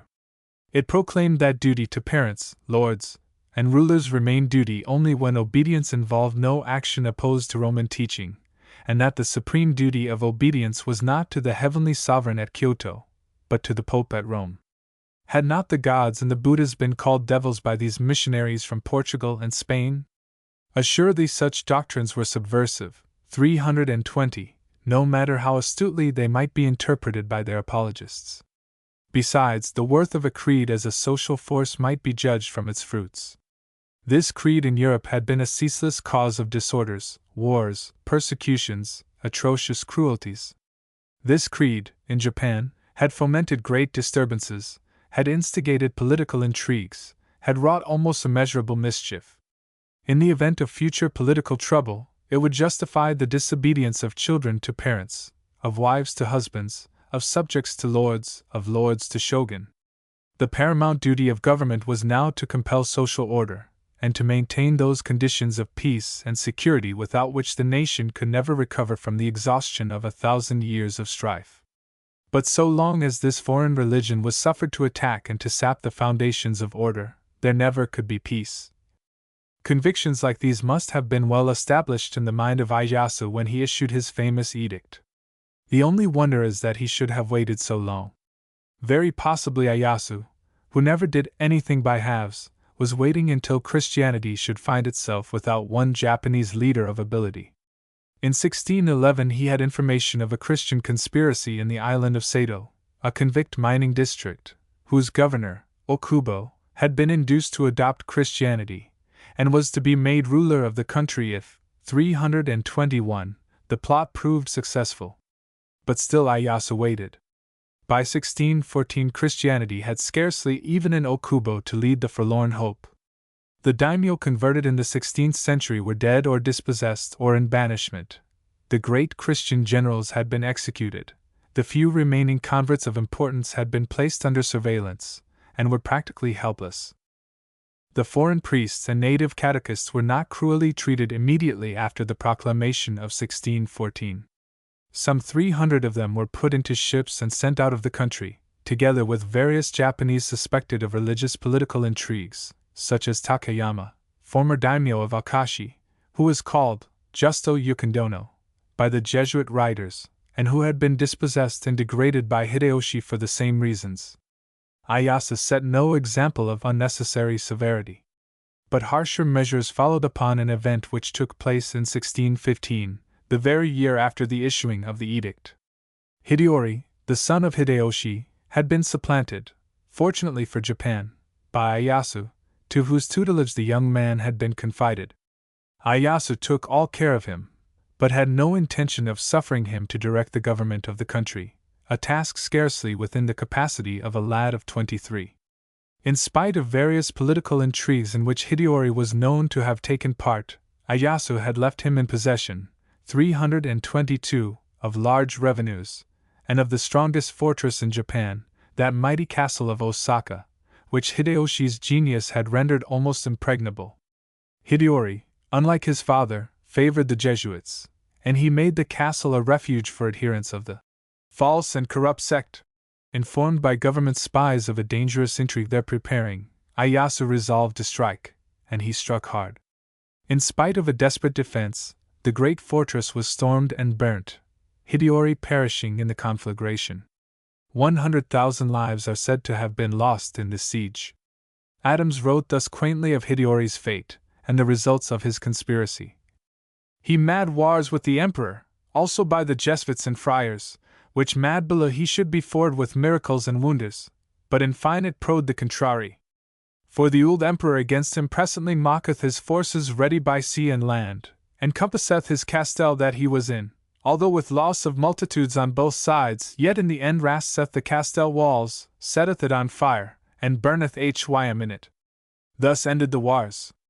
Now the emperor, hearing of these Jesuits and friars being in the castle with his enemies, and still from time to time against Hym, commandeth all Romish sort of men to depart out of his country, their churches pulled down, and burned. This followed in the old emperor's 323 days. Now this year, 1616, the old emperor he died.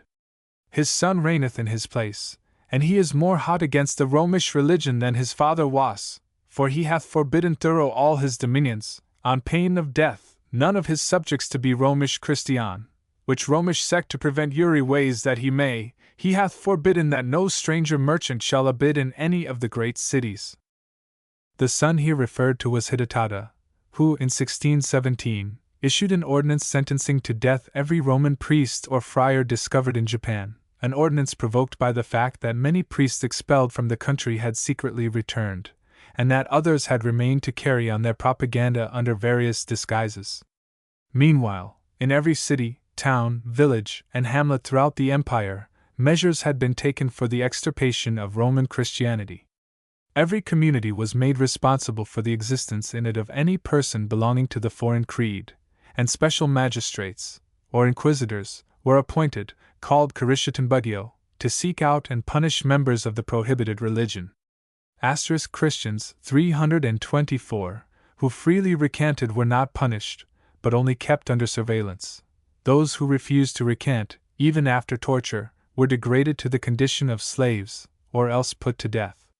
In some parts of the country, extraordinary cruelty was practiced, and every form of torture used to compel recantation. But it is tolerably certain that the more atrocious episodes of the persecution were due to the individual ferocity of local governors or magistrates, as in the case of Takanaka Unim no Kami, who was compelled by the government to perform harakiri for abusing his powers at Nagasaki, and making persecution a means of extorting money. Be that as it may, the persecution at last either provoked or helped to bring about a Christian rebellion in the Daimate of Arima, historically remembered as the Shimabara Revolt. In 1636, a host of peasants, driven to desperation by the tyranny of their lords, the daimyo of Arima and the daimyo of Karatsu, convert districts, rose in arms, burned all the Japanese temples in their vicinity, and proclaimed religious war. Their banner bore a cross. Their leaders were converted samurai. They were soon, 325, joined by Christian refugees from every part of the country, until their numbers swelled to 30 or 40,000. On the coast of the Shimabara Peninsula they seized an abandoned castle, at a place called Hara, and there fortified themselves. The local authorities could not cope with the uprising, and the rebels more than held their own until government forces, aggregating over 160,000 men, were dispatched against them. After a brave defense of 102 days, the castle was stormed in 1638, and its defenders, together with their women and children, put to the sword. Officially, the occurrence was treated as a peasant revolt, and the persons considered responsible for it were severely punished. The Lord of Shimabara, Arima, was further sentenced to perform harakiri. Japanese historians state that the rising was first planned and led by Christians, who designed to seize Nagasaki, subdue Kyushu, invite foreign military help, and compel a change of government. The Jesuit writers would have us believe there was no plot. One thing certain is that a revolutionary appeal was made to the Christian element, and was largely responded to with alarming consequences. A strong castle on the Kyushu coast, held by 30 or 40,000 Christians, constituted a serious danger, a point of vantage from which a Spanish invasion of the country might have been attempted with some 326 chance of success. The government seems to have recognized this danger, and to have dispatched in consequence an overwhelming force to Shimabara. If foreign help could have been sent to the rebels, the result might have been a prolonged civil war. As for the wholesale slaughter, it represented no more than the enforcement of Japanese law, the punishment of the peasant revolting against his lord, under any circumstances whatever, being death. So far as concerns the policy of such massacre, it may be remembered that, with less provocation, Nobunaga exterminated the Tennai Buddhists at Hayaisan. We have every reason to pity the brave men who perished at Shimabara, and to sympathize with their revolt against the atrocious cruelty of their rulers. But it is necessary, as a simple matter of justice, to consider the whole event from the Japanese political point of view. It should be borne in mind that none of these edicts were directed against Protestant Christianity. The Dutch were not considered Christians in the sense of the ordinances, nor were the English. The following extract from a typical village, kumicho, or code of communal regulations, shows the responsibility imposed upon all communities regarding the presence in their midst of Roman Catholic converts or believers. Every year, between the first and the third month, we will renew our shumencho. If we know of any person who belongs to a prohibited sect, we will immediately inform the daikwan. Servants and laborers shall give to their masters a certificate declaring that they are not Christians. In regard to persons who have been Christians, but have recanted, if such persons come to or leave the village, We promise to report it. See Professor Widmore's Notes on Land Tenure and Local Institutions in Old Japan. The Dutch have been denounced for helping to crush the rebellion with ships and cannon. They fired, by their own acknowledgement, 426 shot into the castle. However, the extant correspondence of the Dutch factory at Hirado proves beyond question that they were forced, under menace, to thus act.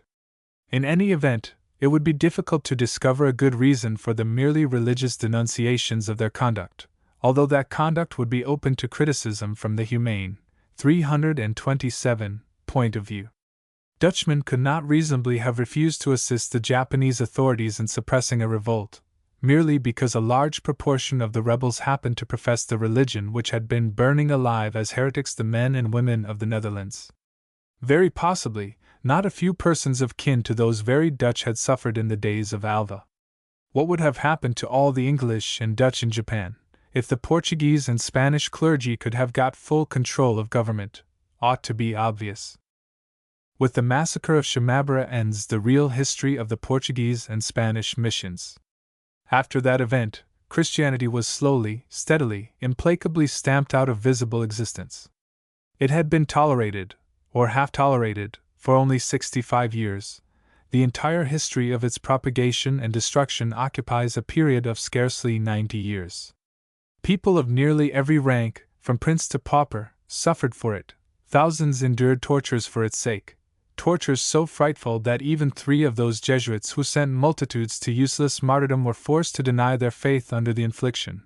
And tender women, sentenced to the stake, carried 328 their little ones with them into the fire, rather than utter the words that would have saved both mother and child. Yet this religion, for which thousands vainly died, had brought to Japan nothing but evil disorders, persecutions, revolts, political troubles, and war.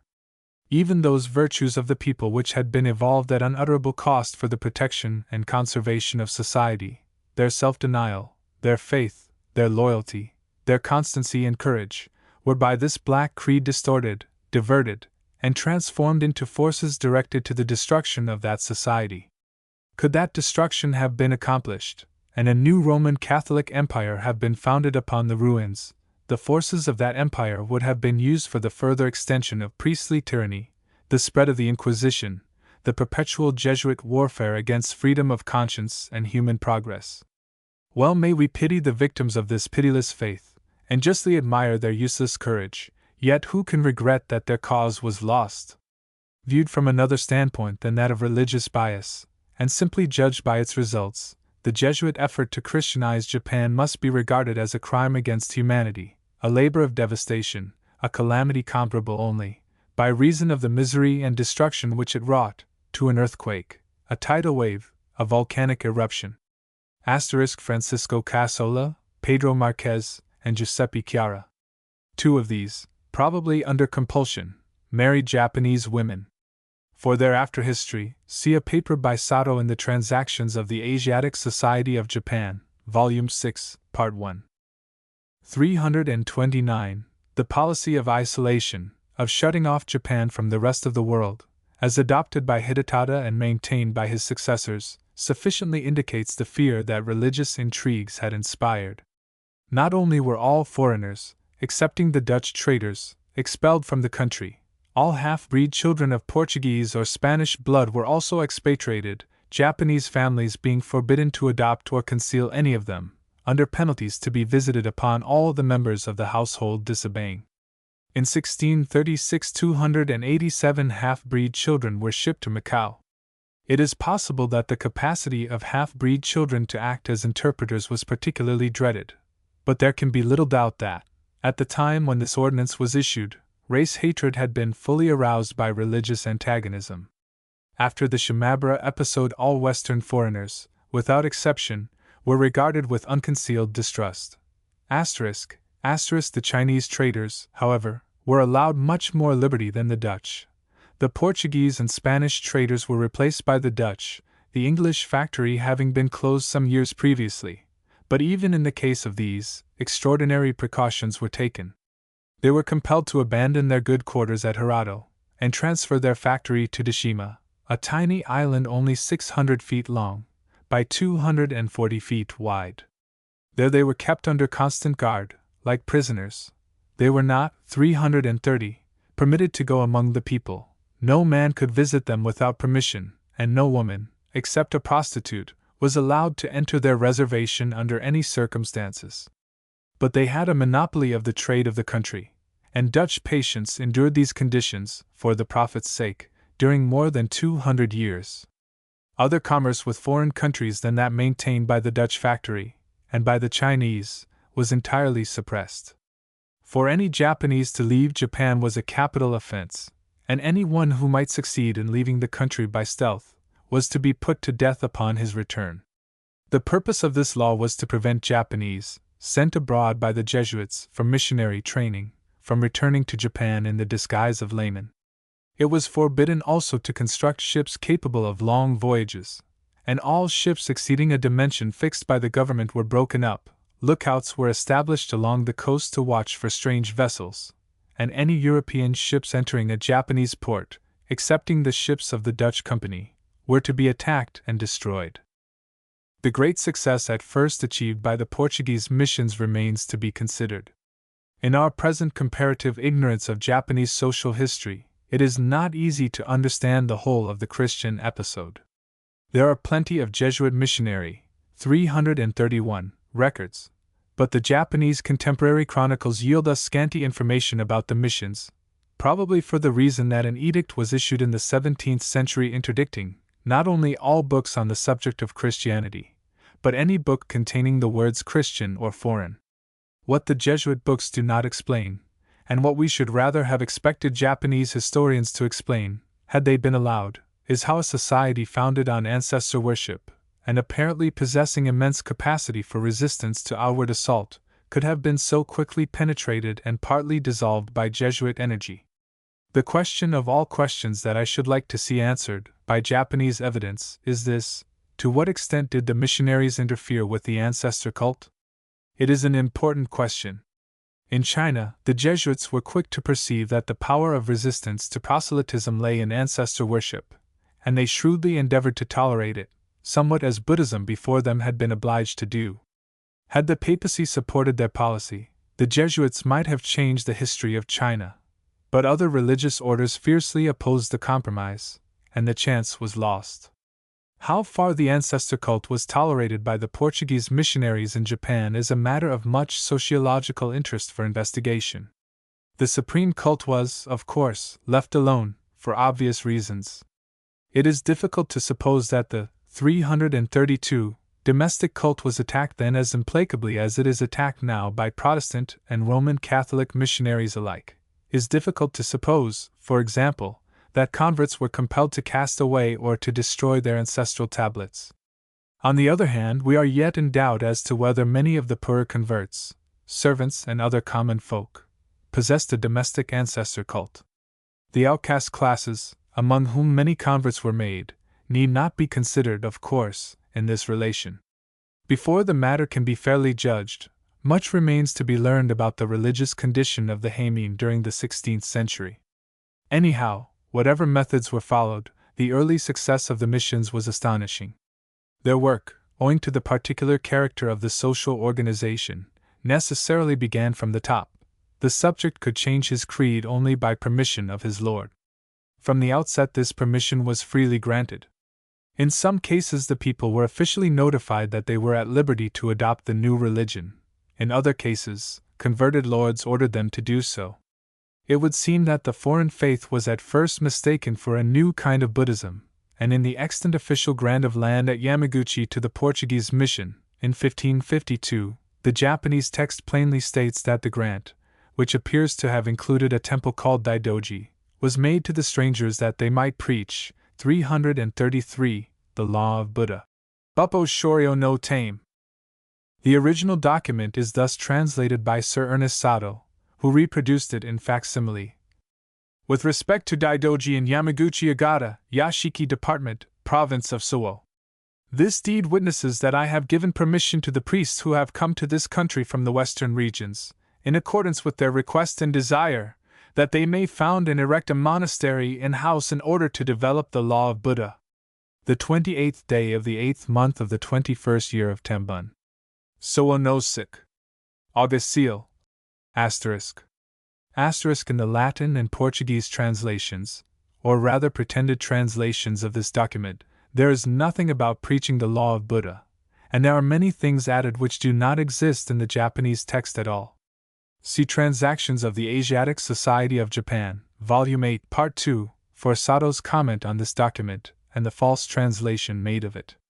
If this error or deception could have occurred at Yamaguchi, it is reasonable to suppose that it also occurred in other places.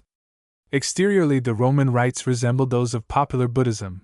The people would have observed but little that was unfamiliar to them in the forms of the service, the vestments, the beads, the prostrations, the images, the bells, and the incense. The virgins and the saints would have been found to resemble the Oryo Bodhisattvas and Buddhas. The angels and the demons would have been at once identified with the Tennin, 334, and the Oni. All that pleased popular imagination in the Buddhist ceremonial could be witnessed, under slightly different form, in those temples which had been handed over to the Jesuits, and consecrated by them as churches or chapels. The fathomless abyss really separating the two faiths could not have been perceived by the common mind, but the outward resemblances were immediately observable. There were furthermore some attractive novelties.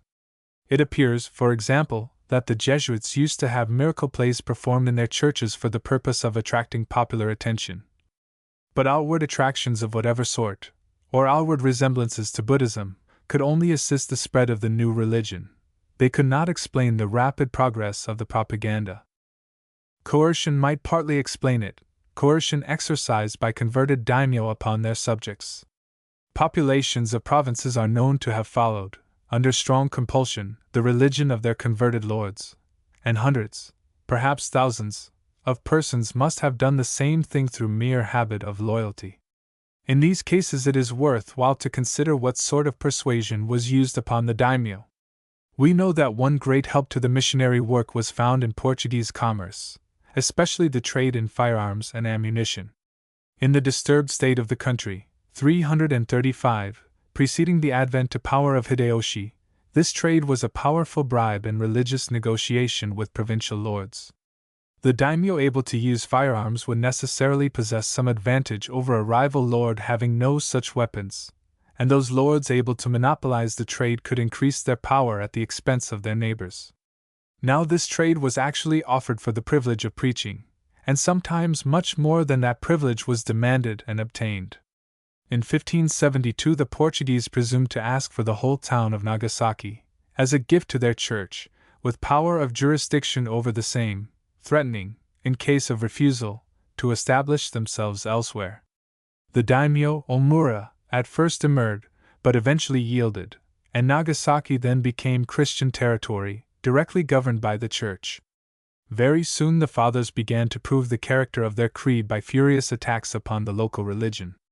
They set fire to the great Buddhist temple, Jinguji, and attributed the fire to the wrath of God, after which act, by the zeal of their converts, some 80 other temples, in or about Nagasaki, were burnt.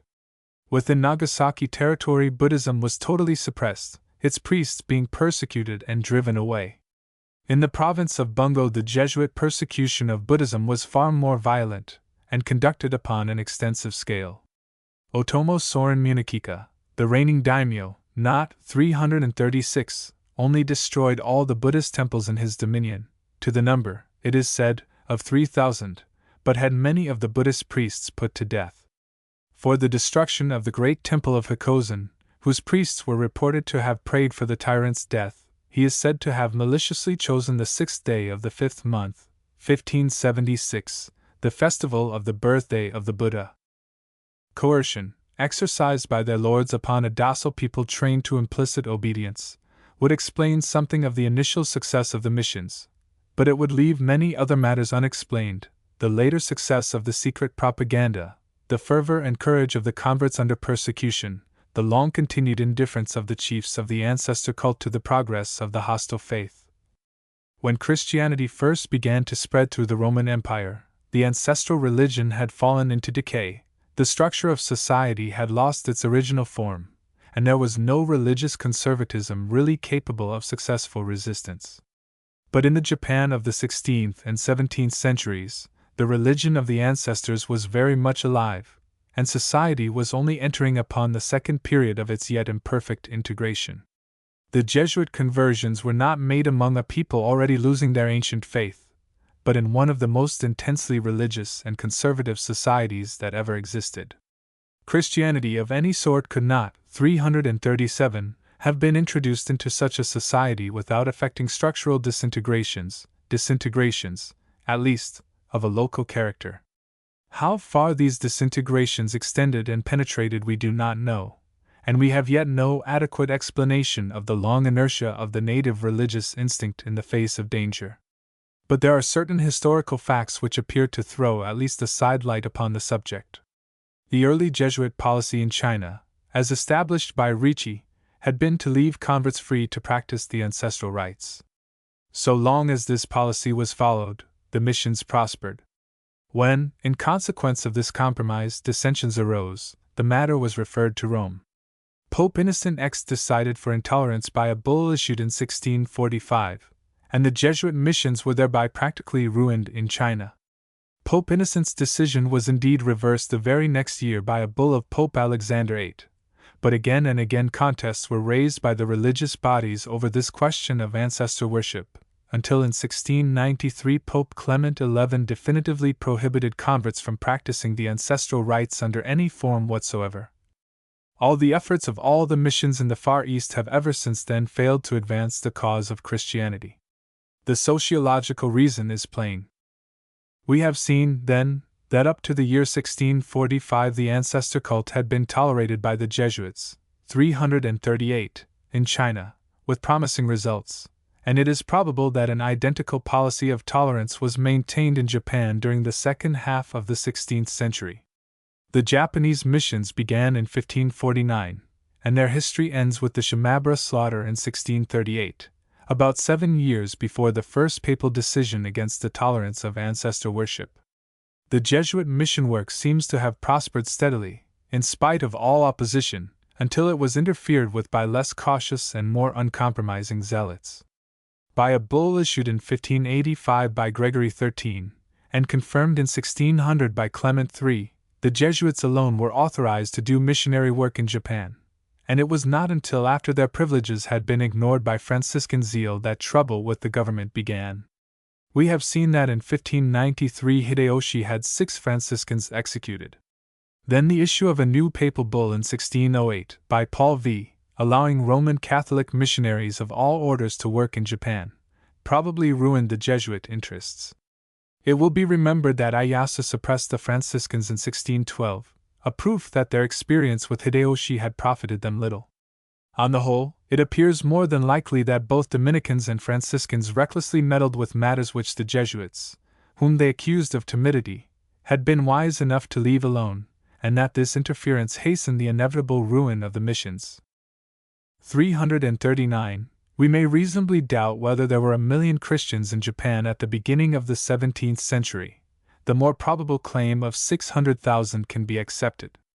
In this era of toleration, the efforts of all the foreign missionary bodies combined, and the yearly expenditure of immense sums in support of their work, have enabled them to achieve barely 1/5 of the success attributed to their Portuguese predecessors, upon a not incredible estimate.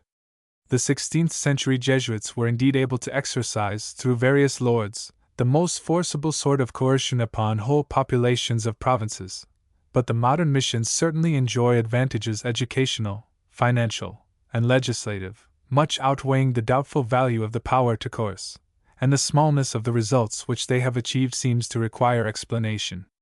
The explanation is not difficult. Needless attacks upon the ancestor cult are necessarily attacks upon the constitution of society, and Japanese society instinctively resists these assaults upon its ethical basis. For it is an error to suppose that this Japanese society has yet arrived even at such a condition as Roman society presented in the 2nd or 3rd century of our era. Rather, it remains at a stage resembling that of a Greek or Latin society many centuries before Christ. The introduction of railroads, telegraphs, modern arms of precision, modern applied science of all kinds has not yet 340 sufficed to change the fundamental order of things. Superficial disintegrations are rapidly proceeding, new structures are forming, but the social condition still remains much like that which, in southern Europe, long preceded the introduction of Christianity. Though every form of religion holds something of undying truth, the evolutionist must classify religions. He must regard a monotheistic faith as representing, in the progress of human thought, a very considerable advance upon any polytheistic creed, monotheism signifying the fusion and expansion of countless ghostly beliefs into one vast concept of unseen omnipotent power. And from the standpoint of psychological evolution, he must of course consider pantheism as an advance upon monotheism, and must further regard agnosticism as an advance upon both. But the value of a creed is necessarily relative, and the question of its worth is to be decided, not by its adaptability to the intellectual developments of a single cultured class, but by its larger emotional relation to the whole society of which it embodies the moral experience. Its value to any other society must depend upon its power of self-adaptation to the ethical experience of that society. We may grant that Roman Catholicism was, by sole virtue of its monotheistic conception, a stage in advance of the primitive ancestor worship. But it was adapted only to a form of society at 341, which neither Chinese nor Japanese civilization had arrived, a form of society in which the ancient family had been dissolved, and the religion of filial piety forgotten. Unlike that subtler, and incomparably more humane creed of India, which had learned the secret of missionary success 1,000 years before Loyola, the religion of the Jesuits could never have adapted itself to the social conditions of Japan, and by the fact of this incapacity the fate of the missions was really decided in advance. The intolerance, the intrigues, the savage persecutions carried on, all the treacheries and cruelties of the Jesuits, may simply be considered as the manifestations of such incapacity, while the repressive measures taken by Ieyasu and his successors signify sociologically no more than the national perception of supreme danger. It was recognized that the triumph of the foreign religion would involve the total disintegration of society, and the subjection of the empire to foreign domination. Neither the artist nor the sociologist, at least, can regret the failure of the missions. Their extirpation, which enabled Japanese society to evolve to its type limit, preserved for modern eyes the marvelous world of Japanese art, and the yet more marvelous world of its traditions, beliefs, and customs. Roman Catholicism, triumphant, would have swept all this out of existence. The natural antagonism, 342, of the artist to the missionary may be found in the fact that the latter is always, and must be, an unsparing destroyer. Everywhere the developments of art are associated in some sort with religion, and by so much as the art of a people reflects their beliefs, that art will be hateful to the enemies of those beliefs. Japanese art, of Buddhist origin, is especially an art of religious suggestion, not merely as regards painting and sculpture, but likewise as regards decoration, and almost every product of aesthetic taste. There is something of religious feeling associated even with the Japanese delight in trees and flowers, the charm of gardens, the love of nature and of nature's voices, with all the poetry of existence, in short. Most assuredly the Jesuits and their allies would have ended all this, every detail of it, without the slightest qualm. Even could they have understood and felt the meaning of that world of strange beauty, result of a race experience never to be repeated or replaced, they would not have hesitated a moment in the work of obliteration and effacement. Today, indeed, that wonderful art world is being surely and irretrievably destroyed by Western industrialism. But industrial influence, though pitiless, is not fanatic, and the destruction is not being carried on with such ferocious rapidity, but that the fading story of beauty can be recorded for the future benefit of human civilization. 343. Feudal integration. It was under the later Tokugawa shogun, during the period immediately preceding the modern regime, that Japanese civilization reached the limit of its development. No further evolution was possible, except through social reconstruction. The conditions of this integration chiefly represented the reinforcement and definition of conditions pre-existing, scarcely anything in the way of fundamental change. More than ever before, the old compulsory systems of cooperation were strengthened.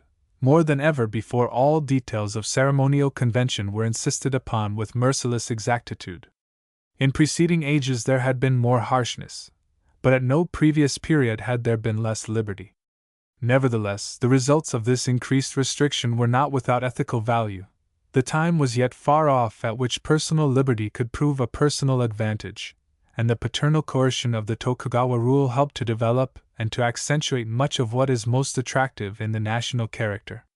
Centuries of warfare had previously allowed small opportunity for the cultivation of the more delicate qualities of that character, the refinements, the 344, ingenuous kindliness, the joy in life that afterward lent so rare a charm to Japanese existence.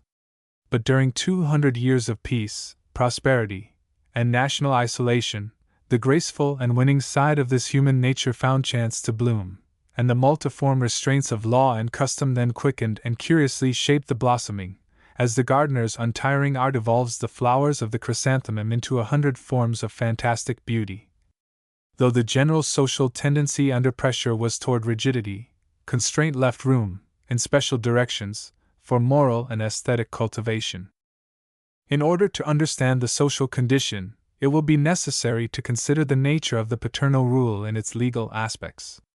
To modern imagination, the old Japanese laws may well seem intolerable, but their administration was really less uncompromising than that of our Western laws.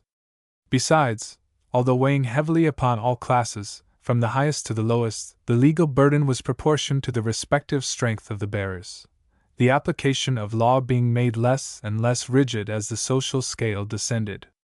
In theory at least, from the earliest times, the poor and unfortunate had been considered as entitled to pity, and the duty of showing them all possible mercy was insisted upon in the oldest extant moral code of Japan, the laws of Shotoku Taisho.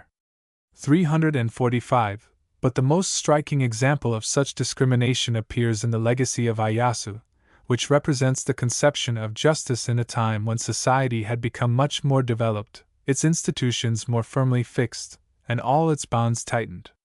This stern and wise ruler, who declared that the people are the foundation of the empire, commanded leniency in dealing with the humble. He ordained that any lord, no matter what his rank, convicted of breaking laws, to the injury of the people, should be punished by the confiscation of his estates.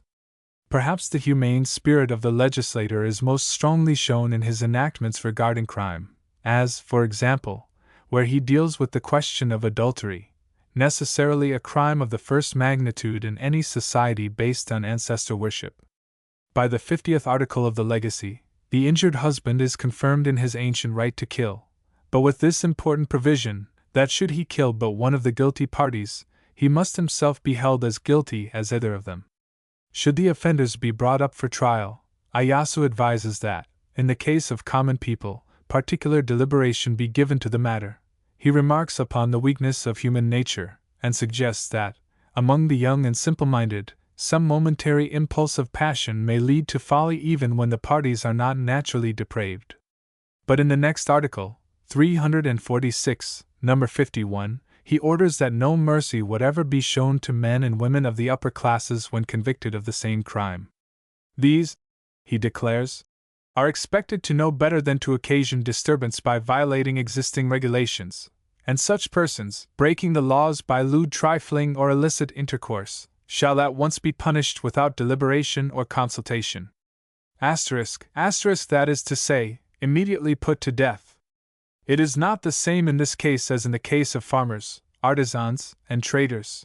Throughout the entire code, this tendency to tighten the bonds of law in the case of the military classes, and to loosen them mercifully for the lower classes, is equally visible. Ieyasu strongly disapproved of unnecessary punishments, and held that the frequency of punishments was proof, not of the ill conduct of subjects, but of the ill conduct of officials. The 91st article of his code puts the matter thus plainly, even as regarded the shogunate. When punishments and executions abound in the empire, it is a proof that the military ruler is without virtue and degenerate. He devised particular enactments to protect the peasantry and the poor from the cruelty or the rapacity of powerful lords. The great daimyo were strictly forbidden, when making their obligatory journeys to Yedo, to disturb or harass the people at the post houses, or suffer themselves to be puffed up with military pride. 347. The private, not less than the public conduct of these great lords, was under government surveillance, and they were actually liable to punishment for immorality. Concerning debauchery among them, the legislator remarked that, even though this can hardly be pronounced insubordination, it should be judged and punished according to the degree in which it constitutes a bad example for the lower classes. Art. 88. As to veritable insubordination there was no pardon. The severity of the law on this subject allowed of no exception or mitigation. The 53rd section of the legacy proves this to have been regarded as the supreme crime. The guilt of a vassal murdering his suzerain is in principle the same as that of an arch-traitor to the emperor. His immediate companions, his relations, all even to his most distant connections, shall be cut off, hewn to atoms, root and fibre. The guilt of a vassal only lifting his hand against his master, even though he does not assassinate him, is the same. In strong contrast to this grim ordinance is the spirit of all the regulations touching the administration of law among the lower classes. Forgery, incendiarism, and poisoning were indeed crimes justifying the penalty of burning or crucifixion, but judges were instructed to act with as much leniency as circumstances permitted in the case of ordinary offenses. With regard to minute details affecting individuals of the inferior classes, says the 73d article of the Code, learn the wide benevolence of Kaso of the Han, Chinese dynasty. It was further ordered that magistrates of the criminal and civil courts should be chosen only from a class of men who are upright and pure, distinguished for charity and benevolence. All magistrates were kept under close supervision, and their conduct regularly reported by government spies. Though even daimyo were liable to suffer for debauchery, Ieyasu did not believe in the expediency of attempting to suppress all vice by law. There is a strangely modern ring in his remarks upon this subject, in the 73d section of the Legacy. Virtuous men have said, both in poetry and in classic works, that houses of debauch, for women of pleasure and for street-walkers, are the worm-eaten spots of cities and towns. But these are necessary evils, and if they be forcibly abolished, men of unrighteous principles will become like ravelled thread, and there will be no end to daily punishments and floggings. In many castle towns, however, such houses were never allowed, probably in view of the large military force assembled in such towns, which had to be maintained under iron discipline. 348. Another humane aspect of Tokugawa legislation is furnished by its dictates in regard to the relations of the sexes.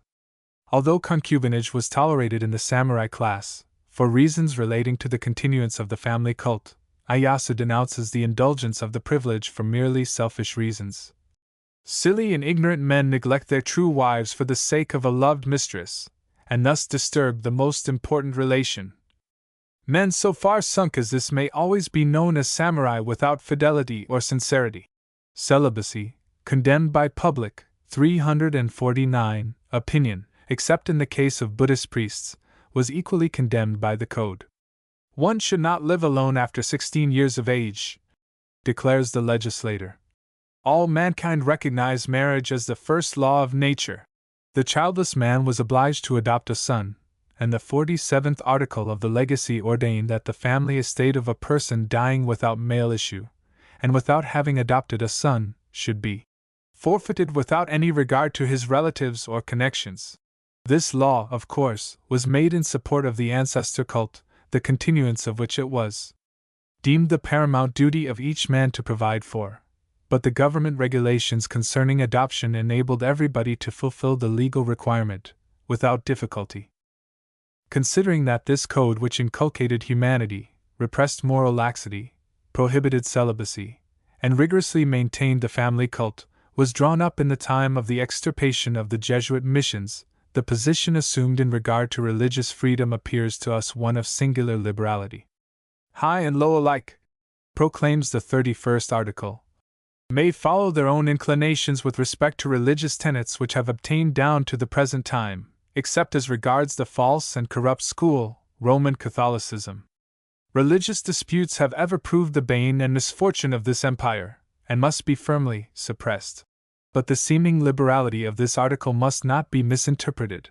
350. The legislator who made so rigid an enactment in regard to the religion of the family was not the man to proclaim that any Japanese was free to abandon the faith of his race for an alien creed.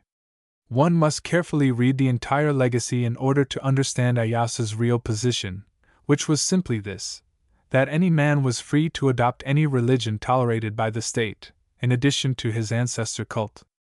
Ieyasu was himself a member of the Jodo sect of Buddhism, and a friend of Buddhism in general.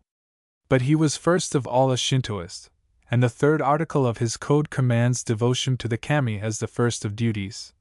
Keep your heart pure, and so long as your body shall exist, be diligent in paying honor and veneration to the gods. That he placed the ancient cult above Buddhism should be evident from the text of the 52d article of the legacy, in which he declares that no one should suffer himself to neglect the national faith because of a belief in any other form of religion. This text is of particular interest. My body, and the bodies of others, being born in the empire of the gods, to accept unreservedly the teachings of other countries, such as Confucian, Buddhist, or Taoist doctrines, and to apply one's whole and undivided attention to them, would be, in short, to desert one's own master, and transfer one's loyalty to another. Is not this to forget the origin of one's being? 351. Of course the shogun, professing to derive his authority from the descendant of the elder gods, could not with consistency have proclaimed the right of freedom to doubt those gods. His official religious duty permitted of no compromise. But the interest attaching to his opinions, as expressed in the legacy, rests upon the fact that the legacy was not a public, but a strictly private document, intended for the perusal and guidance of his successors only. Altogether his religious position was much like that of the liberal Japanese statesmen of today: respect for whatever is good in Buddhism, qualified by the patriotic conviction that the first religious duty is to the cult of the ancestors, the ancient creed of the race. Ieyasu had preferences regarding Buddhism, but even in this he showed no narrowness. Though he wrote in his legacy, "Let my posterity ever be of the honored sect of Jodo," he greatly reverenced the high priest of the Tendai temple, Yizin, who had been one of his instructors, and obtained for him the highest court office possible for a Buddhist priest to obtain, as well as the headship of the Tendai sect. Moreover, the shogun visited Yizin to make their official prayer for the prosperity of the country. There is every reason to believe that within the territories of the shogunate proper, comprising the greater part of the empire, the administration of 352 ordinary criminal law was humane, and that the infliction of punishment was made, in the case of the common people, to depend largely upon circumstances. Needless severity was a crime before the higher military law, which, in such cases, made no distinctions of rank. Although the ringleaders of a peasant revolt, for example, would be sentenced to death, the lord through whose oppression the uprising was provoked would be deprived of a part or the whole of his estates, or degraded in rank, or perhaps even sentenced to perform harakiri. Professor Wigmore, whose studies of Japanese law first shed light upon the subject, has given us an excellent review of the spirit of the ancient legal methods. He points out that the administration of law was never made impersonal in the modern sense, that unbending law did not, for the people at least, exist in relation to minor offenses. The Anglo-Saxon idea of inflexible law is the idea of a justice impartial and pitiless as fire. Whoever breaks the law must suffer the consequence, just as surely as the person who puts his hand into fire must experience pain. But in the administration of the old Japanese law, everything was taken into consideration: the condition of the offender, his intelligence, his degree of education, his previous conduct, his motives, suffering endured, provocation received, and so forth, and final judgment was decided by moral common sense rather than by legal enactment. 353, or precedent. Friends and relatives were allowed to make plea for the offender, and to help him in whatever honest way they could. If a man were falsely accused, and proved innocent upon trial, he would not only be consoled by kind words, but would probably receive substantial compensation, and it appears that judges were accustomed, at the end of important trials, to reward good conduct as well as to punish crime. On the other hand, litigation was officially discouraged. Everything possible was done to prevent any cases from being taken into court, which could be settled or compromised by communal arbitration, and the people were taught to consider the court only as the last possible resort. The following extracts from a sentence said to have been passed by the famous judge, Ukatadasuk, at the close of a celebrated criminal trial, are illustrative. Musashia Chobe and Go to Henshiro, these actions of yours are worthy of the highest praise. As a remuneration, I award 10 silver ryo to each of you. Tammy, you, for maintaining your brother, are to be commended. For this you are to receive the amount of 5 kwamen. Ko, daughter of Chohachi, you are obedient to your parents. In consideration of this, the sum of 5 silver ryo is awarded to you. See Denning's Japan in Days of Yore. The good old custom of rewarding notable cases of filial piety, courage, generosity, etc., though not now practiced in the courts, is still maintained by the local governments. The rewards are small, but the public honor which they confer upon the recipient is very great. The general character of the Tokugawa rule can be to some degree inferred from the foregoing facts. It was in no sense a reign of terror that compelled peace and encouraged industry for 200 and 50 years. Though the national civilization was restrained, pruned, clipped in 1,000 ways, it was at the same time cultivated, refined, and strengthened. The long peace established throughout the empire what had never before existed, a universal feeling of security. The individual was bound more than ever by law and custom, but he was also protected. He could move without anxiety to the length of his chains. Though coerced by his fellows, they helped him to bear the coercion cheerfully. Everybody aided everybody else to fulfill the obligations and to support the burdens of communal life. Conditions tended, therefore, toward the general happiness as well as toward the general prosperity. There was not, in those years, any struggle for existence, not at least in our modern meaning of the phrase. The requirements of life were easily satisfied. Every man had a master to provide for him or to protect him. Competition was repressed or discouraged. There was no need for supreme effort of any sort, no need for the straining of any faculty. Moreover, there was little or nothing to strive after. For the vast majority of the people, there were no prizes to win. Ranks and incomes were fixed, occupations were hereditary, and the desire to accumulate wealth must have been checked or numbed by those regulations which limited the rich man's right to use his money as he might please. Even a great lord, even the shogun himself, 355, could not do what he pleased.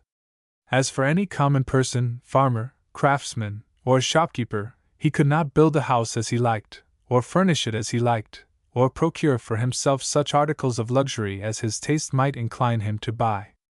The richest heimin, who attempted to indulge himself in any of these ways, would at once have been forcibly reminded that he must not attempt to imitate the habits, or to assume the privileges, of his betters. He could not even order certain kinds of things to be made for him. The artisans or artists who created objects of luxury, to gratify aesthetic taste, were little disposed to accept commissions from people of low rank. They worked for princes, or great lords, and could scarcely afford to take the risk of displeasing their patrons.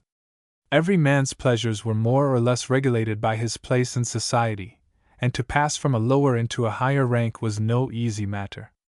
Extraordinary men were sometimes able to do this, by attracting the favor of the great.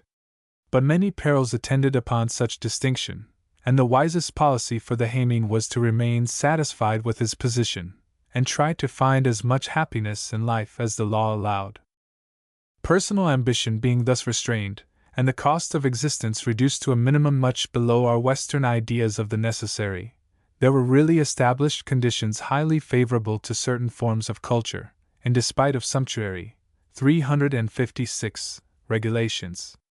The national mind was obliged to seek solace for the monotony of existence, either in amusement or study. Tokugawa policy had left imagination partly free in the directions of literature and art, the cheaper art, and within those two directions repressed personality found means to utter itself, and fancy became creative. There was a certain amount of danger attendant upon even such intellectual indulgences, and much was dared. Aesthetic taste, however, mostly followed the line of least resistance. Observation concentrated itself upon the interest of everyday life, upon incidents which might be watched from a window, or studied in a garden, upon familiar aspects of nature in various seasons, upon trees, flowers, birds, fishes, or reptiles, upon insects and the ways of them, upon all kinds of small details, delicate trifles, amusing curiosities. Then it was that the race genius produced most of that queer bric-a-brac which still forms the delight of Western collectors. The painter, the ivory carver, the decorator, were left almost untroubled in their production of fairy pictures, exquisite grotesqueries, miracles of Lilliputian art in metal and enamel and lacquer of gold. In all such small matters they could feel free, and the results of that freedom are now treasured in the museums of Europe and America. It is true that most of the arts, nearly all of Chinese origin, were considerably developed before the Tokugawa era, but it was then that they, 357, began to assume those inexpensive forms which placed aesthetic gratification within reach of the common people. Sumptuary legislation or rule might yet apply to the use and possession of costly production, but not to the enjoyment of form, and the beautiful, whether shaped in paper or in ivory, in clay or gold, is always a power for culture. It has been said that in a Greek city of the 4th century before Christ, every household utensil, even the most trifling object, was in respect of design an object of art, and the same fact is true, though in another and a stranger way, of all things in a Japanese home, even such articles of common use as a bronze candlestick, a brass lamp, an iron kettle, a paper lantern, a bamboo curtain, a wooden pillow, a wooden tray, will reveal to educated eyes a sense of beauty and fitness entirely unknown to Western cheap production. And it was especially during the Tokugawa period that this sense of beauty began to inform everything in common life. Then also was developed the art of illustration. Then came into existence those wonderful color prints, the most beautiful made in any age or country, which are now so eagerly collected by wealthy dilettanti. Literature also ceased, like art, to be the enjoyment of the upper classes only. It developed a multitude of popular forms. This was the age of popular fiction, of cheap books, of popular drama, of storytelling for young and old. We may certainly, 358, call the Tokugawa period the happiest in the long life of the nation. The mere increase of population and of wealth would prove the fact, irrespective of the general interest awakened in matters literary and aesthetic. It was an age of popular enjoyment, also of general culture and social refinement. Customs spread downward from the top of society. During the Tokugawa period, various diversions or accomplishments, formerly fashionable in upper circles only, became common property. 3 of these were of a sort indicating a high degree of refinement: poetical contests, tea ceremonies, and the complex art of flower arrangement. All were introduced into Japanese society long before the Tokugawa regime. The fashion of poetical competitions must be as old as Japanese authentic history.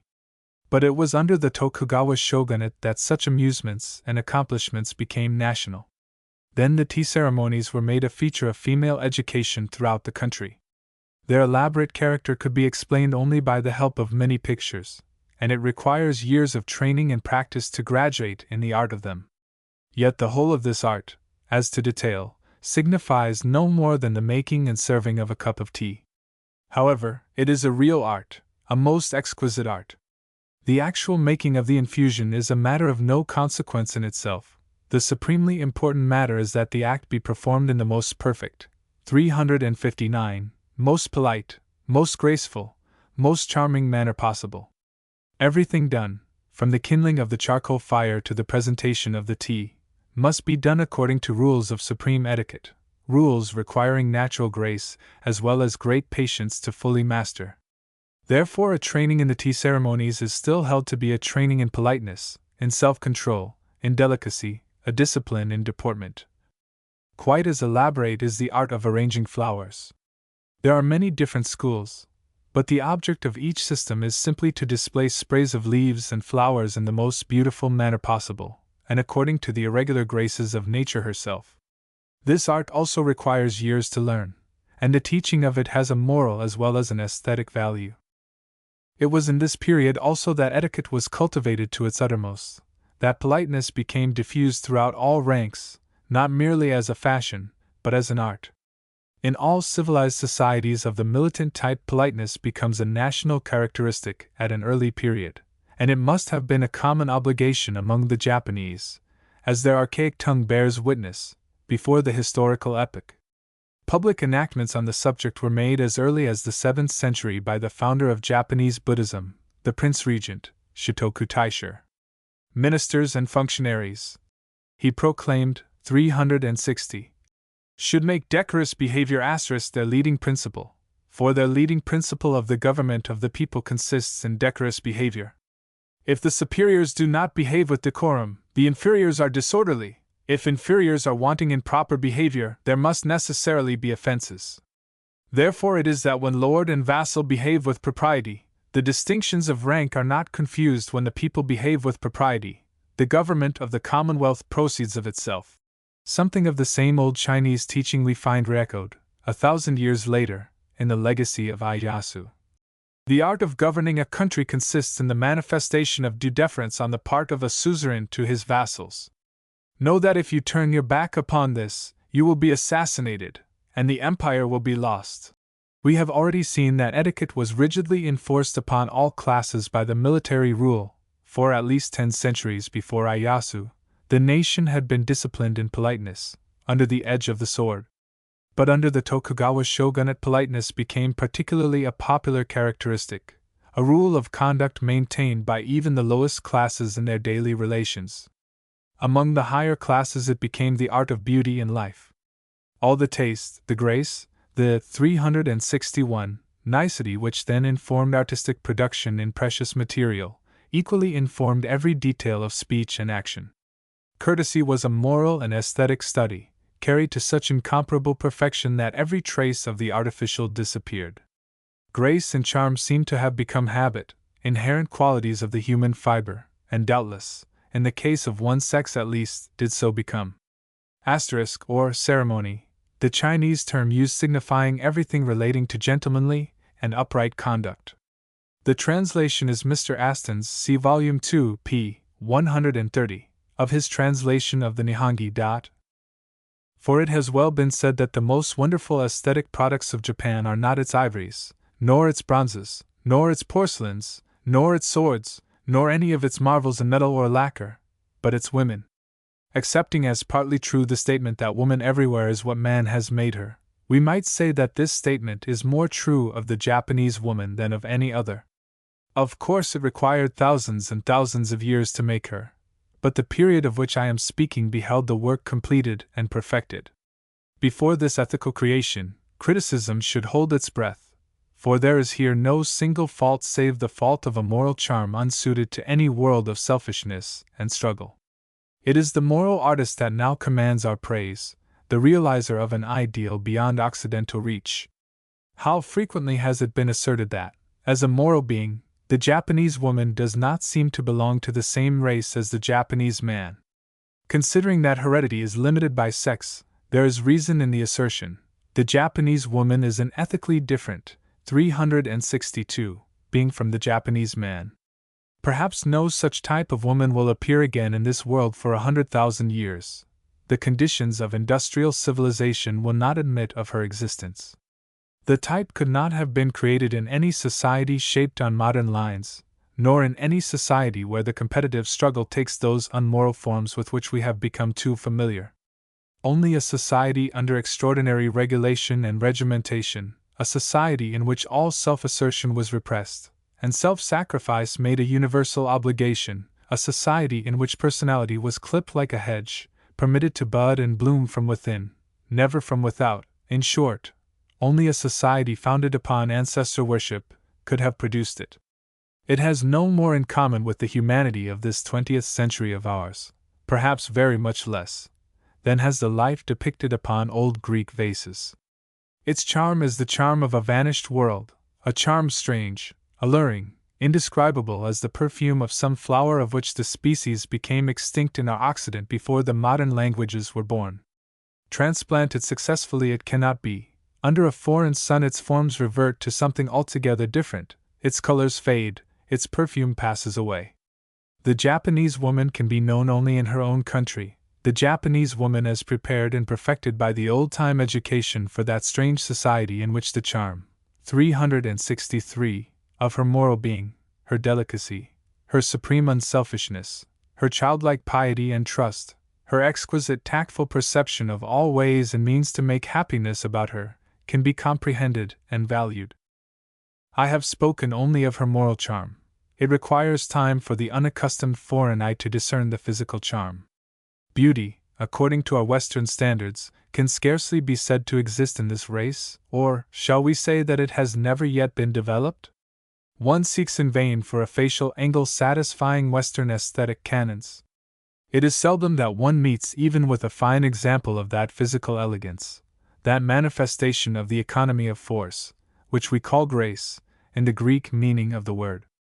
Yet there is charm, great charm, both of face and form, the charm of childhood with its every feature yet softly and vaguely outlined, a face, as a French artist would call it, childhood before the limbs have fully lengthened, slight and dainty, with admirable little hands and feet. The eyes at first surprise us, by the strangeness of their lids, so unlike Aryan eyelids, and folding upon another plan. Yet they are often very charming, and a Western artist would not fail to appreciate the graceful terms, invented by Japanese or Chinese art, to designate particular beauties in the lines of the eyelids. Even if she cannot be called handsome, according to Western, 364 standards, the Japanese woman must be confessed pretty like a comely child, and if she be seldom graceful in the Occidental sense, she is at least in all her ways incomparably graceful, her every motion, gesture, or expression being, in its own Oriental manner, a perfect thing, an act performed, or a look conferred, in the most easy, the most graceful, the most modest way possible. By ancient custom, she is not permitted to display her grace in the street. She must walk in a particular shrinking manner, turning her feet inward as she patters along upon her wooden sandals. But to watch her at home, where she is free to be comely, merely to see her performing any household duty, or waiting upon guests, or arranging flowers, or playing with her children, is an education in far Eastern aesthetics for whoever has the head and the heart to learn. But is she not, then, one may ask, an artificial product, a forced growth of Oriental civilization? I would answer both yes and no. She is an artificial product in only the same evolutional sense that all character is an artificial product, and it required tens of centuries to mold her. She is not, on the other hand, an artificial type, because she has been particularly trained to be her true self at all times when circumstances allow, or, in other words, to be delightfully natural. The old-fashioned education of her sex was directed to the development, 365, of every quality essentially feminine, and to the suppression of the opposite quality. Kindliness, docility, sympathy, tenderness, daintiness, these and other attributes were cultivated into incomparable blossoming. Be good, sweet maid, and let who will be clever, do noble things, not dream them, all day long. Those words of Kingsley really embody the central idea in her training. Of course, the being, formed by such training only, must be protected by society, and by the old Japanese society she was protected. Exceptions did not affect the rule. What I mean is that she was able to be purely herself, within certain limits of emotional etiquette, in all security. Her success in life was made to depend on her power to win affection by gentleness, obedience, kindliness, not the affection merely of a husband, but of the husband's parents and grandparents, and brothers-in-law and sisters-in-law, in short of all the members of a strange household. Thus to succeed required angelic goodness and patience, and the Japanese woman realized at least the ideal of a Buddhist angel. A being working only for others, thinking only for others, happy only in making pleasure for others, a being incapable of unkindness, incapable of selfishness, incapable of acting contrary to her own inherited sense of right, and in spite of this softness and gentleness ready, at any moment, to lay down her life, to 366, sacrifice everything at the call of duty. Such was the character of the Japanese woman. Most strange may seem the combination, in this child soul, of gentleness and force, tenderness and courage, yet the explanation is not far to seek. stronger within her than wifely affection or parental affection or even maternal affection, stronger than any womanly emotion, was the moral conviction born of her great faith. This religious quality of character can be found among ourselves only within the shadow of cloisters, where it is cultivated at the expense of all else, and the Japanese woman has been therefore compared to a sister of charity. But she had to be very much more than a sister of charity, daughter-in-law and wife and mother, and to fulfill without reproach the multiform duties of her triple part. Rather might she be compared to the Greek type of noble woman, to Antigone, to Alcestis.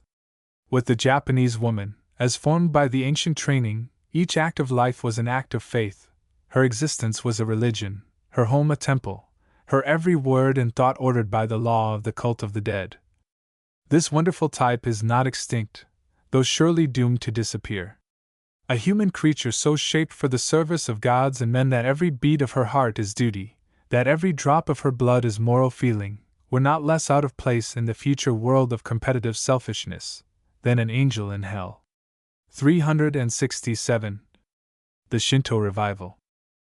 The slow weakening of the Tokugawa shogunate was due to causes not unlike those which had brought about the decline of previous regencies.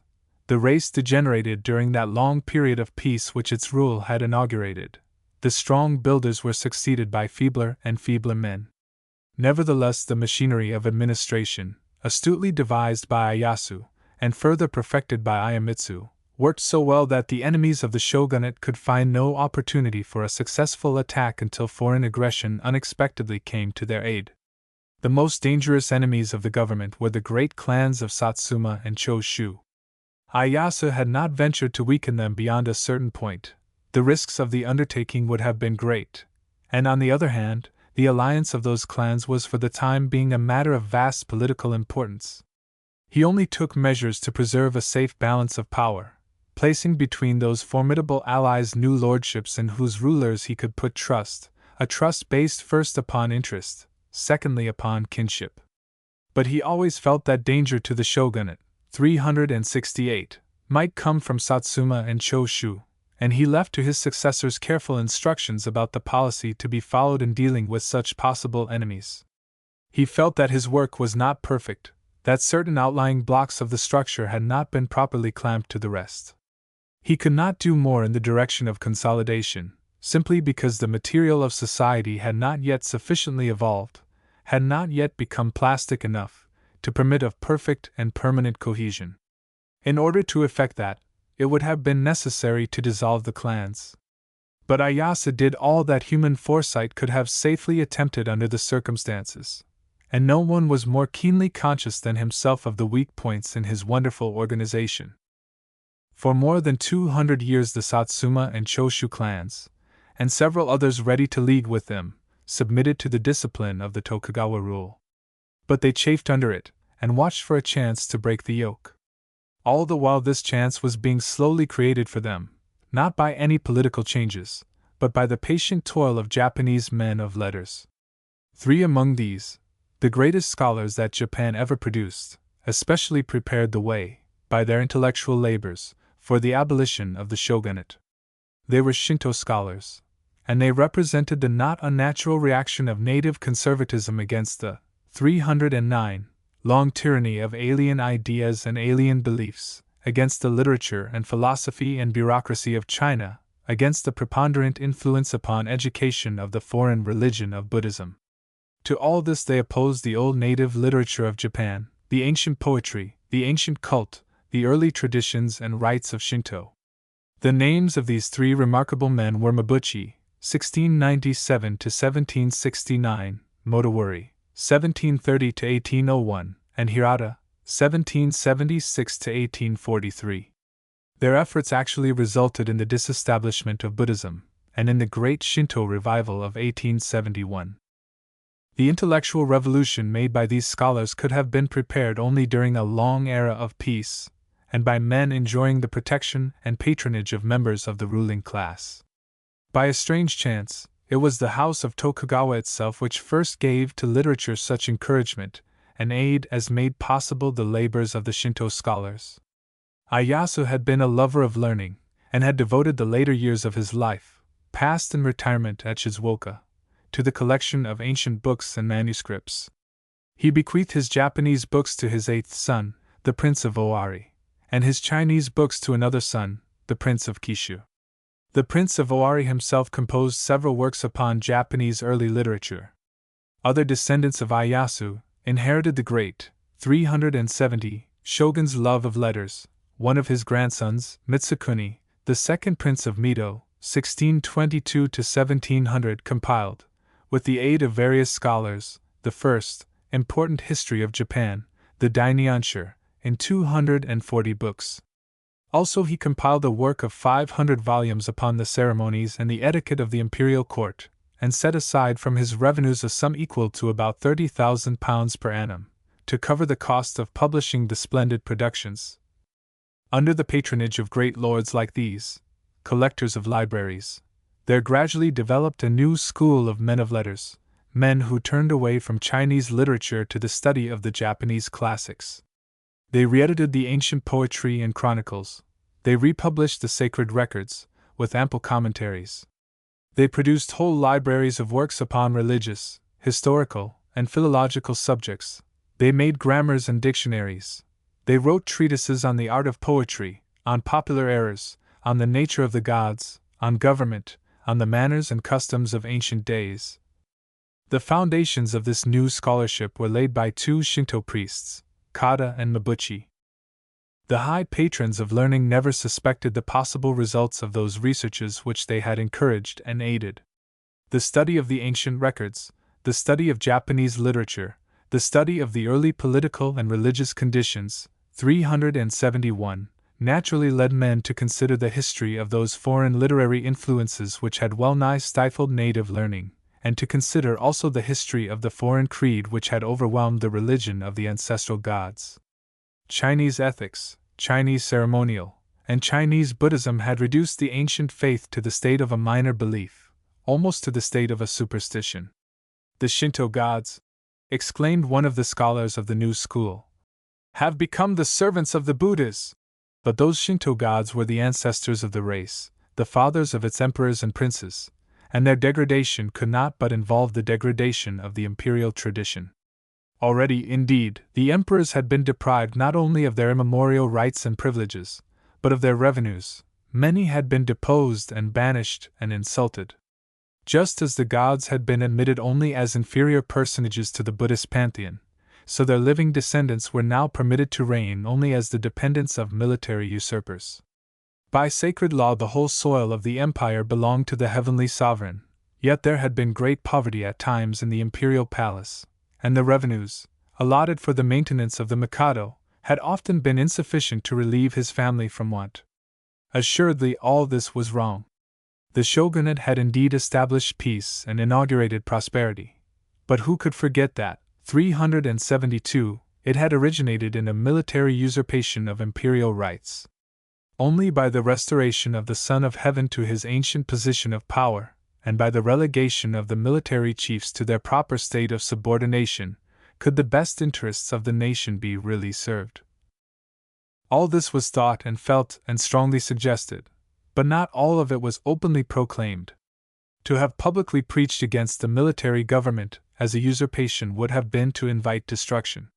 The Shinto scholars dared only so much as the politics and the temper of their time seemed to permit, though they closely approached the danger line.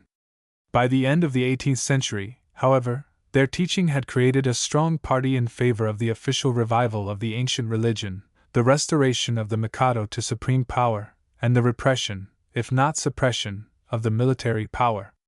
Yet it was not until the year 1841 that the shogunate took alarm, and proclaimed its disquiet by banishing from the capital the great scholar Hirata, and forbidding him to write anything more. Not long afterwards he died. But he had been able to teach for 40 years. He had written and published several hundred volumes, and the school of which he was the last and greatest theologian already exerted far-reaching influence. The restive lords of Choshu, Satsuma, Tosa, and Hizen were watching and waiting. They perceived, 373, the worth of the new ideas to their own policy. They encouraged the new Shintoism. They felt that a time was coming when they could hope to shake off the domination of the Tokugawa. And their opportunity came at last with the advent to Japan of Commodore Perry's fleet. The events of that time are well known, and need not here be dwelt upon at any length. Suffice to say that after the shogunate had been terrified into making commercial treaties with the United States and other powers, and practically compelled to open sundry ports to foreign trade, great discontent arose and was fomented as much as possible by the enemies of the military government. Meanwhile, the shogunate had ascertained for itself the impossibility of resisting foreign aggression. It was fairly well informed as to the strength of Western countries. The imperial court was nowise informed, and the shogunate naturally dreaded to furnish the information. To acknowledge incapacity to resist Occidental aggression would be to invite the ruin of the Tokugawa house. To resist, on the other hand, would be to invite the destruction of the empire. The enemies of the shogunate then persuaded the imperial court to order the expulsion of the foreigners, and this order, which, it must be remembered, was essentially a religious order, emanating from the source of all acknowledged authority, placed the military government in a serious dilemma. 374. It tried to effect by diplomacy what it could not accomplish by force. But while it was negotiating for the withdrawal of the foreign settlers, matters were suddenly forced to a crisis by the Prince of Choshu, who fired upon various ships belonging to the foreign powers. This action provoked the bombardment of Shimonoseki, and the demand of an indemnity of $3 million. The shogun Iamochi attempted to chastise the daimyo of Choshu for this act of hostility, but the attempt only proved the weakness of the military government. Iamochi died soon after this defeat, and his successor Hitotsubashi had no chance to do anything, for the now evident feebleness of the shogunate gave its enemies courage to strike a fatal blow. Pressure was brought upon the imperial court to proclaim the abolition of the shogunate, and the shogunate was abolished by decree. Hitotsubashi submitted, and the Tokugawa regime thus came to an end, although its more devoted followers warred for 2 years afterwards, against hopeless odds, to re-establish it. In 1867 the entire administration was reorganized, the supreme power, both military and civil, being restored to the Mikado. Soon afterward the Shinto cult, officially revived in its primal simplicity, was declared the religion of state, and Buddhism was disendowed. Thus the empire was re-established upon the ancient lines, and all that the literary party had, 375, hoped for seemed to be realized, except one thing. Be it here observed that the adherents of the literary party wanted to go much further than the great founders of the new Shintoism had dreamed of going. These later enthusiasts were not satisfied with the abolition of the shogunate, the restoration of imperial power, and the revival of the ancient cult.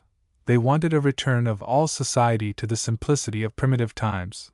They desired that all foreign influence should be got rid of, and that the official ceremonies, the future education, the future literature, the ethics, the laws, should be purely Japanese.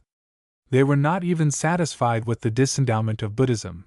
There was a vigorous proposal made for its total suppression. And all this would have signified, in more ways than one, a social retrogression towards barbarism. The great scholars had never proposed to cast away Buddhism and all Chinese learning, they had only insisted that the native religion and culture should have precedence. But the new literary party desired what would have been equivalent to the destruction of 1,000 years' experience. Happily the clansmen who had broken down the shogunate saw both past and future in another light. They understood that the national existence was in peril, and that resistance to foreign pressure would be hopeless. Satsuma had witnessed the bombardment of Kagoshima in 376, 1863, Choshu, the bombardment of Shimonoseki in 1864. Evidently, the only chance of being able to face Western power would be through the patient study of Western science, and the survival of the empire depended upon the Europeanization of society. By 1871 the daimyates were abolished. In 1873 the edicts against Christianity were withdrawn. In 1876 the wearing of swords was prohibited. The samurai, as a military body, were suppressed, and all classes were declared thenceforward equal before the law. New codes were compiled, a new army and navy organized, a new police system established, a new system of education introduced at government expense, and a new constitution promised. Finally, in 1891, the first Japanese parliament, strictly speaking, was convoked. By that time, the entire framework of society had been remodeled, so far as laws could remodel it, upon a European pattern. The nation had fairly entered upon its third period of integration. The clan had been legally dissolved. The family was no longer the legal unit of society. By the new constitution, the individual had been recognized. When we consider the history of some vast and sudden political change in its details only, the factors of the movement, the combinations of immediate cause and effect, the influences of strong personality, the conditions impelling individual action, 377, then the transformation is apt to appear to us the work and the triumph of a few superior minds. We forget, perhaps, that those minds themselves were the product of their epoch, and that every such rapid change must represent the working of a national or race instinct quite as much as the operation of individual intelligence. The events of the Meiji Reconstruction strangely illustrate the action of such instinct in the face of peril, the readjustment of internal relations to sudden changes of environment. The nation had found its old political system powerless before the new conditions, and it transformed that system. It had found its military organization incapable of defending it, and it reconstructed that organization. It had found its educational system useless in the presence of unforeseen necessities, and it replaced that system, simultaneously crippling the power of Buddhism, which might otherwise have offered serious opposition to the new developments required. And in that hour of greatest danger, the national instinct turned back at once to the moral experience upon which it could best rely, the experience embodied in its ancient cult, the religion of unquestioning obedience. Relying upon Shinto tradition, the people rallied about their ruler, descendant of the ancient gods, and awaited his will with unconquerable zeal of faith. By strict obedience to his commands the peril might be averted, never otherwise. This was, 378, the national conviction. And the imperial order was simply that the nation should strive by study to make itself, as far as possible, the intellectual equal of its enemies. How faithfully that command was obeyed, how well the old moral discipline of the race served it in the period of that supreme emergency, I need scarcely say. Japan, by right of self-acquired strength, has entered into the circle of the modern civilized powers, formidable by her new military organization, respectable through her achievements in the domain of practical science. And the force to effect this astonishing self-improvement, within the time of 30 years, she owes assuredly to the moral habit derived from her ancient cult, the religion of the ancestors. To fairly measure the feat, we should remember that Japan was evolutionally younger than any modern European nation, by at least 2,700 years, when she went to school.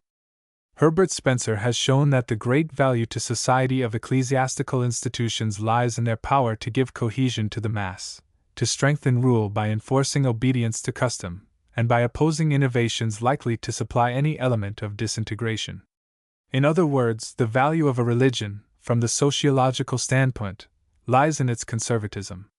Various writers have alleged that the 379 Japanese national religion proved itself weak by incapacity to resist the overwhelming influence of Buddhism. I cannot help thinking that the entire social history of Japan yields proof to the contrary. Though Buddhism did for a long period appear to have almost entirely absorbed Shinto, by the acknowledgement of the Shinto scholars themselves, though Buddhist emperors reigned who neglected or despised the cult of their ancestors, though Buddhism directed, during 10 centuries, the education of the nation, Shinto remained all the while so very much alive that it was able not only to dispossess its rival at last, but to save the country from foreign domination. To assert that the Shinto revival signified no more than a stroke of policy imagined by a group of statesmen, is to ignore all the antecedents of the event. No such change could have been wrought by mere decree had not the national sentiment welcomed it.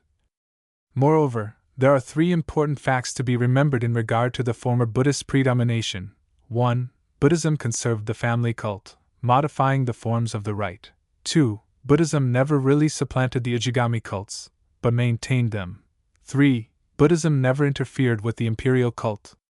Now these 3 forms of ancestor worship, the domestic, the communal, and the national, constitute all that is vital in Shinto.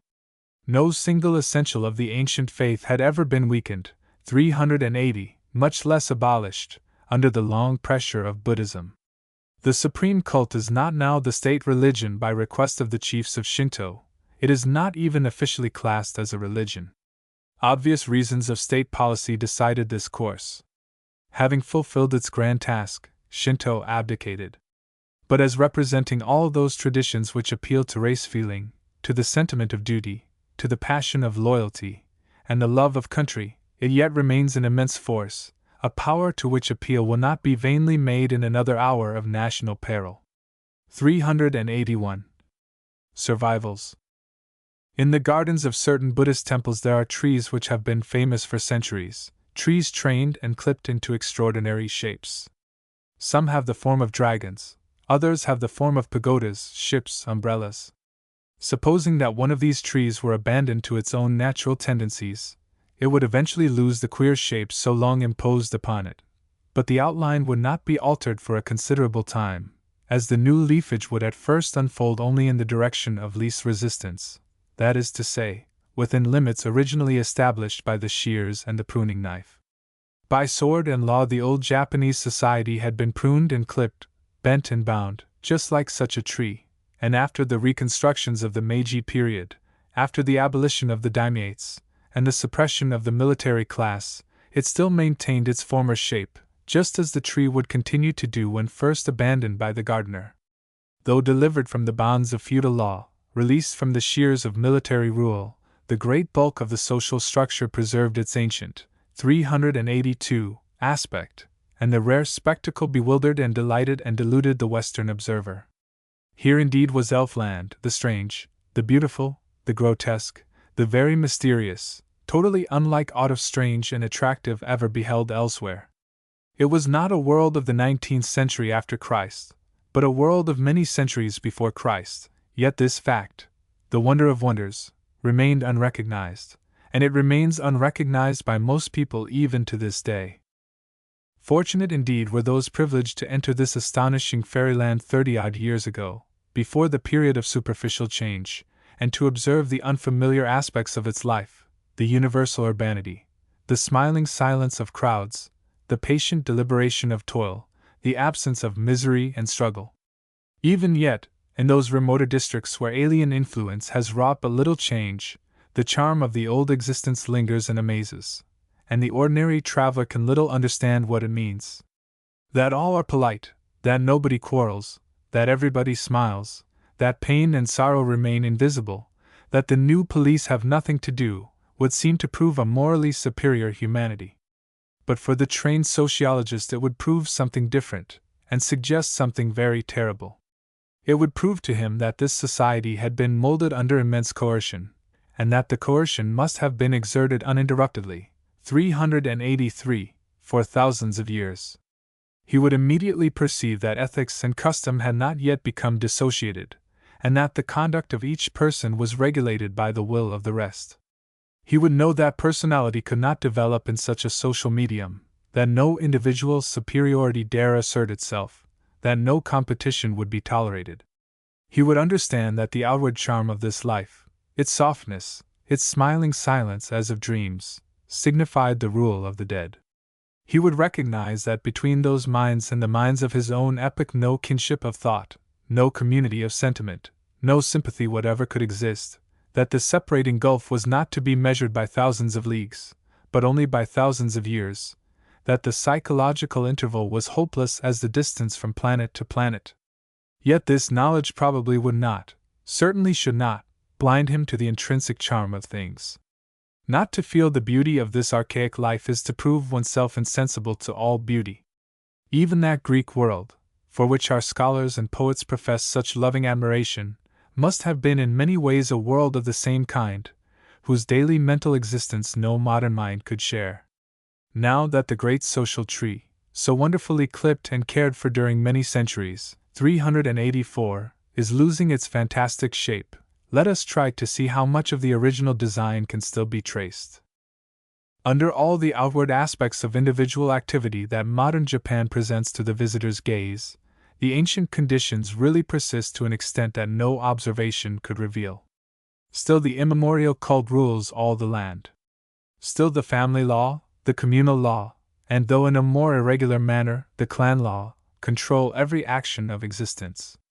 I do not refer to any written law, but only to the old unwritten religious law, with its host of obligations deriving from ancestor worship.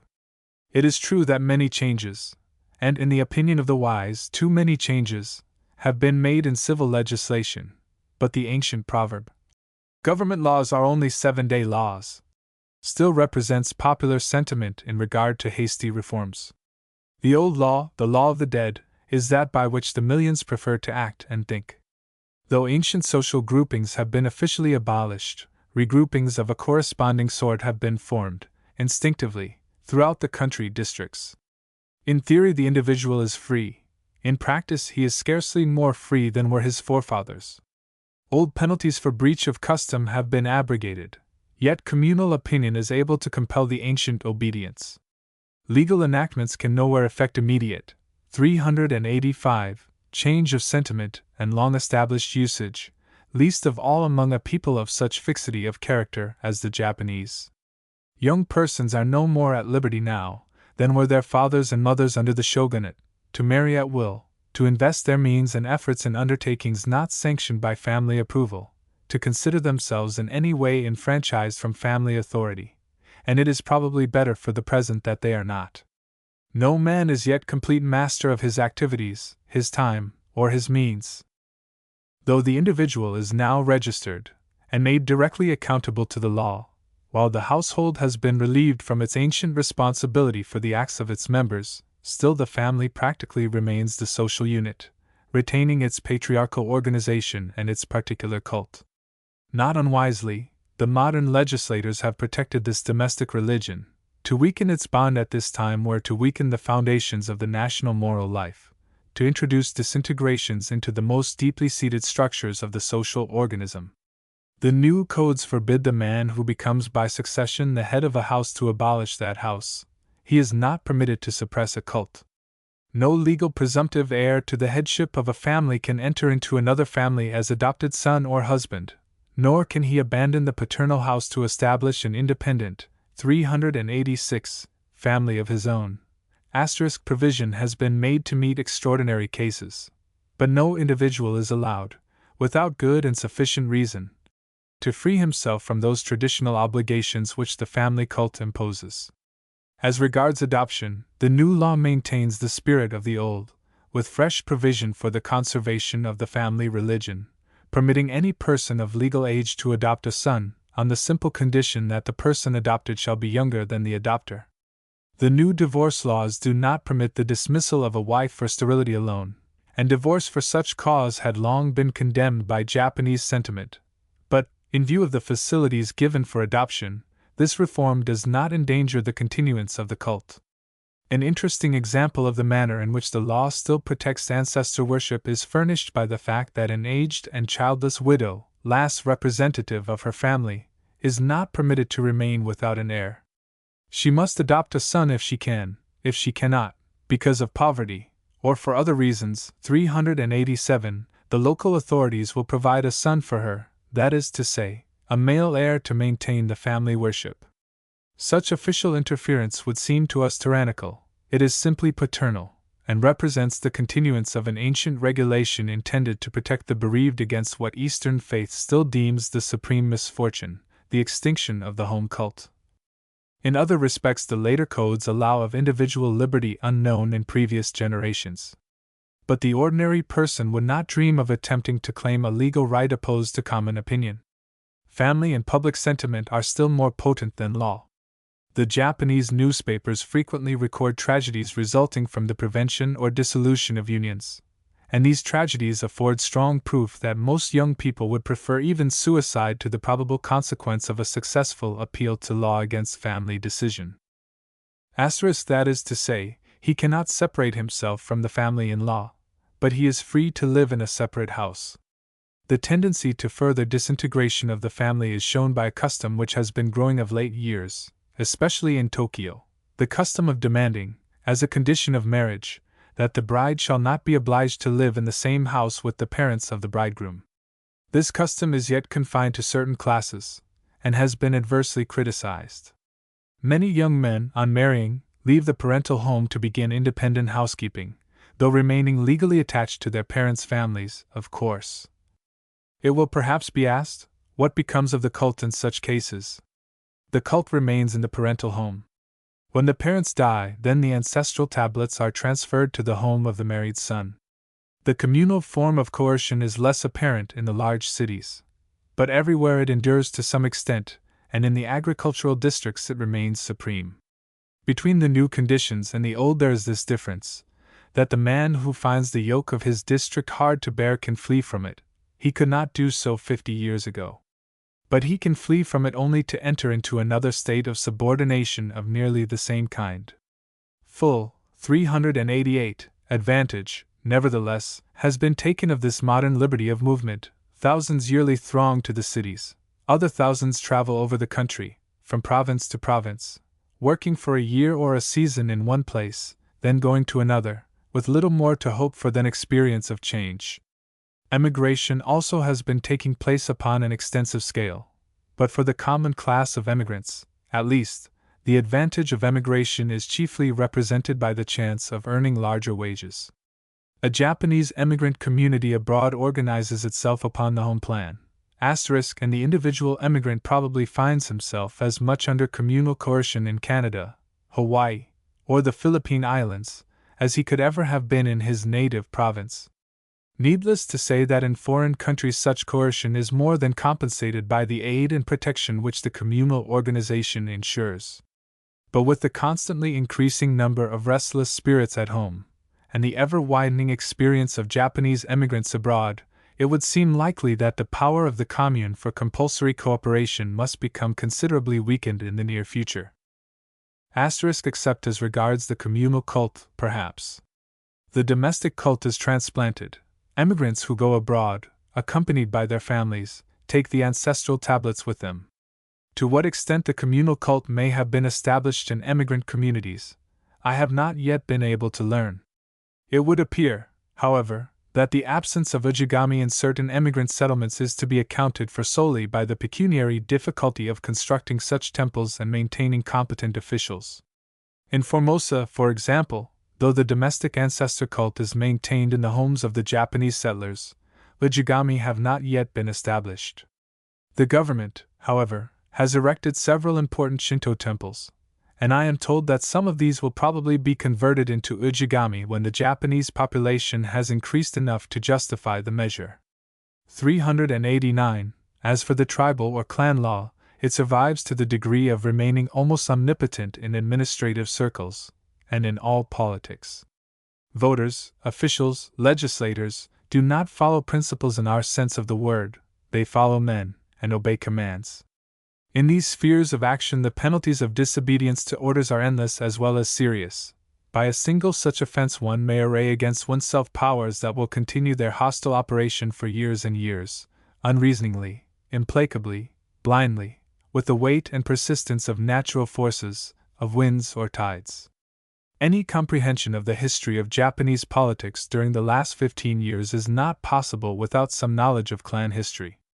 A political leader, fully acquainted with the history of clan parties, and their offshoots, can accomplish marvelous things, and even foreign residents, with long experience of Japanese life, have been able, by pressing upon clan interests, to exercise a very real power in government circles. But to the ordinary foreigner, Japanese contemporary politics must appear a case, a disintegration, a hopeless flux. The truth is that most things remain, under varying outward forms, as all were ordered ages since, though the 390 shiftings have become more rapid, and the results less obvious, in the haste of an era of steam and electricity. The greatest of living Japanese statesmen, the Marquis Ito, long ago perceived that the tendency of political life to agglomerations, to clan groupings, presented the most serious obstacle to the successful working of constitutional government. He understood that this tendency could be opposed only by considerations weightier than clan interests, considerations worthy of supreme sacrifice. He therefore formed a party of which every member was pledged to pass over clan interests, clique interests, personal and every other kind of interests, for the sake of national interests. Brought into collision with a hostile cabinet in 1903, this party achieved the feat of controlling its animosities even to the extent of maintaining its foes in power, but large fragments broke off in the process. So profoundly is the grouping tendency, the clan sentiment, identified with national character, that the ultimate success of Marquis Ito's policy must still be considered doubtful. Only a national danger, the danger of war, has yet been able to weld all parties together, to make all wills work as one. Not only politics, but nearly all phases of modern life, yield evidence that the disintegration of the old society has been superficial rather than fundamental. Structures dissolved have recrystallized, taking forms 391, dissimilar in aspect to the original forms, but inwardly built upon the same plan. For the dissolutions really effected represented only a separation of masses, not a breaking up of substance into independent units, and these masses, again cohering, continue to act only as masses. Independence of personal action, in the Western sense, is still almost inconceivable. The individual of every class above the lowest must continue to be at once coercer and coerced. Like an atom within a solid body, he can vibrate, but the orbit of his vibration is fixed. He must act and be acted upon in ways differing little from those of ancient time. As for being acted upon, the average man is under three kinds of pressure: pressure from above, exemplified in the will of his superiors; pressure about him, represented by the common will of his fellows and equals; pressure from below, represented by the general sentiment of his inferiors. And this last sort of coercion is not the least formidable. Individual resistance to the first kind of pressure, that represented by authority, is not even to be thought of, because the superior represents a clan, a class, an exceedingly multiple power of some description, and no solitary individual, in the present order of things, can strive against a combination. To resist injustice he must find ample support, in 392, which case his resistance does not represent individual action. Resistance to the second kind of pressure, communal coercion, signifies ruin, loss of the right to form a part of the social body. Resistance to the third sort of pressure, embodied in the common sentiment of inferiors, may result in almost anything, from momentary annoyance to sudden death, according to circumstances. In all forms of society these three kinds of pressure are exerted to some degree, but in Japanese society, owing to inherited tendency and traditional sentiment, their power is tremendous. Thus, in every direction, the individual finds himself confronted by the despotism of collective opinion.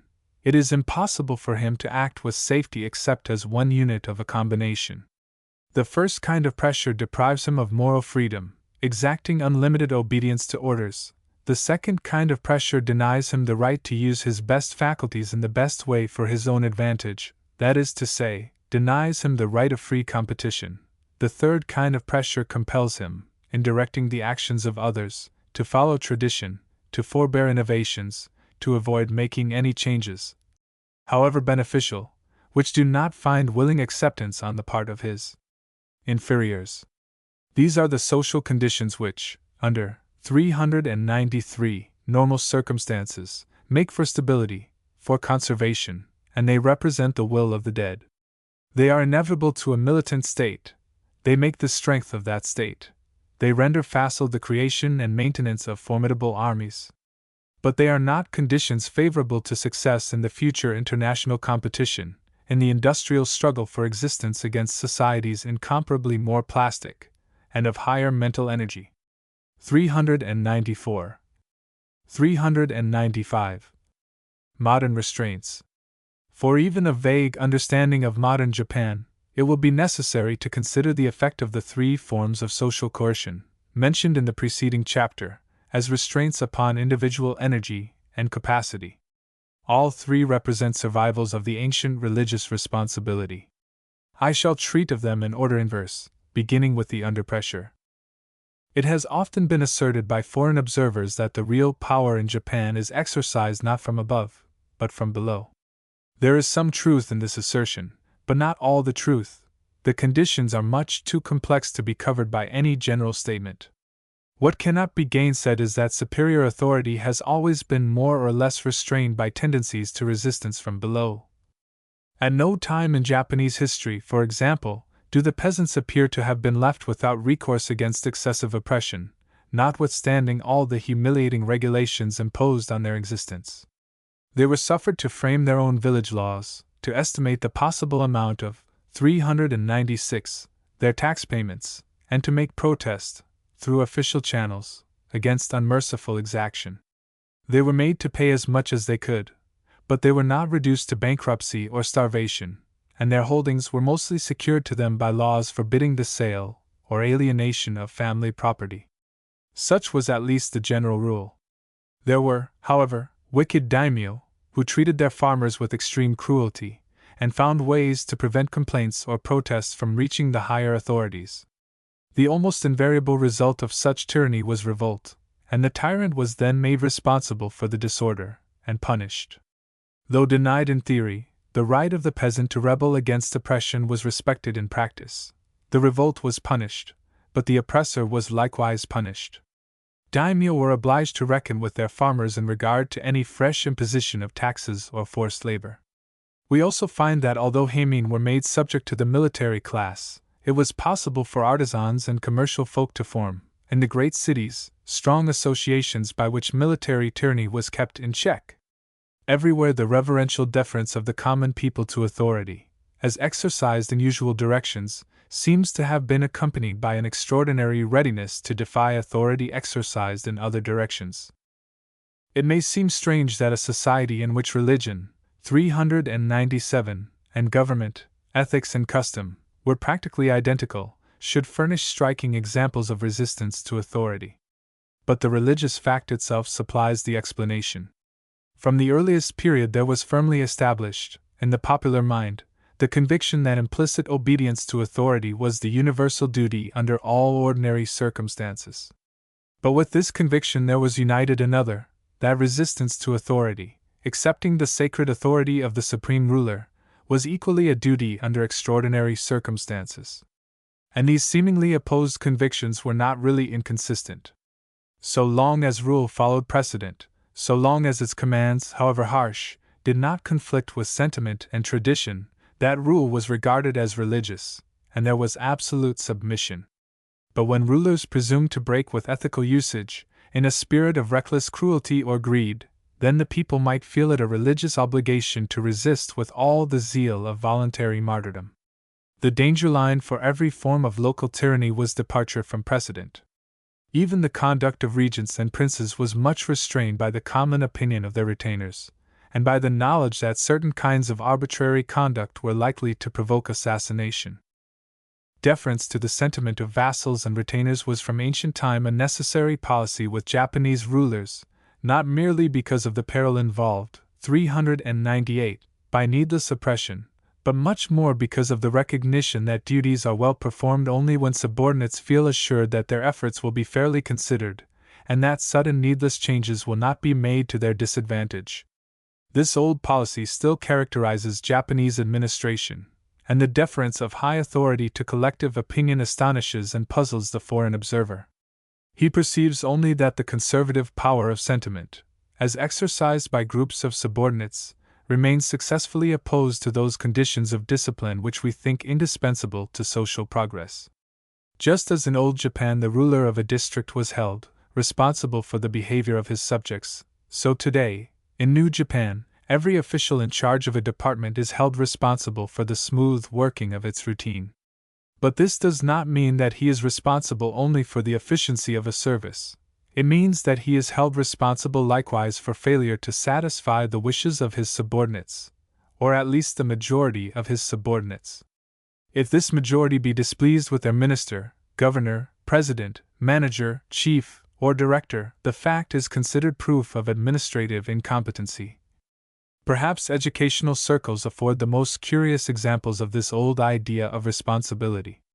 A student revolt is commonly supposed to mean, not that the students are intractable, but that the superintendent or teacher does not know, 399, his business. Thus the principal of a college, the director of a school, holds his office only on the condition that his rule gives satisfaction to a majority of the students. In the higher government institutions, each professor or lecturer is made responsible for the success of his lectures. No matter how great may be his ability in other directions, the official instructor, unable to make himself liked by his pupils, will be got rid of in short order, unless some powerful protectors interfere on his behalf. The efforts of the man will never be judged, officially, by any accepted standard of excellence, never estimated by their intrinsic worth. They will be considered only according to their direct effect upon the average of minds. Almost everywhere this antique system of responsibility is maintained. A minister of state is by public sentiment made responsible not only for the results of his administration, but likewise for any scandals or troubles that may occur in his department, independently of the question whether he could or could not have prevented them. To a considerable degree, therefore, it is true that the ultimate 400 power is below. The highest official is not able with impunity to impose his personal will in certain directions, and for the time being, it is probably better that his powers are thus restrained. Unjust as this policy must appear to the Western reader, a policy which certainly presupposes ethical conditions very different from our own, it was probably at one time the best possible under the new order. Considering the extraordinary changes suddenly made in the educational system, it will be obvious that a teacher's immediate value was likely, 20 years ago, to depend on his ability to make his teaching attractive. If he attempted to teach either above or below the average capacity of his pupils, or if he made his instruction unpalatable to minds greedy for new knowledge, but innocent as to method, his inexperience could be corrected by the will of his class. From above downwards through all the grades of society, the same system of responsibility, and the same restraints upon individual exercise of will, persist under varying forms. The conditions within the household differ but little in this regard from the conditions in a government department. No householder, for example, can impose his will, beyond certain fixed limits, even upon his own servants or dependents. Neither for love nor money can a good servant be induced to break with traditional custom, and the old opinion, that the value of a servant is proved by such inflexibility, has been justified by the experience of centuries. Popular sentiment remains conservative, and the apparent zeal for superficial innovation affords no indication of the real order of existence. Fashions and formalities, house interiors and street vistas, habits and methods, and all the outer aspects of life are changed, but the old regimentation of society persists under all these surface shiftings, and the national character remains little affected by all the transformations of Meiji. The second kind of coercion to which the individual is subjected, the communal, or communistic, 401, seems likely to prove mischievous in the near future, as it signifies practical suppression of the right to compete. The everyday life of any Japanese city offers numberless suggestions of the manner in which the masses continue to think and to act by groups. But no more familiar and forcible illustration of the fact can be cited than that which is furnished by the code of the Kurumaya or Jinrikishomen. According to its terms, one runner must not attempt to pass by another going in the same direction. Exceptions have been made, grudgingly, in favor of runners in private employ, men selected for strength and speed, who are expected to use their physical powers to the utmost. But among the tens of thousands of public kurumaya, it is the rule that a young and active man must not pass by an old and feeble man, nor even by a needlessly slow and lazy man. To take advantage of one's own superior energy, so as to force competition, is an offense against the calling, and certain to be resented. You engage a good runner, whom you order to make all speed, he springs away splendidly, and keeps up the pace until he happens to overtake some weak or lazy puller, who seems to be moving as slowly as the gait permits. Therewith, instead of bounding by, your man drops immediately behind the slow-going vehicle, and slackens his pace almost to a walk for half an hour, or more. You may be thus delayed by the regulation which obliges the strong and, 402, swift to wait for the weak and slow. An angry appeal is made to the runner who dares to pass another, and the idea behind the words might be thus expressed. You know that you are breaking the rule, that you are acting to the disadvantage of your comrades. This is a hard calling, and our lives would be made harder than they are, If there were no rules to prevent selfish competition, of course there is no thought of the consequences of such rules to business interests at large. Now it is not unjust to say that this moral code of the Kurumaya exemplifies an unwritten law which has been always imposed, in varying forms, upon every class of workers in Japan. You must not try, without special authorization, to pass your fellows. La carrière est ouverte aux talents, mais la concurrence est défendue. Of course, the modern communal restraint upon free competition represents the survival and extension of that altruistic spirit which ruled the ancient society, not the mere continuance of any fixed custom. In feudal times there were no kurumaya, but all craftsmen and all laborers formed guilds or companies, and the discipline maintained by those guilds or companies prohibited competition as undertaken for merely personal advantage. Similar or nearly similar forms of organization are maintained by artisans and laborers today, and the relation, 403, of any outside employer to skilled labor is regulated, by the guild or company, in the old communistic manner. Let us suppose, for instance, that you wish to have a good house built. For that undertaking, you will have to deal with a very intelligent class of skilled labor, for the Japanese house carpenter may be ranked with the artist almost as much as with the artisan. You may apply to a building company, but as a general rule, you will do better by applying to a master carpenter, who combines in himself the functions of architect, contractor, and builder. In any event, you cannot select and hire workmen, guild regulations forbid. You can only make your contract, and the master carpenter, when his plans have been approved, will undertake all the rest: purchase and transport of material, hire of carpenters, plasterers, tilers, mat makers, screen fitters, brass workers, stone cutters, locksmiths, and glaziers. For each master carpenter represents much more than his own craft guild. He has his clients in every trade related to house building and house furnishing, and you must not dream of trying to interfere with his claims and privileges. He builds your house according to contract, but that is only the beginning of the relation. You have really made with him an agreement which you must not break, without good and sufficient reason, for the rest of your life.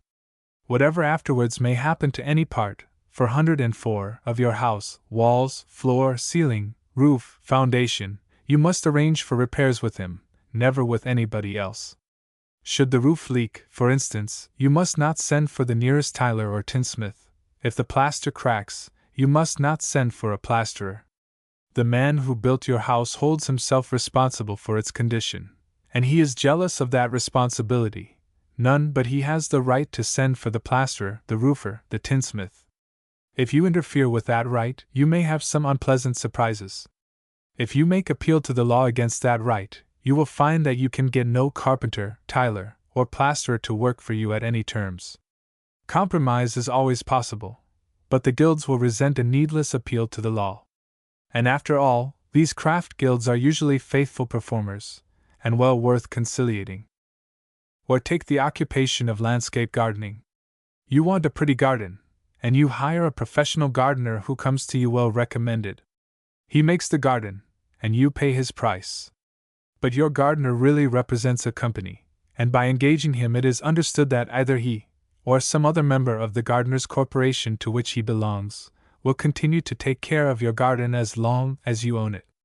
At each season he will pay your garden a visit, and put everything to rights. He will clip the hedges, prune the fruit trees, 405, repair the fences, train the climbing plants, look after the flowers, putting up paper awnings to protect delicate shrubs from the sun during the hot season, or making little tents of straw to shelter them in time of frost. He will do 100 useful and ingenious things for a very small remuneration. You cannot dismiss him, however, without good reason, and hire another gardener to take his place. No other gardener would serve you at any price, unless assured that the original relation had been dissolved by mutual consent. If you have just cause for complaint, the matter can be settled through arbitration, and the guild will see that you have no further trouble. But you cannot dismiss your gardener without cause, merely to engage another. The above examples will suffice to show the character of the old communistic organization which is yet maintained in 100 forms. This communism suppressed competition, except as between groups, but it ensured good work, and secured easy conditions for the workmen. It was the best system possible in those ages of isolation when there was no such thing as want, and when the population, for yet undetermined causes, appears to have remained always below the numerical level at which serious pressure begins. Another interesting survival is represented by existing conditions of apprenticeship, 406, and service, conditions which also originated in the patriarchal organization and imposed other kinds of restraint upon competition. Under the old regime, service was, for the most part, unsalaried. Boys taken into a commercial house to learn the business, or apprentices bound to a master workman, were boarded, lodged, clothed, and even educated by their patron, with whom they might hope to pass the rest of their lives. But they were not paid wages until they had learned the business or the trade of their employer, and were fully capable of managing a business or a workshop of their own.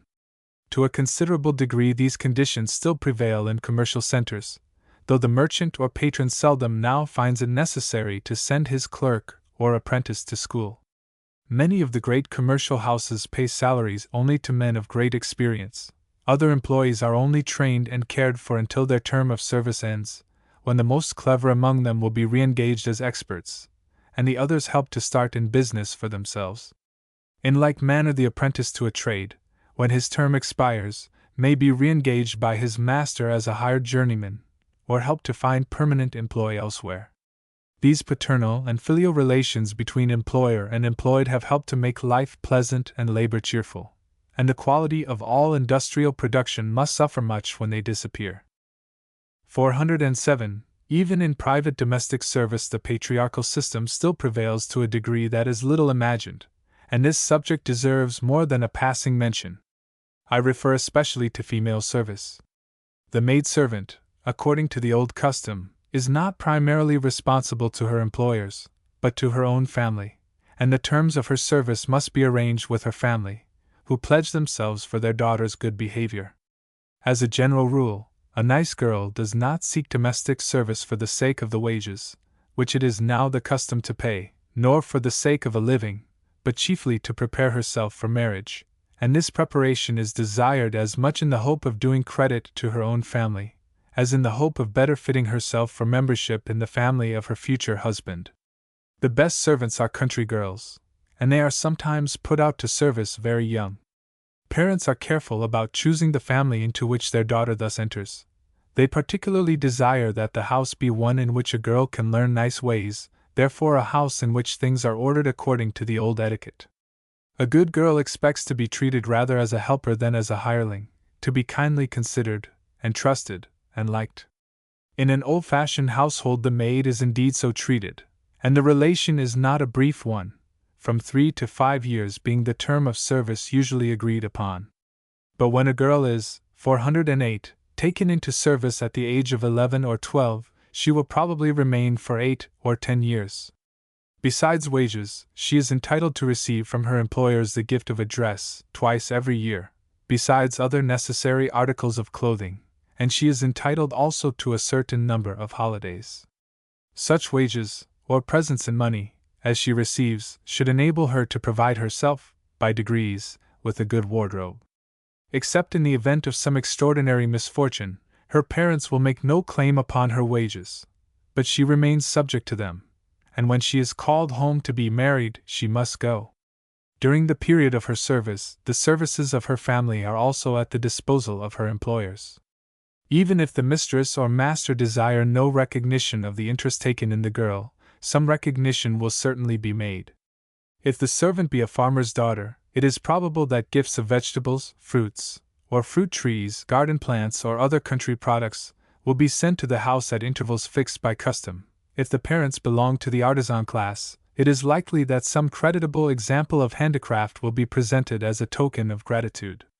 The gratitude of the parents is not for the wages or the dresses given to their daughter, but for the practical education she receives, and for the moral and material care taken of her, as a temporarily adopted child of the house. The employers may reciprocate such attentions, 409, on the part of the parents by contributing to the girl's wedding outfit. The relation, it will be observed, is entirely between families, not between individuals, and it is a permanent relation. Such a relation, in feudal ages, might continue through many generations. The patriarchal conditions which these survivals exemplify help to make existence easy and happy. Only from a modern point of view is it possible to criticize them. The worst that can be said about them is that their moral value was chiefly conservative, and that they tended to repress effort in new directions. But where they still endure, Japanese life keeps something of its ancient charm, and where they have disappeared, that charm has vanished forever. There remains to be considered a third form of restraint, that exercised upon the individual by official authority. This also presents us with various survivals, which have their bright as well as their dark aspects. We have seen that the individual has been legally freed from most of the obligations imposed by the ancient law. He is no longer obliged to follow a particular occupation, he is able to travel, he is at liberty to marry into a higher or a lower class than his own, he is not even forbidden to change his religion, he can do a great many things, at his own, for 110, risk. But where the law leaves him free, the family and the community do not, and the persistence of old sentiment and custom nullifies many of the rights legally conferred. Precisely in the same way, his relations to higher authority are still controlled by traditions which maintain, in despite of constitutional law, many of the ancient restraints, and not a little of the ancient coercion. In theory, any man of great talent and energy may rise, from rank to rank, up to the highest positions. But as private life is still controlled to no small degree by the old communism, so public life is yet controlled by survivals of class or clan despotism.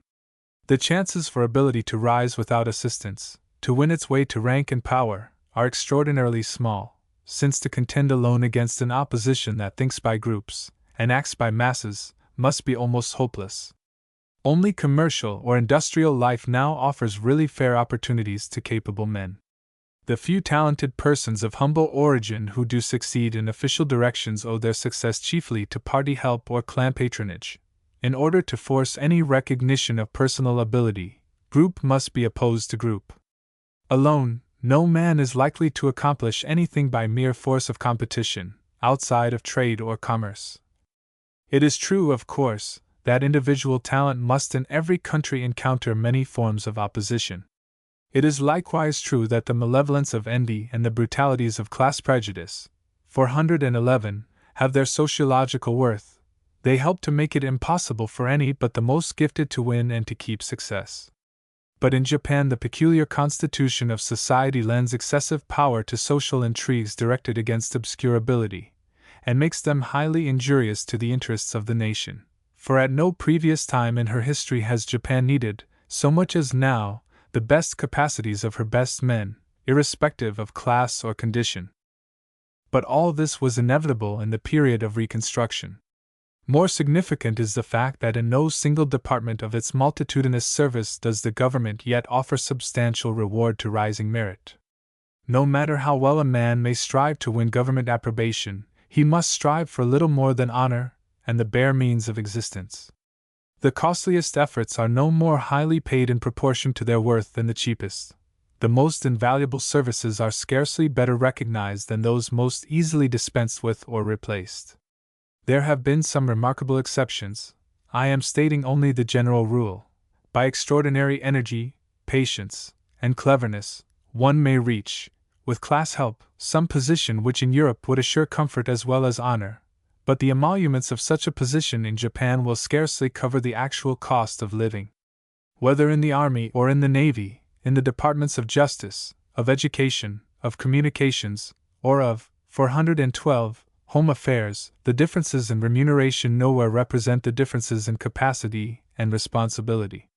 To rise from grade to grade signifies pecuniarily almost nothing, for the expenses of each higher position augment out of all proportion to the salaries fixed by law. The general rule has been to exact everywhere the greatest possible amount of service for the least possible amount of pay.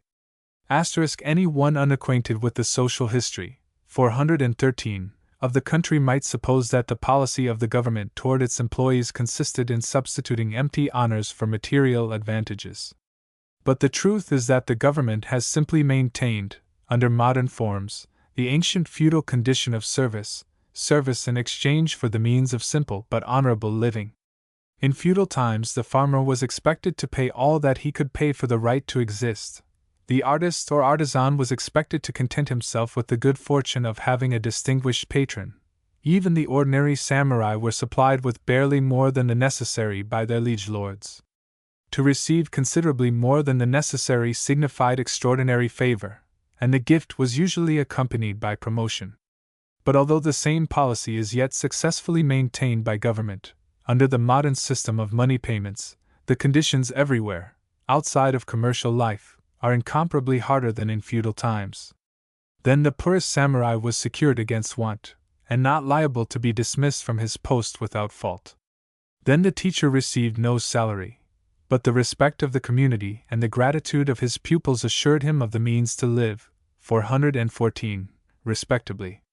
Then the artisans were patronized by great lords who vied with each other in the encouragement of humble genius. They might expect the genius to be satisfied with merely nominal payment, so far as money was concerned, but they secured him against want or discomfort, allowed him ample leisure to perfect his work, made him happy in the certainty that his best would be prized and praised. But now that the cost of living has tripled or quadrupled, even the artist and the artisan have small encouragement to do their best. Cheap, rapid work is replacing the beautiful, leisurely work of the old days, and the best traditions of the crafts are doomed to perish. It cannot even be said that the state of the agricultural classes today is happier or better than in the time when a farmer's land could not legally be taken from him. And as the cost of life continues always to increase, it is evident that at no distant time, the present patient order of things will become impossible. Salaries of judges range from £70 to £500 per annum, the latter figure representing the highest possible emolument.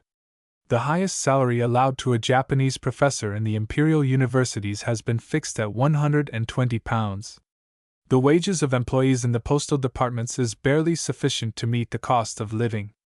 The police are paid from £1 to £1.10 per month, according to locality, and the average pay of schoolteachers is yet lower, being 9 yen 50 sen, or about 19 per month, many receiving less than 7 a month. Readers may be interested in the following table of army payments, 1904. Monthly pay allowance for total house rent yen.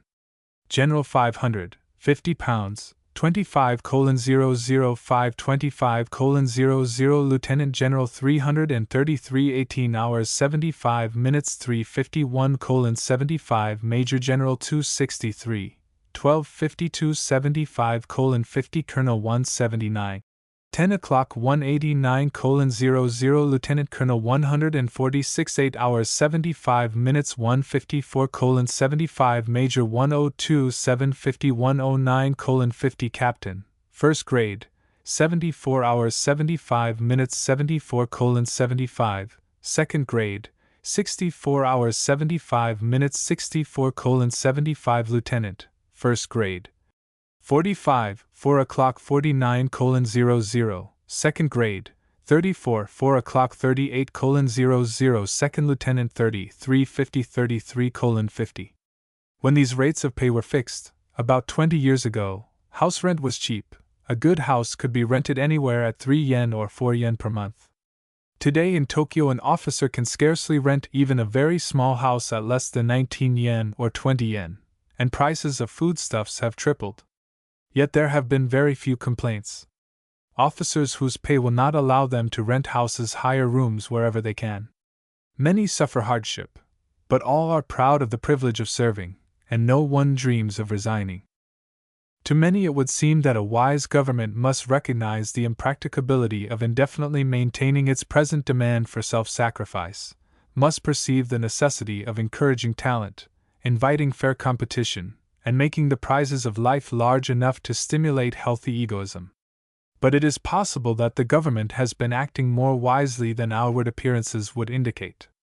Several years ago a Japanese official made in 415 my presence this curious observation: "Our government does not wish to encourage competition beyond the necessary. The people are not prepared for it, and if it were strongly encouraged, the worst side of character would come to the surface." How far this statement really expressed any policy I do not know. But every one is aware that free competition can be made as cruel and as pitiless as war, though we are apt to forget what experience must have been undergone before Occidental free competition could become as comparatively merciful as it is.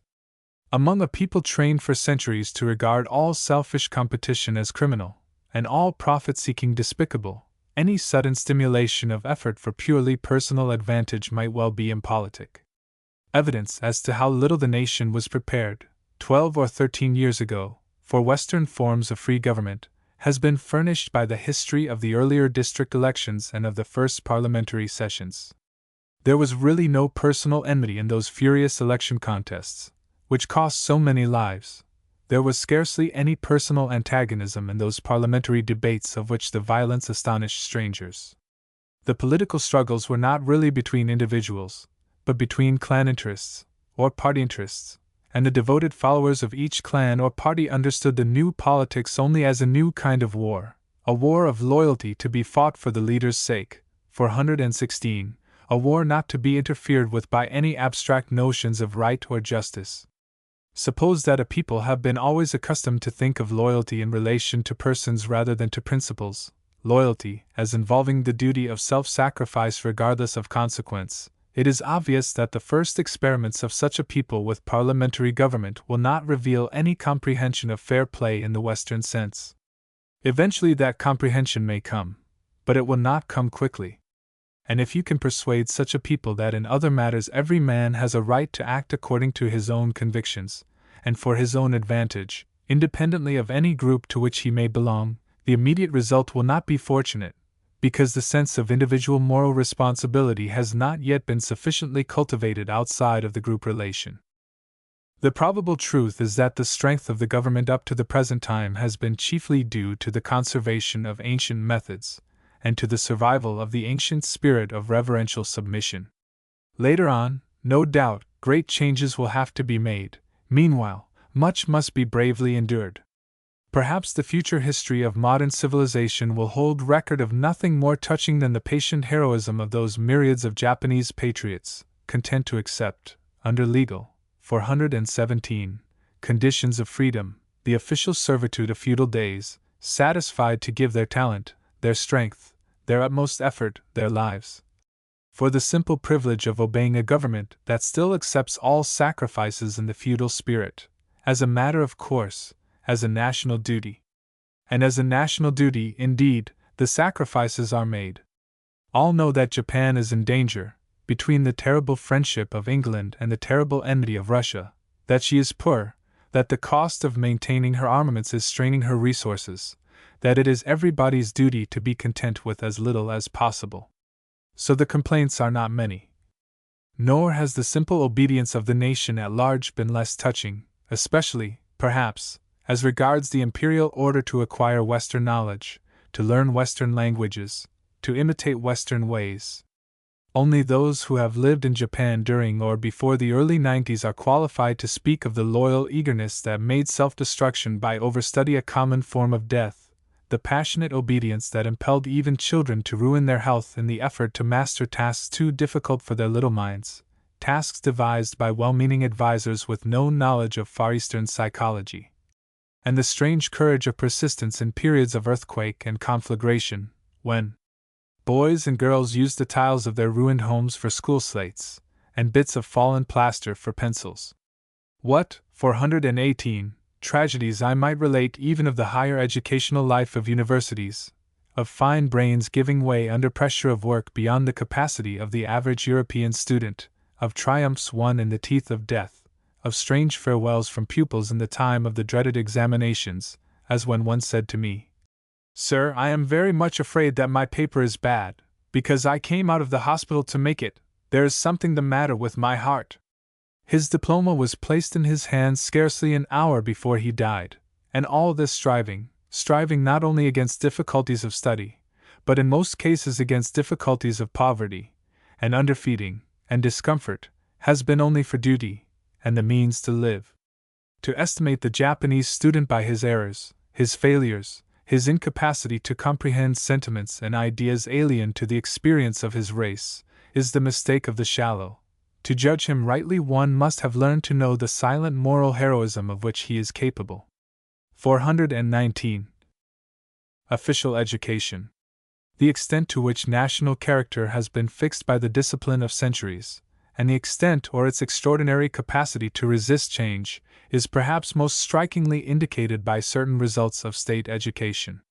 The whole nation is being educated, with government help, upon a European plan, and the full program includes the chief subjects of Western study, excepting Greek and Latin classics.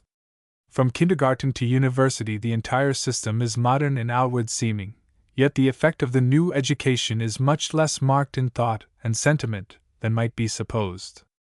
This fact is not to be explained merely by the large place which old Chinese study still occupies in the obligatory program, nor by differences of belief. It is much more due to the fundamental difference in the Japanese and the European conceptions of education as means to an end. In spite of new system and program, the whole of Japanese education is still conducted upon a traditional plan, almost the exact opposite of the Western plan. With us, the repressive part of moral training begins in early childhood. The European or American teacher is strict with the little, 420, ones. We think that it is important to inculcate the duties of behavior, the must, and the must not, of individual obligation, as soon as possible. Later on, more liberty is allowed. The well-grown boy is made to understand that his future will depend upon his personal effort and capacity, and he is thereafter left, in a great measure, to take care of himself, being occasionally admonished or warned, as seems needful. Finally, the adult student of promise and character may become the intimate, or, under happy circumstances, even the friend of his tutor, to whom he can look for counsel in all difficult situations. And throughout the whole course of mental and moral training, competition is not only expected, but required. But it is more and more required as discipline is more and more relaxed, with the passing of boyhood into manhood. The aim of Western education is the cultivation of individual ability and personal character, the creation of an independent and forceful being. Now, Japanese education has always been conducted, and in spite of superficial appearances, is still being conducted, mostly upon the reverse plan. Its object never has been to train the individual for independent action, but to train him for cooperative action, to fit him to occupy an exact place in the mechanism of a rigid society. Constraint among ourselves begins with childhood, and gradually relaxes. Constraint in Far Eastern training begins later, 421, and thereafter gradually tightens, and it is not a constraint imposed directly by parents or teachers, which fact, as we shall presently see, makes an enormous difference in results. Not merely up to the age of school life, supposed to begin at 6 years, but considerably beyond it, a Japanese child enjoys a degree of liberty far greater than is allowed to Occidental children. Exceptional cases are common, of course, but the general rule is that the child be permitted to do as he pleases, providing that his conduct can cause no injury to himself or to others. He is guarded, but not constrained, admonished, but rarely compelled. In short, he is allowed to be so mischievous that, as a Japanese proverb says, even the holes by the roadside hate a boy of 7 or 8 years old. By former custom, a newly born child was said to be 1 year old, and in this case the words 7 or 8 years old mean 6 or 7 years old. Nanatsu, yatsu, Michibata no ana desaimon nikuma. Punishment is administered only when absolutely necessary, and on such occasions, by ancient custom, the entire household, servants and all, intercede for the offender, the little brothers and sisters, if any there be, begging in turn to bear the penalty instead. Whipping is not a common punishment, except among the roughest classes. The moxa is preferred as a deterrent, and it is a severe one. To frighten a child by loud harsh words, or angry looks, is condemned by general opinion.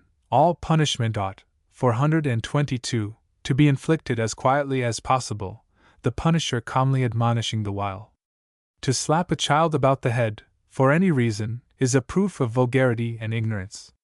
It is not customary to punish by restraining from play, or by a change of diet, or by any denial of accustomed pleasures. To be perfectly patient with children is the ethical law. At school the discipline begins, But it is at first so very light that it can hardly be called discipline. The teacher does not act as a master, but rather as an elder brother, and there is no punishment beyond a public admonition.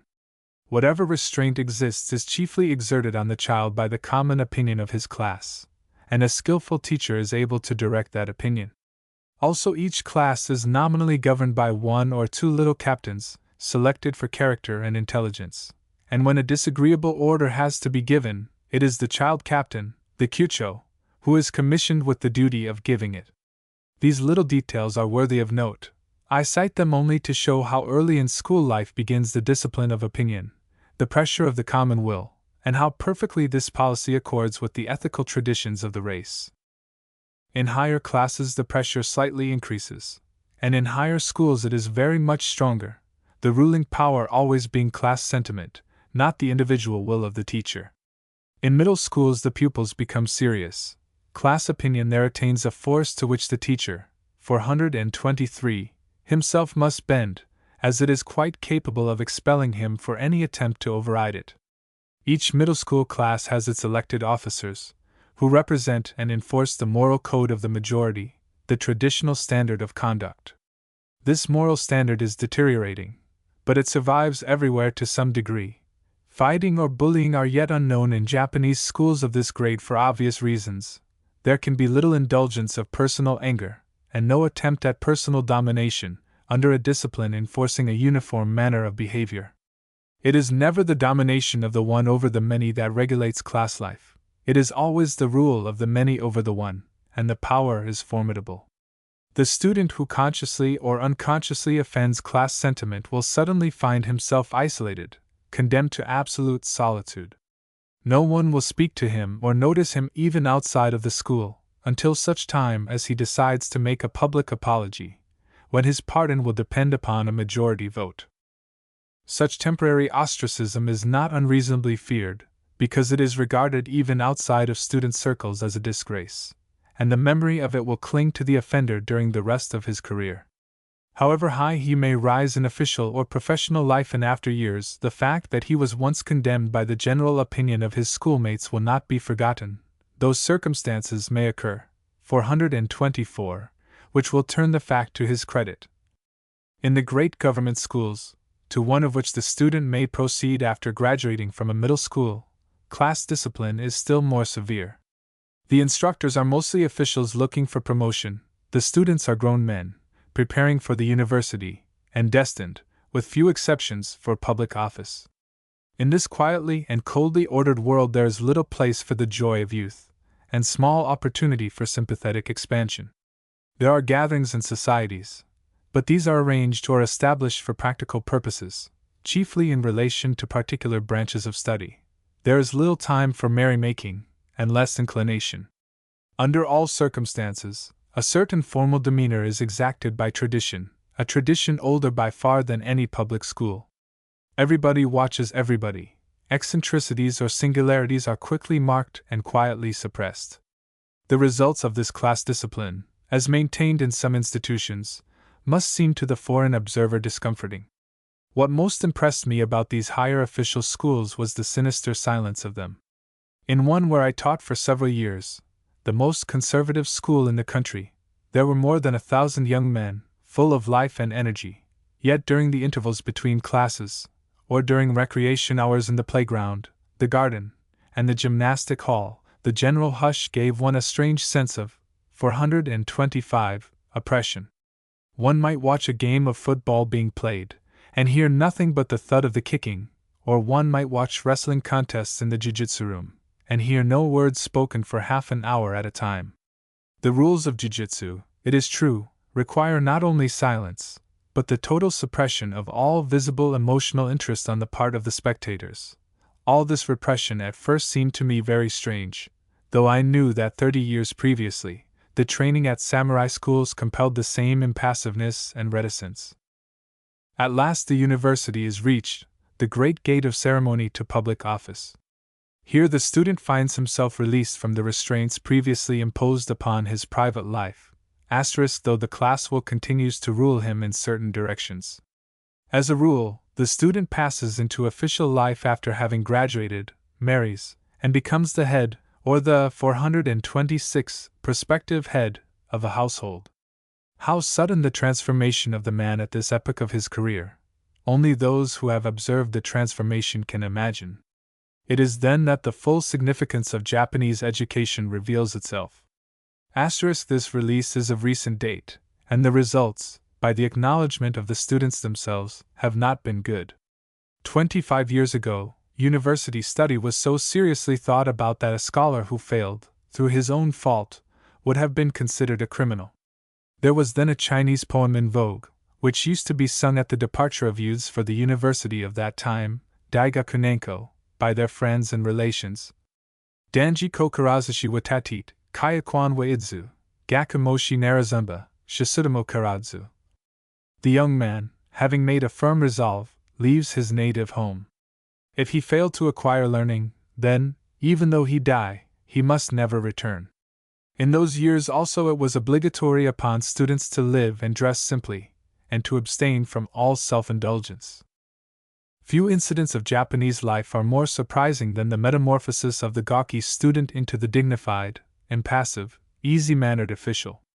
But a little time ago he was respectfully asking, cap in hand, the explanation of some text, the meaning of some foreign idiom. Today, perhaps, he is judging cases in some court, or managing diplomatic correspondence under ministerial supervision, or directing the management of some public school.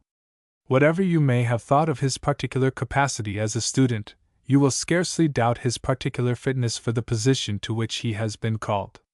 Success in study was at best a secondary consideration in the matter of his appointment, though he had to succeed. He was put through some special course, under high protection, after having been selected for certain qualities of character, or at least for the promise of such qualities. There may have been favoritism in his case, but generally speaking, capable men are appointed to positions of trust. The government seldom makes serious mistakes. This man has value beyond what mere study could make for him, some capacity in the direction of management, or of organization, 427, some natural force or talent which his training has served to cultivate. According to the quality of his worth, his position was chosen for him in advance. His long, hard schooling has taught him more than books can teach, and more than a stupid person can ever learn: how to read minds and motives, how to remain impassive under all circumstances, how to reach a truth quickly by simple questioning, how to live upon his guard, even against the most intimate of old acquaintances, how to remain, even when most amiable, secretive, and inscrutable. He has graduated in the art of worldly wisdom. He is really a wonderful person, a highly developed type of his race, and no inexperienced Occidental is capable of judging him, because his visible acquirements count for very little in the measure of his relative value. His university study, his English or French or German knowledge, serves him only as so much oil to make easy the working of certain official machinery. He esteems this learning only as means to some administrative end. His real learning, considerably deeper, represents the development of the Japanese soul of him. Between that mind and any Western mind the distance has become immeasurable. And now, less than ever before, does he belong to himself. He belongs to a family, to a party, to a government. Privately he is bound by custom. Publicly he must act according to order only, and never dream of yielding to, 428, any impulses at variance with order, however generous or sensible such impulses may be. A word might ruin him. He has learned to use no words unnecessarily. By silent submission and tireless observance of duty he may rise, and rise quickly. He may become governor, chief justice, minister of state, minister plenipotentiary. But the higher he rises, the heavier will his bonds become. Long training in caution and self-control is indeed an indispensable preparation for official existence. The ability either to keep a position won, or to resign it with honor, depending much upon such training. The most sinister circumstance of official life is the absence of moral freedom, the absence of the right to act according to one's own convictions of justice. The subordinate, who desires above all things to keep his place, is not supposed to have personal convictions or sympathies, save by permission. He is not the slave of a man, but of a system as old as China. Were human nature perfect, that system would be perfect. But so long as human nature remains what it is now, the system leaves much to be desired. Everything may depend upon the personal character of those temporarily entrusted with higher power, and the only choice left for the most capable servant under a bad master may be to resign or to do wrong. The strong man faces the problem bravely and resigns, but for one strong man there are 50 timid ones. 429. Probably the prospect of a broken career is much less terrifying than the ancient idea of crime attaching to any form of insubordination. As the forms of a religion survive after the faith in doctrine has passed away, so the power of government to coerce even conscience still remains, though religion is no longer identified with government. The system of secrecy, implacably enforced, helps to maintain the vague awe that has always attached to the idea of administrative authority, and such authority is practically omnipotent within those limits which I have already indicated. To be favored by authority means to experience all the elusive pleasure of a suddenly created popularity. An entire community, a whole city, is made by a word to turn all the amiable side of its human nature toward the favorite, to charm him into the belief that he is worthy of the best that the world can give him. But suppose that the moving powers happen, later on, to find the favored man in the way of some policy. Lo! At another whispered word he finds himself, without knowing why, the public enemy. None speak to him, or salute him, or smile upon him, save ironically. Long esteemed friends pass him by without recognition, or, if pursued, reply to his most earnest questions with all possible brevity and caution. Most likely they do not know the why of the matter. They only know that orders have been given, and that into the 430 reason of orders it is not good to inquire. Even the street children know this much, and mock the despondent victim of fortune. Even the dogs seem instinctively to divine the change and bark at him as he passes by. Such is the power of official displeasure, and the penalty of a blunder or a breach of discipline may extend considerably further, but in feudal times the offender would have been simply told to perform harakiri. Sometimes, when the wrong men get into power, the force of authority may be used for malevolent ends, and in such event it requires not a little courage to disobey in order to act against conscience. What saved Japanese society in former ages from the worst results of this form of tyranny was the moral sentiment of the mass, the common feeling that underlay all submission to authority, and remained always capable, if pressed upon too brutally, of compelling a reaction. Conditions today are more favorable to justice, but it requires much tact, steadiness, and resolution on the part of a rising official to steer himself safely among the reefs and the whirlpools of the new political life. The reader will now be able to understand the general character, aim, and results of official education as a system. It will be also worth while to consider in detail certain phases of student life, which equally prove the survival of old conditions and old, 431, traditions. I can speak about these matters from personal experience as a teacher, an experience extending over nearly 13 years. Readers of Goethe will remember the trustful docility of the student received by Dr. Mephistopheles in the first part of Faust, and the very different demeanor of the same student when he reappears, in the second part, as Baccalaureus. More than one foreign professor in Japan must have been reminded of that contrast by personal experience, and must have wondered whether some one of the early educational advisors to the Japanese government did not play, without malice prepense, the very role of Mephistopheles. The gentle boy who, with innocent reverence, makes his visit of courtesy to the foreign teacher, bringing for gift a cluster of iris flowers or odorous spray of plum blossoms, the boy who does whatever he is told, and charms by an earnestness, a trustfulness, a grace of manner rarely met with among Western lads of the same age, is destined to undergo the strangest of transformations long before becoming a baccalaureus. You may meet with him a few years later, in the uniform of some higher school, and find it difficult to recognize your former pupil, now graceless, taciturn, secretive, and inclined to demand as a right what could scarcely, with propriety, be requested as a favor. You may find, 432, him patronizing, possibly something worse. Later on, at the university, he becomes more formally correct, but also more far away, so very far away from his boyhood that the remoteness is a pain to one who remembers that boyhood. The Pacific is less wide and deep than the invisible gulf now extending between the mind of the stranger and the mind of the student. The foreign professor is now regarded merely as a teaching machine, and he is more than likely to regret any effort made to maintain an intimate relation with his pupils. Indeed, the whole formal system of official education is opposed to the development of any such relation. I am speaking of general facts in this connection, not of merely personal experiences. No matter what the foreigner may do in the hope of finding his way into touch with the emotional life of his students, or in the hope of evoking that interest in certain studies which renders possible an intellectual tie, he must toil in vain. Perhaps in 2 or 3 cases out of 1,000 he may obtain something precious, a lasting and kindly esteem, based upon moral comprehension. But should he wish for more, he must remain in the state of the Antarctic explorer, seeking, month after month, to no purpose, some inlet through endless cliffs of everlasting ice. Now the case of the Japanese professor proves the barrier natural, to a large extent. The Japanese professor can ask for extraordinary efforts and, for 133, obtain them. He can afford to be easily familiar with his students outside of class, and he can get what no stranger can obtain, their devotion. The difference has been attributed to race feeling, but it cannot be so easily and vaguely explained. Something of race sentiment there certainly is. It were impossible that there should not be.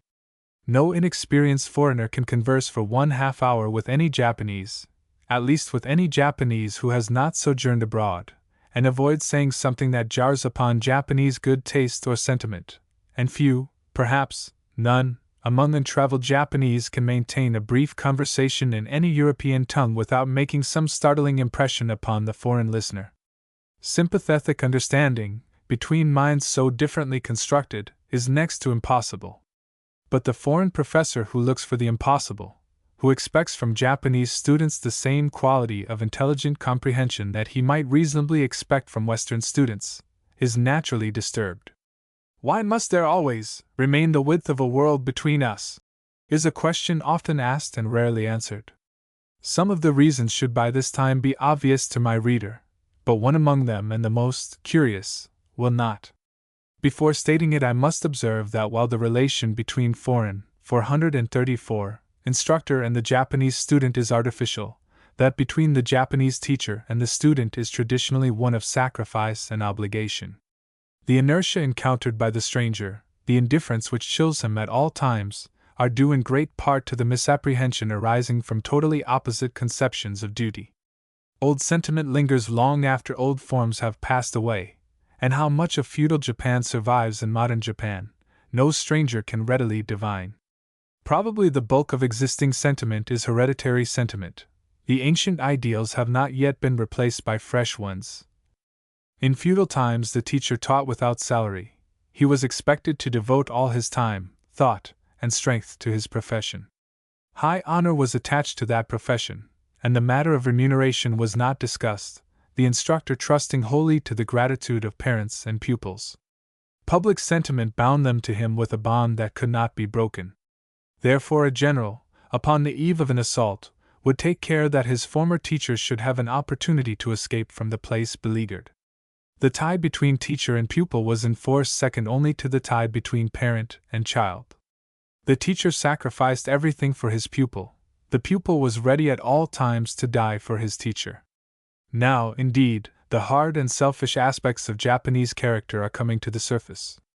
But a 435 single fact will sufficiently indicate how much of the old ethical sentiment persists under the new and rougher surface. Nearly all the higher educational work accomplished in Japan represents, though aided by government, the results of personal sacrifice. From the summit of society to the base, this sacrificial spirit rules. That a large part of the private income of their imperial majesties has, for many years, been devoted to public education is well known, but that every person of rank or wealth or high position educates students at his private expense is not generally known. In the majority of cases, this help is entirely gratuitous. In a minority of cases, the expenses of the student are advanced only, to be repaid by installments at some future time. The reader is doubtless aware that the daimyo in former times used to dispose of the bulk of their incomes in supporting and helping their retainers, supplying hundreds, in some cases thousands, and in some few cases, even tens of thousands, of persons with the necessaries of life, and exacting in return military service, loyalty, and obedience. Those former daimyo or their successors, particularly those who are still large landholders, now vie with each other in assisting education. All who can afford it are educating sons or grandsons or descendants of former retainers, the subjects of this patronage being annually selected from among the students of 436 schools established in the former daimates. It is only the rich noble who can now support a number of students gratuitously, year after year. The poorer men of rank cannot care for many.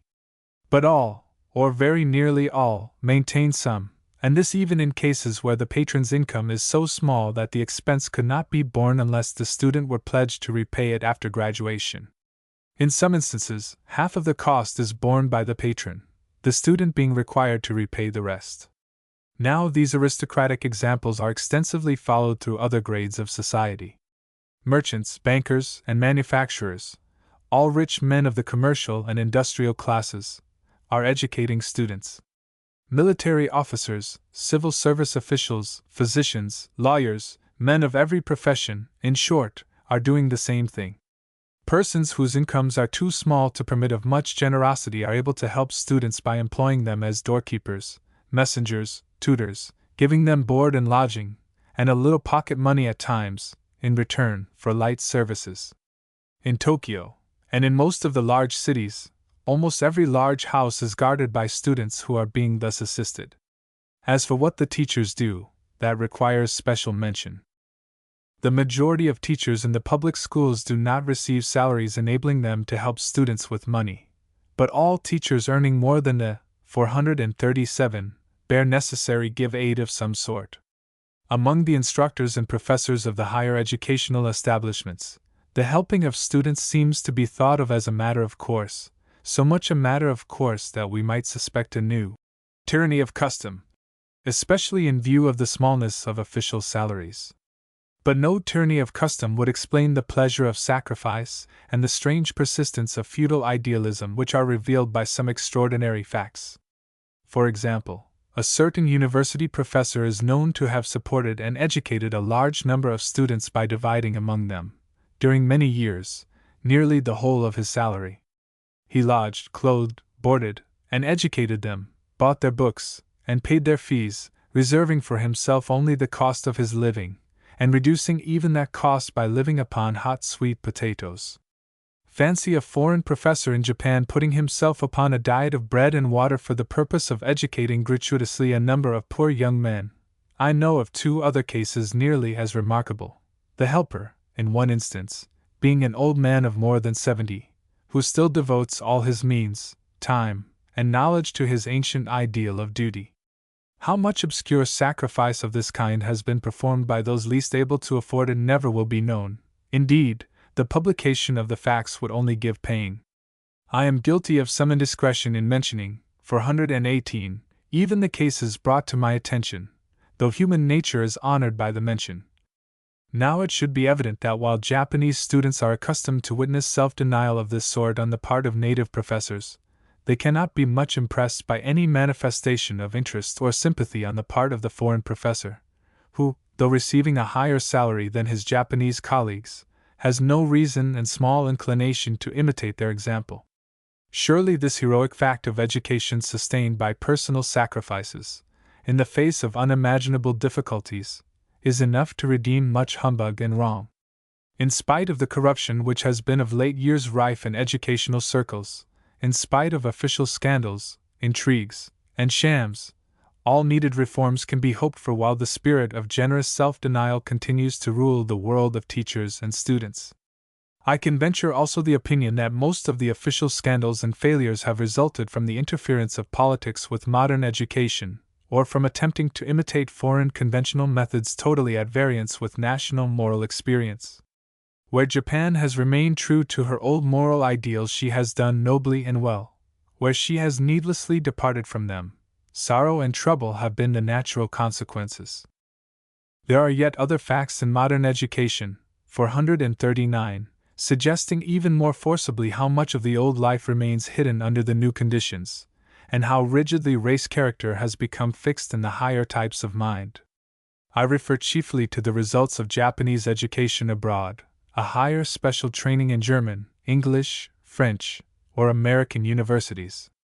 In some directions these results, to foreign observation at least, appear to be almost negative. Considering the immense psychological differentiation, the total oppositeness of mental structure and habit, it is astonishing that Japanese students have been able to do what they actually have done at foreign universities. To graduate at any European or American university of mark, with a mind shaped by Japanese culture, filled with Chinese learning, crammed with ideographs, is a prodigious feat, scarcely less of a feat than it would be for an American student to graduate at a Chinese university. Certainly the men sent abroad to study are carefully selected for ability, and one indispensable requisite for the mission is a power of memory incomparably superior to the average Occidental memory, and different altogether as to quality, a memory for details. Nevertheless, the feat is amazing. But with the return to Japan of these young scholars, there is commonly an end of effort in the direction of the speciality studied, unless it happens to have been a purely practical subject. Does this signify incapacity for independent work, 440, upon Occidental lines? Incapacity for creative thought? Lack of constructive imagination? Disinclination or indifference? The history of that terrible mental and moral discipline to which the race was so long subjected would certainly suggest such limitations in the modern Japanese mind. Perhaps these questions cannot yet be answered, except, I imagine, as regards the indifference, which is self-evident and undisguised. But, independently of any question of capacity or inclination, there is this fact to be considered, that proper encouragement has not yet been given to home scholarship. The plain truth is that young men are sent to foreign seats of learning for other ends than to learn how to devote the rest of their lives to the study of psychology, philology, literature, or modern philosophy. They are sent abroad to fit them for higher posts in government service, and their foreign study is but one obligatory episode in their official career. Each has to qualify himself for special duty by learning how Western people study and think and feel in certain directions, and by ascertaining the range of educational progress in those directions. But he is not ordered to think or to feel like Western people, which would, in any event, be impossible for him. He has not, and probably could not have, any deep personal interest in Western learning outside of the domain of applied science. His business is to learn how to understand such matters from the 441 Japanese, not from the Occidental, point of view. But he performs his part well, does exactly what he has been told to do, and rarely anything more. His value to his government is doubled or quadrupled by his allotted experience. But at home, except during a few years of expected duty as professor or lecturer, he will probably use that experience only as a psychological costume of ceremony, a mental uniform to be donned when official occasion may require. It is otherwise in the case of men sent abroad for scientific studies requiring, not only intelligence and memory, but natural quickness of hand and eye, surgery, medicine, military specialties.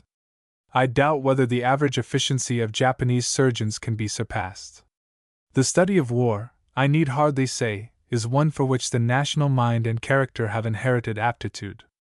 But men sent abroad merely to win a foreign university degree, and destined, after a term of educational duty, to higher official life, appear to set small value upon their foreign acquirements. However, even if they could win distinction in Europe by further effort at home, that effort would have to be made at a serious pecuniary sacrifice, and its results could not as yet be fairly appreciated by their own countrymen. Some of us have wondered at times what the old Egyptians or the old Greeks would have done if, 442, suddenly brought into dangerous contact with a civilization like our own, a civilization of applied mathematics, with sciences and branch sciences of which the mere names would fill a dictionary. I think that the history of modern Japan suggests very clearly what any wise people, with a civilization based upon ancestor worship, would have done. They would have speedily reconstructed their patriarchal society to meet the sudden peril. They would have adopted, with astonishing success, all the scientific machinery that they could use. They would have created a formidable army and a highly efficient navy. They would have sent their young aristocrats abroad to study alien convention and to qualify for diplomatic duty. They would have established a new system of education and obliged all their children to study many new things. But, toward the higher emotional and intellectual life of that alien civilization, they would naturally exhibit indifference. Its best literature, its philosophy, its broader forms of tolerant religion could make no profound appeal to their moral and social experience. 443. Industrial danger. Everywhere the course of human civilization has been shaped by the same evolutional law, and as the earlier history of the ancient European communities can help us to understand the social conditions of old Japan, so a later period of the same history can help us to divine something of the probable future of the new Japan. It has been shown by the author of La Cite Antique that the history of all the ancient Greek and Latin communities included 4 revolutionary periods. The first revolution had everywhere for its issue the withdrawal of political power from the priest-king, who was nevertheless allowed to retain the religious authority. The second revolutionary period witnessed the breaking up of the gens or Greek genos, the enfranchisement of the client from the authority of the patron, and several important changes in 444, the legal constitution of the family. The third revolutionary period saw the weakening of the religious and military aristocracy, the entrance of the common people into the rights of citizenship, and the rise of a democracy of wealth, presently to be opposed by a democracy of poverty. The fourth revolutionary period witnessed the first bitter struggles between rich and poor, the final triumph of anarchy, and the consequent establishment of a new and horrible form of despotism, the despotism of the popular tyrant. Not excepting Sparta. The Spartan society was evolutionally much in advance of the Ionian societies, the Dorian patriarchal clan having been dissolved at some very early period. Sparta kept its kings, but affairs of civil justice were regulated by the Senate, and affairs of criminal justice by the Ephors, who also had the power to declare war and to make treaties of peace. After the first great revolution of Spartan history, the king was deprived of power in civil matters, in criminal matters, and in military matters. He retained his sacerdotal office. See for details. La Cite Antique, pp. 285-287. To these 4 revolutionary periods, the social history of old Japan presents but 2 correspondences. The first Japanese revolutionary period was represented by the Fujiwara usurpation of the imperial civil and military authority, after which event the aristocracy, religious and military, really governed Japan down to our own time. All the events of the rise of the military power and the concentration of authority under the Tokugawa shogunate properly belong to the first revolutionary period. At the time of the opening of Japan, society had not evolutionally advanced beyond a stage corresponding to that of the antique Western societies in the 7th or 8th century before Christ. The second revolutionary period really began only with the reconstruction of society in 1871. But within the space of a single generation thereafter, Japan entered upon her third revolutionary, 445, period. Already the influence of the elder aristocracy is threatened by the sudden rise of a new oligarchy of wealth, a new industrial power probably destined to become omnipotent in politics. The disintegration, now proceeding, of the clan, the changes in the legal constitution of the family, the entrance of the people into the enjoyment of political rights, must all tend to hasten the coming transfer of power. There is every indication that, in the present order of things, the third revolutionary period will run its course rapidly, and then a fourth revolutionary period, fraught with serious danger, would be in immediate prospect. Consider the bewildering rapidity of recent changes, from the reconstruction of society in 1871 to the opening of the first national parliament in 1891. Down to the middle of the 19th century, the nation had remained in the condition common to European patriarchal communities 2,600 years ago. Society had indeed entered upon a second period of integration, but had traversed only one great revolution. And then the country was suddenly hurried through 2 more social revolutions of the most extraordinary kind, signalized by the abolition of the daimiates, the suppression of the military class, the substitution of a plebeian for an aristocratic army, popular enfranchisement, the rapid formalism of a new commonalty. Industrial, 446, expansion, the rise of a new aristocracy of wealth, and popular representation in government.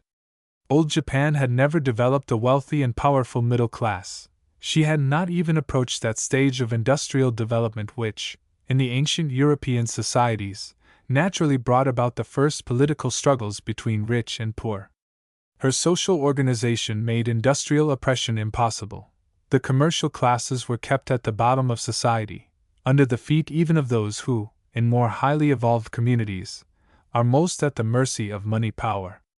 But now those commercial classes, set free and highly privileged, are silently and swiftly ousting the aristocratic ruling class from power, are becoming supremely important. And under the new order of things, forms of social misery, never before known in the history of the race, are being developed. Some idea of this misery may be obtained from the fact that the number of poor people in Tokyo unable to pay their annual resident tax is upwards of 50,000, yet the amount of the tax is only about 20 sen, or 5 pence English money. Prior to the accumulation of wealth in the hands of a minority, there was never any such want in any part of Japan, except, of course, as a temporary consequence of war. The early history of European civilization supplies analogies. In the Greek and Latin communities, up to the time of the dissolution of the gens, there, 447, was no poverty in the modern meaning of that word. Slavery, with some few exceptions, existed only in the mild domestic form. There were yet no commercial oligarchies, and no industrial oppressions, and the various cities and states were ruled, after political power had been taken from the early kings, by military aristocracies which also exercised religious functions. There was yet little trade in the modern signification of the term, and money, as current coinage, came into circulation only in the 7th century before Christ. Misery did not exist. Under any patriarchal system, based upon ancestor worship, there is no misery, as a consequence of poverty, except such as may be temporarily created by devastation or famine. If want thus comes, it comes to all alike. In such a state of society, everybody is in the service of somebody, and receives in exchange for service all the necessaries of life. There is no need for any one to trouble himself about the question of living. Also, in such a patriarchal community, which is self-sufficing, there is little need of money. Barter takes the place of trade. In all these respects, the condition of old Japan offered a close parallel to the conditions of patriarchal society in ancient Europe. While the uji or clan existed, there was no misery except as a result of war, famine, or pestilence. Throughout society, excepting the small commercial class, the need of money was rare, and such coinage as existed, 448, was little suited to general circulation. Taxes were paid in rice and other produce. As the lord nourished his retainers, so the samurai cared for his dependents, the farmer for his laborers, the artisan for his apprentices and journeymen, the merchant for his clerks. Everybody was fed, and there was no need, in ordinary times at least, for any one to go hungry. It was only with the breaking up of the clan system in Japan that the possibilities of starvation for the worker first came into existence. And as, in antique Europe, the enfranchised client class and plebeian class developed, under like conditions, into a democracy clamoring for suffrage and all political rights, so in Japan have the common people developed the political instinct and self-protection. It will be remembered how, in Greek and Roman society, the aristocracy founded upon religious tradition and military power had to give way to an oligarchy of wealth, and how there subsequently came into existence a democratic form of government, democratic, not in the modern, but in the old Greek meaning. At a yet later day, the results of popular suffrage were the breaking up of this democratic government, and the initiation of an atrocious struggle between rich and poor. After that strife had begun, there was no more security for life or property until the Roman conquest enforced order. Now it seems not unlikely that there will be witnessed in Japan, at no very, 449, distant day, a strong tendency to repeat the history of the old Greek anarchies. With the constant increase of poverty and pressure of population, and the concomitant accumulation of wealth in the hands of a new industrial class, the peril is obvious. Thus far the nation has patiently borne all changes, relying upon the experience of its past, and trusting implicitly to its rulers. But should wretchedness be so permitted to augment that the question of how to keep from starving becomes imperative for the millions, the long patience and the long trust may fail. And then, to repeat a figure effectively used by Professor Huxley, the primitive man, finding that the moral man has landed him in the valley of the shadow of death, may rise up to take the management of affairs into his own hands, and fight savagely for the right of existence. As popular instinct is not too dull to divine the first cause of this misery in the introduction of Western industrial methods, it is unpleasant to reflect what such an upheaval might signify.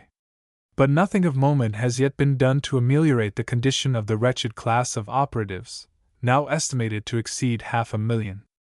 M. de Coulanges has pointed out that the absence of individual liberty was the real cause of the disorders and the final ruin of the Greek societies. La Cite Antique. pp. 400–401. 450. Rome suffered less, and survived, and dominated, because within her boundaries the rights of the individual had been more respected. Now, the absence of individual freedom in modern Japan would certainly appear to be nothing less than a national danger. For those very habits of unquestioning obedience, and loyalty, and respect for authority, which made feudal society possible, are likely to render a true democratic regime impossible, and would tend to bring about a state of anarchy.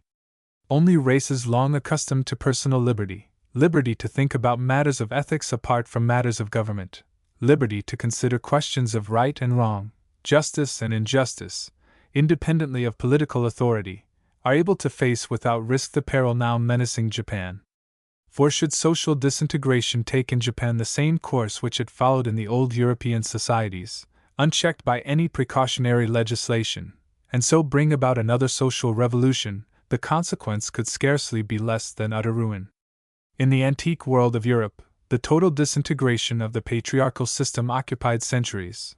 It was slow, and it was normal, not having been brought about by external forces. In Japan, on the contrary, this disintegration is taking place under enormous outside pressure, operating with the rapidity of electricity and steam. In Greek societies the changes were effected in about 451 years. In Japan it is hardly more than 30 years since the patriarchal system was legally dissolved and the industrial system reshaped. Yet already the danger of anarchy is in sight, and the population, astonishingly augmented by more than 10 millions, already begins to experience all the forms of misery developed by want under industrial conditions. It was perhaps inevitable that the greatest freedom accorded under the new order of things should have been given in the direction of greatest danger. Though the government cannot be said to have done much for any form of competition within the sphere of its own direct control, it has done even more than could have been reasonably expected on behalf of national industrial competition. Loans have been lavishly advanced, subsidies generously allowed, and, in spite of various panics and failures, the results have been prodigious. Within 30 years the value of articles manufactured for export has risen from 500,000 to 500,000,000 yen. But this immense development has been effected at serious cost in other directions. The old methods of family production, and therefore most of the beautiful industries and arts, for which Japan has been so long famed, now seem doomed beyond hope, and instead of the ancient kindly relations between master and workers, there have been brought into existence, with no legislation to restrain, 452, in humanity, all the horrors of factory life at its worst. The new combinations of capital have actually re-established servitude, under harsher forms than ever were imagined under the feudal era. The misery of the women and children subjected to that servitude is a public scandal, and proves strange possibilities of cruelty on the part of a people once renowned for kindness even to animals. There is now a humane outcry for reform, and earnest efforts have been made, and will be made, to secure legislation for the protection of operatives. But as might be expected, these efforts have been hitherto strongly opposed by manufacturing companies and syndicates with the declaration that any government interference with factory management will greatly hamper, if not cripple, enterprise, and hinder competition with foreign industry.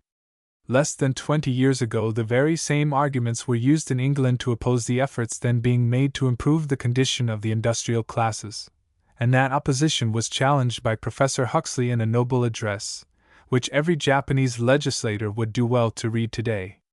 Speaking of the reforms in progress during 1888, the professor said, "If it is said that the carrying out of such arrangements as those indicated must enhance the cost of production, and thus handicap the producer in the race of competition, I venture, in the first place, to doubt the fact. But if it be 453 so, it results that industrial society has to face a dilemma, either alternative of which threatens destruction. On the one hand, a population, the labor of which is sufficiently remunerated, may be physically and morally healthy, and socially stable, but may fail in industrial competition by reason of the dearness of its produce. On the other hand, a population, the labor of which is insufficiently remunerated, must become physically and morally unhealthy, and socially unstable, and though it may succeed for a while in competition, by reason of the cheapness of its produce, it must in the end fall, through hideous misery and degradation, to utter ruin. Well, if these be the only alternatives, let us for ourselves and our children choose the former, and if need be, starve like men. But I do not believe that a stable society, made up of healthy, vigorous, instructed, and self-ruling people would ever incur serious risk of that fate. They are not likely to be troubled with many competitors of the same character just yet, and they may be safely trusted to find ways of holding their own. Asterisk. The Struggle for Existence in Human Society. Collected Essays. Volume 9. pp. 113, 219. If the future of Japan could depend upon her army and her navy, upon the high courage of her people and their readiness to die by the 100,000 for ideals of honor and of duty, there would be small cause for alarm in the present state of affairs. Unfortunately, her future must depend upon other qualities than courage, other abilities than those of 454 sacrifice, and her struggle hereafter must be one in which her social traditions will place her at an immense disadvantage. The capacity for industrial competition cannot be made to depend upon the misery of women and children, it must depend upon the intelligent freedom of the individual, and the society which suppresses this freedom, or suffers it to be suppressed, must remain too rigid for competition with societies in which the liberties of the individual are strictly maintained.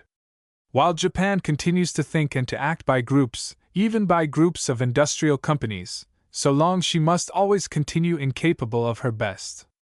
Her ancient social experience is not sufficient to avail her for the future international struggle, rather it must sometimes impede her as so much dead weight. Dead, in the ghostliest sense of the word, the viewless pressure upon her life of numberless vanished generations. She will have not only to strive against colossal odds in her rivalry with more plastic and more forceful societies, she will have to strive much more against the power of her phantom past. Yet it were a grievous error to imagine that she has nothing further to gain from her ancestral faith. All her modern successes have been aided by it, and all her modern failures have been marked by needless breaking with its ethical custom. She could compel her people, by a simple fiat, to adopt the 455 civilization of the West, with all its pain and struggle, only because that people had been trained for ages in submission and loyalty and sacrifice, and the time has not yet come in which she can afford to cast away the whole of her moral past. More freedom indeed she requires, but freedom restrained by wisdom, freedom to think and act and strive for self as well as for others, not freedom to oppress the weak, or to exploit the simple. And the new cruelties of her industrial life can find no justification in the traditions of her ancient faith, which exacted absolute obedience from the dependent, but equally required the duty of kindness from the master. In so far as she has permitted her people to depart from the way of kindness, she herself has surely departed from the way of the gods. And the domestic future appears dark. Born of that darkness, an evil dream comes oftentimes to those who love Japan, the fear that all her efforts are being directed, with desperate heroism, only to prepare the land for the sojourn of peoples older by centuries in commercial experience, that her thousands of miles of railroads and telegraphs, her mines and forges, her arsenals and factories, her docks and fleets, are being put in order for the use of foreign capital, that her admirable army and her heroic navy may be doomed to make their last sacrifices in hopeless contest against some combination of greedy states, provoked or encouraged to aggression, 456, by circumstances beyond the power of government to control. But the statesmanship that has already guided Japan through many storms should prove able to cope with this gathering peril. 457. Reflections. In the preceding pages I have endeavored to suggest a general idea of the social history of Japan, and a general idea of the nature of those forces which shaped and tempered the character of her people. Certainly this attempt leaves much to be desired. The time is yet far away at which a satisfactory work upon the subject can be prepared. But the fact that Japan can be understood only through the study of her religious and social evolution has been, I trust, sufficiently indicated.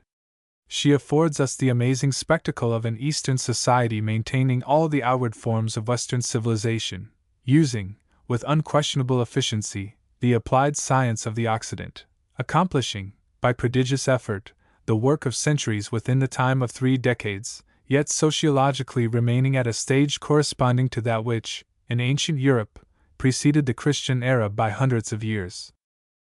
But no suggestion of origins and causes should diminish the pleasure of contemplating this curious world, psychologically still so far away from us in the course of human evolution.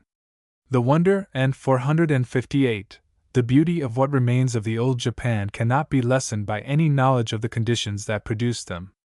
The old kindliness and grace of manners need not cease to charm us because we know that such manners were cultivated, for 1,000 years, under the edge of the sword. The common politeness which appeared, but a few years ago, to be almost universal, and the rarity of quarrels, should not prove less agreeable because we have learned that, for generations and generations, all quarrels among the people were punished with extraordinary rigor, and that the custom of the vendetta, which rendered necessary such repression, also made everybody cautious of word and deed. The popular smile should not seem less winning because we have been told of a period, in the past of the subject classes, when not to smile in the teeth of pain might cost life itself. And the Japanese woman, as cultivated by the old home training, is not less sweet a being because she represents the moral ideal of a vanishing world, and because we can faintly surmise the cost, the incalculable cost and pain, of producing her. No, what remains of this elder civilization is full of charm, charm unspeakable, and to witness its gradual destruction must be a grief for whomsoever has felt that charm. However intolerable may seem, to the mind of the artist or poet, those countless restrictions which once ruled all this fairy world, 459, and shaped the soul of it, he cannot but admire and love their best results, the simplicity of old custom, the amiability of manners, the daintiness of habits, the delicate tact displayed in pleasure-giving, the strange power of presenting outwardly, under any circumstances, only the best and brightest aspects of character. What emotional poetry, for even the least believing, in the ancient home religion, in the lamplet nightly kindled before the names of the dead, the tiny offerings of food and drink, the welcome fires lighted to guide the visiting ghosts, the little ships prepared to bear them back to their rest. And this immemorial doctrine of filial piety, exacting all that is noble, not less than all that is terrible, in duty, in gratitude, in self-denial, what strange appeal does it make to our lingering religious instincts, and how close to the divine appear to us the finer natures forged by it. What queer weird attraction in those parish temple festivals, with their happy mingling of merriment and devotion in the presence of the gods. What a universe of romance in that Buddhist art which has left its impress upon almost every product of industry, from the toy of a child to the heirloom of a prince, which has peopled the solitudes with statues, and chiseled the wayside rocks with texts of sutras. Who can forget the soft enchantment of this Buddhist atmosphere, the deep music of the great bells, the 460 green peace of gardens haunted by fearless things, doves that flutter down at call, fishes rising to be fed? Despite our incapacity to enter into the soul life of this ancient East, despite the certainty that one might as well hope to remount the river of time and share the vanished existence of some old Greek city, as to share the thoughts and the emotions of old Japan, we find ourselves bewitched forever by the vision, like those wanderers of folktale who rashly visited Elfland. We know that there is illusion, not as to the reality of the visible, but as to its meanings, very much illusion. Yet why should this illusion attract us? Like some glimpse of paradise, why should we feel obliged to confess the ethical glamour of a civilization as far away from us in thought as the Egypt of Ramses? Are we really charmed by the results of a social discipline that refused to recognize the individual, enamored of a cult that exacted the suppression of personality? No, the charm is made by the fact that this vision of the past represents to us much more than past or present, that it foreshadows the possibilities of some higher future, in a world of perfect sympathy. After many 1,000 years there may be developed a humanity able to achieve, with never a shadow of illusion, those ethical conditions prefigured by the ideals of old Japan: instinctive unselfishness, 461, a common desire to find the joy of life and making happiness for others, a universal sense of moral beauty. And whenever men shall have so far gained upon the present as to need no other code than the teaching of their own hearts, then indeed the ancient ideal of Shinto will find its supreme realization. Moreover, it should be remembered that the social state, whose results thus attract us, really produced much more than a beautiful mirage. Simple characters of great charm, though necessarily of great fixity, were developed by it in multitude.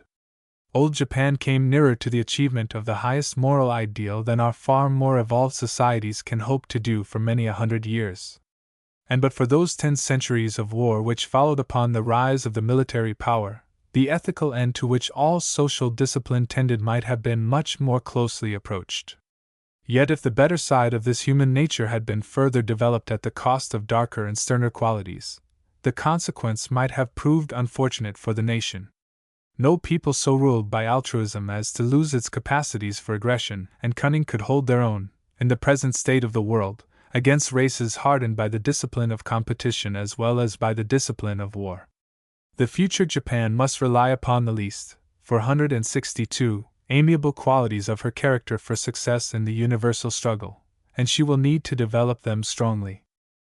How strongly she has been able to develop them in one direction, the present war with Russia bears startling witness. But it is certainly to the long discipline of the past that she owes the moral strength behind this unexpected display of aggressive power. No superficial observation could discern the silent energies masked by the resignation of the people to change, the unconscious heroism informing this mass of 40 million souls, the compressed force ready to expand at imperial bidding either for construction or destruction. From the leaders of a nation with such a military and political history, one might expect the manifestation of all those abilities of supreme importance in diplomacy and war. But such capacities could prove of little worth were it not for the character of the masses, the quality of the material that moves to command with the power of winds and tides. The veritable strength of Japan still lies in the moral nature of her common people, her farmers and fishers, artisans and laborers, the patient quiet folk one sees toiling in the rice fields, or occupied with the humblest of crafts and callings in city byways. All the unconscious heroism of the race is in these, and all its splendid courage, 463, courage that does not mean indifference to life, but the desire to sacrifice life at the bidding of the imperial master who raises the rank of the dead. From the thousands of young men now being summoned to the war, one hears no expression of hope to return to their homes with glory. The common wish uttered is only to win remembrance at the Shokansha, that spirit-invoking temple, where the souls of all who die for emperor and fatherland are believed to gather. At no time was the ancient faith stronger than in this hour of struggle, and Russian power will have very much more to fear from that faith than from repeating rifles or whitehead torpedoes. Shinto, as a religion of patriotism, is a force that should suffice, if permitted fair play, to affect not only the destinies of the whole Far East, but the future of civilization. No more irrational assertion was ever made about the Japanese than the statement of their indifference to religion. Religion is still, as it has, 464, ever been, the very life of the people, the motive and the directing power of their every action, a religion of doing and suffering, a religion without cant and hypocrisy. And the qualities especially developed by it are just those qualities which have startled Russia, and may yet cause her many a painful surprise. She has discovered alarming force where she imagined childish weakness. She has encountered heroism where she expected to find timidity and helplessness. Asterisk. Asterisk. The following reply, made by Admiral Togo, Commander-in-Chief of the Japanese fleet, to an imperial message of commendation received after the second attempt to block the entrance to Port Arthur, is characteristically Shinto. The warm message which your Imperial Majesty condescended to grant us with regard to the second attempt to seal Port Arthur has not only overwhelmed us with gratitude, but may also influence the patriotic manes of the departed heroes to hover long over the battlefield and give unseen protection to the imperial forces. Translated in the Japan Times of March 31, 1904. Such thoughts and hopes about the brave dead might have been uttered by a Greek warrior before the Battle of Salamis. The faith and courage which helped the Greeks to repel the Persian invasion were of precisely the same quality as that religious heroism which now helps the Japanese to challenge the power of Russia. Asterisk. The case of the Japanese officers and men on the transport King Shumaru, sank by the Russian warships on the 26th of last April, should have given the enemy matter for reflection. Although allowed an hour's time for consideration, the soldiers refused to surrender, and opened fire with their rifles on the battleships. Then, before the King Shumaru was blown in two by a torpedo, a number of the Japanese officers and men performed harakiri. This strong display of the fierce old feudal spirit suggests how dearly a Russian success would be bought. For countless reasons this terrible war, of which no man can yet see the end, is unspeakably to be regretted, and of these reasons not the least are industrial. War must temporarily check all tendencies towards the development of that healthy individualism without which no modern nation can become prosperous and wealthy. Enterprise is numbed, markets paralyzed, manufactures stopped. Yet, in the extraordinary case of this extraordinary people, it is possible that the social effects of the contest will prove to some degree beneficial.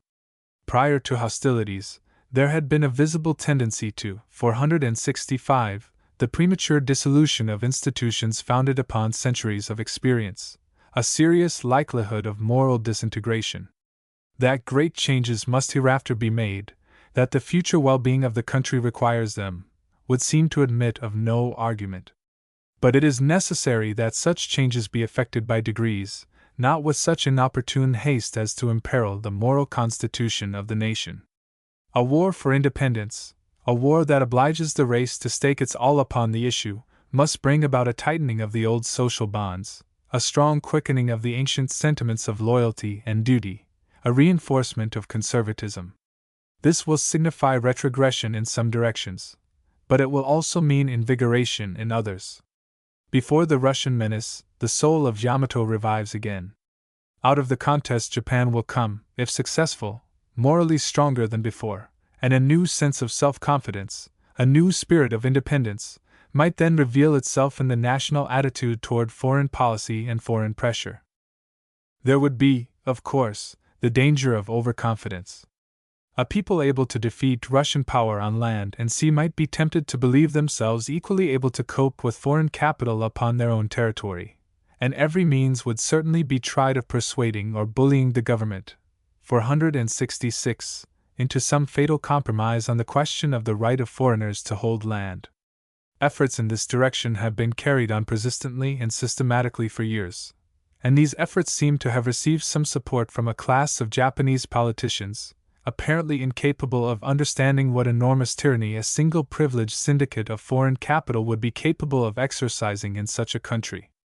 It appears to me that any person comprehending, even in the vaguest way, the nature of money power and the average conditions of life throughout Japan, must recognize the certainty that foreign capital, with right of land tenure, would find means to control legislation, to control government, and to bring about a state of affairs that would result in the practical domination of the empire by alien interests. I cannot resist the conviction that when Japan yields to foreign industry the right to purchase land, she is lost beyond hope. The self-confidence that might tempt to such yielding, in view of immediate advantages, would be fatal. Japan has incomparably more to fear from English or American capital than from Russian battleships and bayonets. Behind her military capacity is the disciplined experience of 1,000 years. Behind her industrial and commercial power, the experience of half a century. But she has been fully warned, and if she chooses hereafter to invite her own ruin, it will not have, 467, been for lack of counsel, since she had the wisest man in the world to advise her. Herbert Spencer. To the reader of these pages, at least, the strength and the weakness of the new social organization, its great capacities for offensive or defensive action in military directions, and its comparative feebleness in other directions, should now be evident. All things considered, the marvel is that Japan should have been so well able to hold her own, and it was assuredly no common wisdom that guided her first unsteady efforts in new and perilous ways. Certainly her power to accomplish what she has accomplished was derived from her old religious and social training. She was able to keep strong because, under the new forms of rule and the new conditions of social activity, she could still maintain a great deal of the ancient discipline. But even thus it was only by the firmest and shrewdest policy that she could avert disaster, could prevent the disruption of her whole social structure under the weight of alien pressure. It was imperative that vast changes should be made, but equally imperative that they should not be of a character to endanger the foundations, and it was above all things necessary, while preparing for immediate necessities, to provide against future perils. Never before, perhaps, in the history of human civilization, did any rulers find themselves, 468, obliged to cope with problems so tremendous, so complicated, and so inexorable. And of these problems the most inexorable remains to be solved. It is furnished by the fact that although all the successes of Japan have been so far due to unselfish collective action, sustained by the old Shinto ideals of duty and obedience, her industrial future must depend upon egoistic individual action of a totally opposite kind. What then will become of the ancient morality, the ancient cult? In this moment the conditions are abnormal. But it seems certain that there will be, under normal conditions, a further gradual loosening of the old family bonds, and this would bring about a further disintegration. By the testimony of the Japanese themselves, such disintegration was spreading rapidly among the upper and middle classes of the great cities, prior to the present war. Among the people of the agricultural districts, and even in the country towns, the old ethical order of things has yet been little affected. And there are other influences than legislative change or social necessity which are working for disintegration. Old beliefs have been rudely shaken by the introduction of larger knowledge. A new generation is being taught, in 27,000 primary schools, the rudiments of science and the modern conception of the universe. The 460 Buddhist cosmology, with its fantastic pictures of Mount Meru, has become a nursery tale. The old Chinese nature philosophy finds believers only among the little educated, or the survivors of the feudal era, and the youngest schoolboy has learned that the constellations are neither gods nor Buddhas, but far-off groups of suns. No longer can popular fancy picture the Milky Way as the river of heaven. The legend of the weaving maiden, and her waiting lover, and the bridge of birds, is now told only to children, and the young fisherman, though steering, like his fathers, by the light of stars, no longer discerns in the northern sky the form of Myakan Bosatsu. Yet it were easy to misinterpret the weakening of a certain class of old beliefs, or the visible tendency to social change. Under any circumstances a religion decays slowly, and the most conservative forms of religion are the last to yield to disintegration. It were a grave mistake to suppose that the ancestor cult has yet been appreciably affected by exterior influences of any kind, or to imagine that it continues to exist merely by force of hallowed custom, and not because the majority still believe. No religion, and least of all the religion of the dead, could thus suddenly lose its hold upon the affections of the race that evolved it. Even in other directions the new skepticism is superficial, it has not spread downwards into the core of things. There is indeed, 470, a growing class of young men with whom skepticism of a certain sort is the fashion, and scorn of the past an affectation, but even among these no word of disrespect concerning the religion of the home is ever heard. Protests against the old obligations of filial piety, complaints of the growing weight of the family yoke, are sometimes uttered, but the domestic cult is never spoken of lightly. As for the communal and other public forms of Shinto, The vigor of the old religion is sufficiently indicated by the continually increasing number of temples. In 1897 there were 191,962 Shinto temples. In 1901 there were 195,256. It seems probable that such changes as must occur in the near future will be social rather than religious, and there is little reason to believe that these changes, however they may tend to weaken filial piety in sundry directions, will seriously affect the ancestor cult itself. The weight of the family bond, aggravated by the increasing difficulty and cost of life, may be more and more lightened for the individual, but no legislation can abolish the sentiment of duty to the dead. When that sentiment utterly fails, the heart of a nation will have ceased to beat. Belief in the old gods, as gods, may slowly pass, but Shinto may live on as the religion of the fatherland, a religion of heroes and patriots, and the likelihood of such future modification is indicated by the memorial character of many new temples. 471. It has been much asserted of late years, chiefly because of the profound impression made by Mr. Percival Lowell's Soul of the Far East, that Japan is desperately in need of a gospel of individualism, and many pious persons assume that the conversion of the country to Christianity would suffice to produce the individualism. This assumption has nothing to rest on except the old superstition that national customs and habits and modes of feeling, slowly shaped in the course of thousands of years, can be suddenly transformed by a mere act of faith. Those further dissolutions of the old order which would render possible, under normal conditions, a higher social energy, can be safely brought about through industrialism only, through the working of necessities that enforce competitive enterprise and commercial expansion. A long peace will be required for such healthy transformation, and it is not impossible that an independent and progressive Japan would then consider questions of religious change from the standpoint of political expediency. Observation and study abroad may have unduly impressed Japanese statesmen with the half-truths so forcibly uttered by Michelet, that money has a religion, that capital is Protestant, that the power and wealth and intellectual energy of the world belong to the races who cast off the yoke of Rome, and freed themselves from the creed of the Middle, 472 ages. A Japanese statesman is said to have lately declared that his countrymen were rapidly drifting towards Christianity. Newspaper reports of eminent utterances are not often trustworthy, but the report in this case is probably accurate, and the utterance intended to suggest possibilities. Since the declaration of the Anglo-Japanese alliance, there has been a remarkable softening in the attitude of safe conservatism which the government formerly maintained toward Western religion. But as for the question whether the Japanese nation will ever adopt an alien creed under official encouragement, I think that the sociological answer is evident. Any understanding of the fundamental structure of society should make equally obvious the imprudence of attempting hasty transformations, and the impossibility of effecting them. For the present, at least, the religious question in Japan is a question of social integrity, and any efforts to precipitate the natural course of change can result only in provoking reaction and disorder. I believe that the time is far away at which Japan can venture to abandon the policy of 473 caution that has served her so well. I believe that the day on which she adopts a Western creed, her immemorial dynasty is doomed, and I cannot help fearing that whenever she yields to foreign capital the right to hold so much as one rood of her soil, she signs away her birthright beyond hope of recovery. No inferences can be safely drawn from the apparent attitude of the government towards religious bodies in Japan.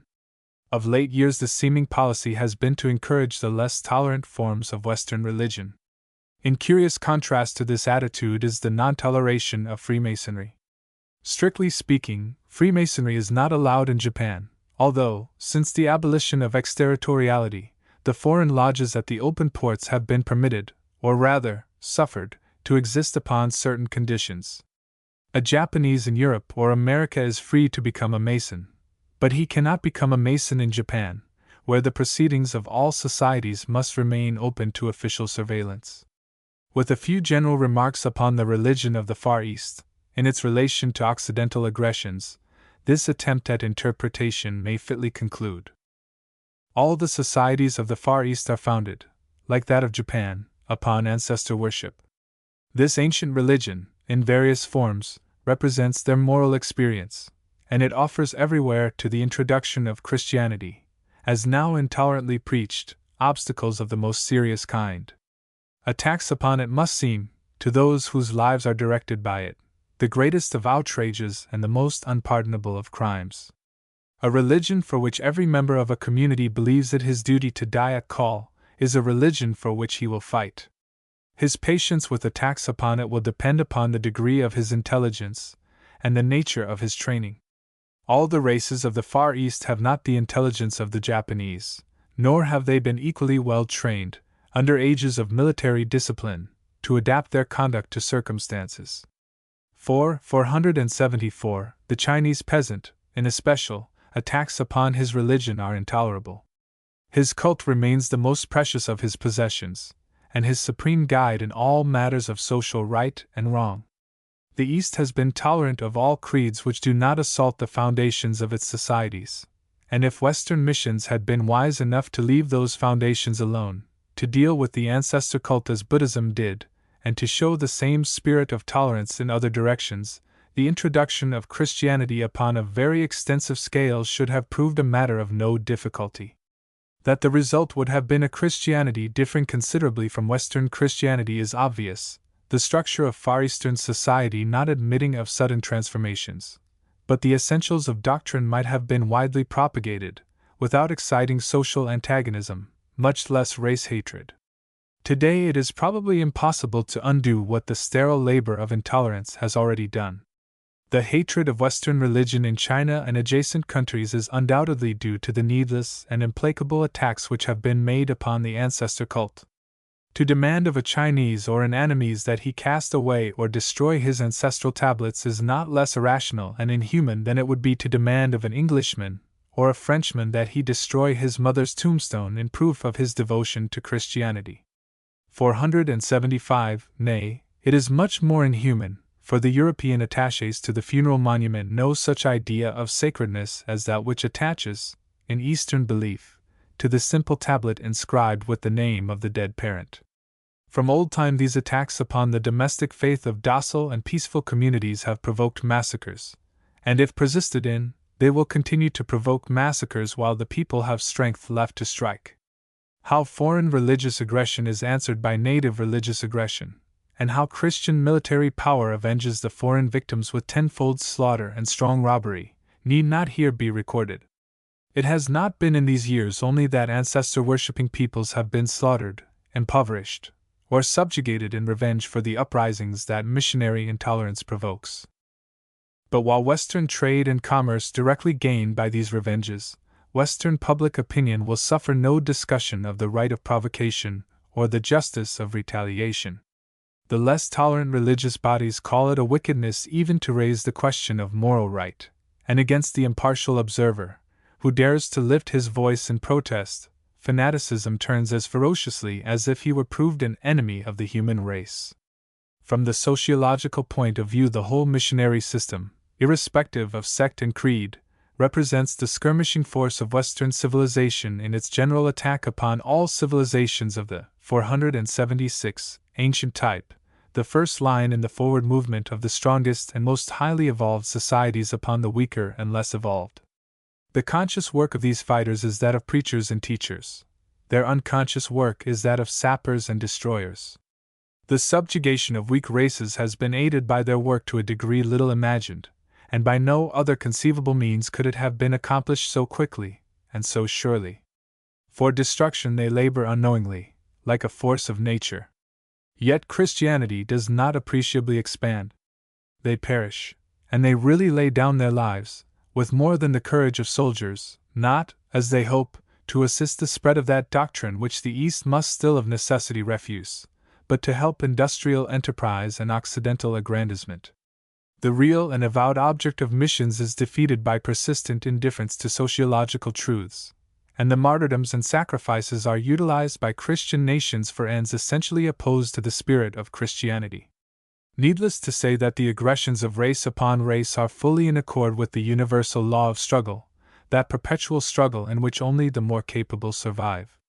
Inferior races must become subservient to higher races, or disappear before them, and ancient types of civilization, too rigid for progress, must yield to the pressure of more efficient and, 477, more complex civilizations. The law is pitiless and plain, its operations may be mercifully modified, but never prevented, by humane consideration. Yet for no generous thinker can the ethical questions involved be thus easily settled. We are not justified in holding that the inevitable is morally ordained, much less that, because the higher races happen to be on the winning side in the world struggle, might can ever constitute right. Human progress has been achieved by denying the law of the stronger, by battling against those impulses to crush the weak, to prey upon the helpless, which rule in the world of the brute, and are no less in accord with the natural order than are the courses of the stars. All virtues and restraints making civilization possible have been developed in the teeth of natural law. Those races which lead are the races who first learn that the highest power is acquired by the exercise of forbearance, and that liberty is best maintained by the protection of the weak, and by the strong repression of injustice. Unless we be ready to deny the whole of the moral experience thus gained, unless we are willing to assert that the religion in which it has been expressed is only the creed of a particular civilization, and not a religion of humanity, it were difficult to imagine any ethical justification for the aggressions made upon alien peoples in the name of Christianity and enlightenment. Certainly the results in China of such aggression, 478, have not been Christianity nor enlightenment, but revolts, massacres, detestable cruelties, the destruction of cities, the devastation of provinces, the loss of tens of thousands of lives, the extortion of hundreds of millions of money. If all this be right, then might is might indeed, and our professed religion of humanity and justice is proved to be as exclusive as any primitive cult, and intended to regulate conduct only as between members of the same society. But to the evolutionist, at least, the matter appears in a very different light. The plain teaching of sociology is that the higher races cannot with impunity cast aside their moral experience in dealing with feebler races, and that Western civilization will have to pay, sooner or later, the full penalty of its deeds of oppression. Nations that, while refusing to endure religious intolerance at home, steadily maintain religious intolerance abroad, must eventually lose those rights of intellectual freedom which cost so many centuries of atrocious struggle to win. Perhaps the period of the penalty is not very far away. With the return of all Europe to militant conditions, there has set in a vast ecclesiastical revival of which the menace to human liberty is unmistakable. The spirit of the Middle Ages threatens to prevail again, and anti-Semitism has actually become a factor in the politics of three continental powers. 479. It has been well said that no man can estimate the force of a religious conviction until he has tried to oppose it. Probably no man can imagine the wicked side of convention upon the subject of missions until the massed batteries of its malevolence have been trained against him. Yet the question of mission policy cannot be answered either by secret slander or by public abuse of the person raising it. Today it has become a question that concerns the peace of the world, the future of commerce, and the interests of civilization. The integrity of China depends upon it, and the present war is not foreign to it.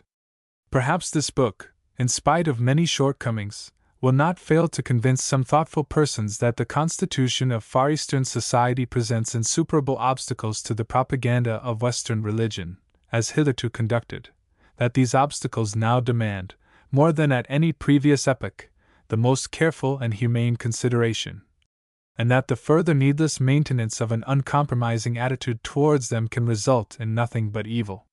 Whatever the religion of ancestors may have been thousands of years ago, today throughout the Far East it is the religion of family affection and duty, and by inhumanly ignoring this fact, Western zealots can scarcely fail to provoke a few more Boxer uprisings. The real power to force upon the world a peril from China, now that the chance seems lost for Russia, should, 480, not be suffered to rest with those who demand religious tolerance for the purpose of preaching intolerance. Never will the East turn Christian while dogmatism requires the convert to deny his ancient obligation to the family, the community, and the government, and further insists that he prove his zeal for an alien creed by destroying the tablets of his ancestors, and outraging the memory of those who gave him life. 481. Herbert Spencer's Advice to Japan. Some 5 years ago I was told by an American professor then residing in Tokyo that after Herbert Spencer's death there would be published a letter of advice, which the philosopher had addressed to a Japanese statesman, concerning the policy by which the empire might be able to preserve its independence. I was not able to obtain any further information, but I felt tolerably sure, remembering the statement regarding Japanese social disintegration in First Principles, Section 178, that the advice would prove to have been of the most conservative kind. As a matter of fact, it was even more conservative than I had imagined.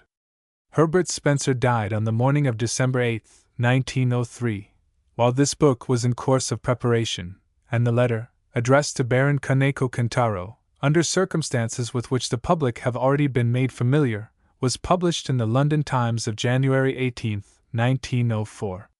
Fairfield, Pusey, Wilts, August 26, 1892. My dear Sir, your proposal to send translations of my 2 letters * to Count Ito, the newly appointed Prime Minister, is quite satisfactory. I very willingly give my assent. * These letters have not as yet been made public. Respecting the further questions you ask, let me, in the first place, answer generally that the Japanese policy should, I think, be that of keeping Americans and Europeans as much as possible at arm's length. In presence of the more powerful races, your position is one of chronic danger, and you should take every precaution to give as little foothold as possible to foreigners. 482. It seems to me that the only forms of intercourse which you may with advantage permit are those which are indispensable for the exchange of commodities, importation and exportation of physical and mental products. No further privileges should be allowed to people of other races, and especially to people of the more powerful races, than is absolutely needful for the achievement of these ends. Apparently you are proposing by revision of the treaty with the powers of Europe and America to open the whole empire to foreigners and foreign capital. I regret this as a fatal policy. If you wish to see what is likely to happen, study the history of India. Once let one of the more powerful races gain a point d'appui, and there will inevitably in course of time grow up an aggressive policy which will lead to collisions with the Japanese. These collisions will be represented as attacks by the Japanese which must be avenged, as the case may be. A portion of territory will be seized and required to be made over as a foreign settlement, and from this there will grow eventually subjugation of the entire Japanese empire. I believe that you will have great difficulty in avoiding this fate in any case, but you will make the process easy if you allow of any privileges to foreigners beyond those which I have indicated. In pursuance of the advice thus generally indicated, I should say, in answer to your first question, that there should be, not only a prohibition of foreign persons to hold property in land, but also a refusal to give them leases, and a permission only to reside as annual tenants. To the second question I should say decidedly prohibit to foreigners the working of the mines owned or worked by government. Here there would be obviously liable to arise grounds of difference between the Europeans or Americans who work them and the government, and these grounds of quarrel would be followed by invocations to the English or American governments or other powers to send forces to insist on whatever the European workers claimed. For always the habit here and elsewhere among the civilized peoples is to believe what their agents or sellers abroad represent to them. In the third place, in pursuance of the policy I have indicated, you ought also to keep the coasting trade in your own hands and forbid foreigners to engage in it. This coasting trade is clearly not included in the requirement I have indicated as the sole one to be recognized, a requirement to facilitate exportation and importation, 483, of commodities. The distribution of commodities brought to Japan from other places may be properly left to the Japanese themselves, and should be denied to foreigners, for the reason that again the various transactions involved would become so many doors open to quarrels and resulting aggressions. To your remaining question respecting the intermarriage of foreigners and Japanese, which you say is now very much agitated among our scholars and politicians, and which you say is one of the most difficult problems, my reply is that, as rationally answered, there is no difficulty at all. It should be positively forbidden. It is not at root a question of social philosophy. It is at root a question of biology. There is abundant proof, alike furnished by the intermarriages of human races and by the interbreeding of animals, that when the varieties mingled diverge beyond a certain slight degree, the result is inevitably a bad one in the long run. I have myself been in the habit of looking at the evidence bearing on this matter for many years past, and my conviction is based on numerous facts derived from numerous sources. This conviction I have within the last half hour verified, for I happen to be staying in the country with a gentleman who is well known and has had much experience respecting the interbreeding of cattle, and he has just, on inquiry, fully confirmed my belief that when, say of the different varieties of sheep, there is an interbreeding of those which are widely unlike, the result, especially in the second generation, is a bad one. There arise an incalculable mixture of traits, and what may be called a chaotic constitution. And the same thing happens among human beings. The Eurasians in India, the half-breeds in America, show this. The physiological basis of this experience appears to be that any one variety of creature in course of many generations acquires a certain constitutional adaptation to its particular form of life, and every other variety similarly acquires its own special adaptation. The consequence is that, if you mix the constitution of two widely divergent varieties which have severally become adapted to widely divergent modes of life, you get a constitution which is adapted to the mode of life of either, a constitution which will not work properly, because it is not fitted for any set of conditions whatever. By all means, therefore, peremptorily interdict marriages of Japanese with foreigners. I have, for the reasons indicated, entirely approved of the regulations which have been established in America for restraining the Chinese immigration, and had I the power I would restrict them, 484, to the smallest possible amount, my reasons for this decision being that one of two things must happen.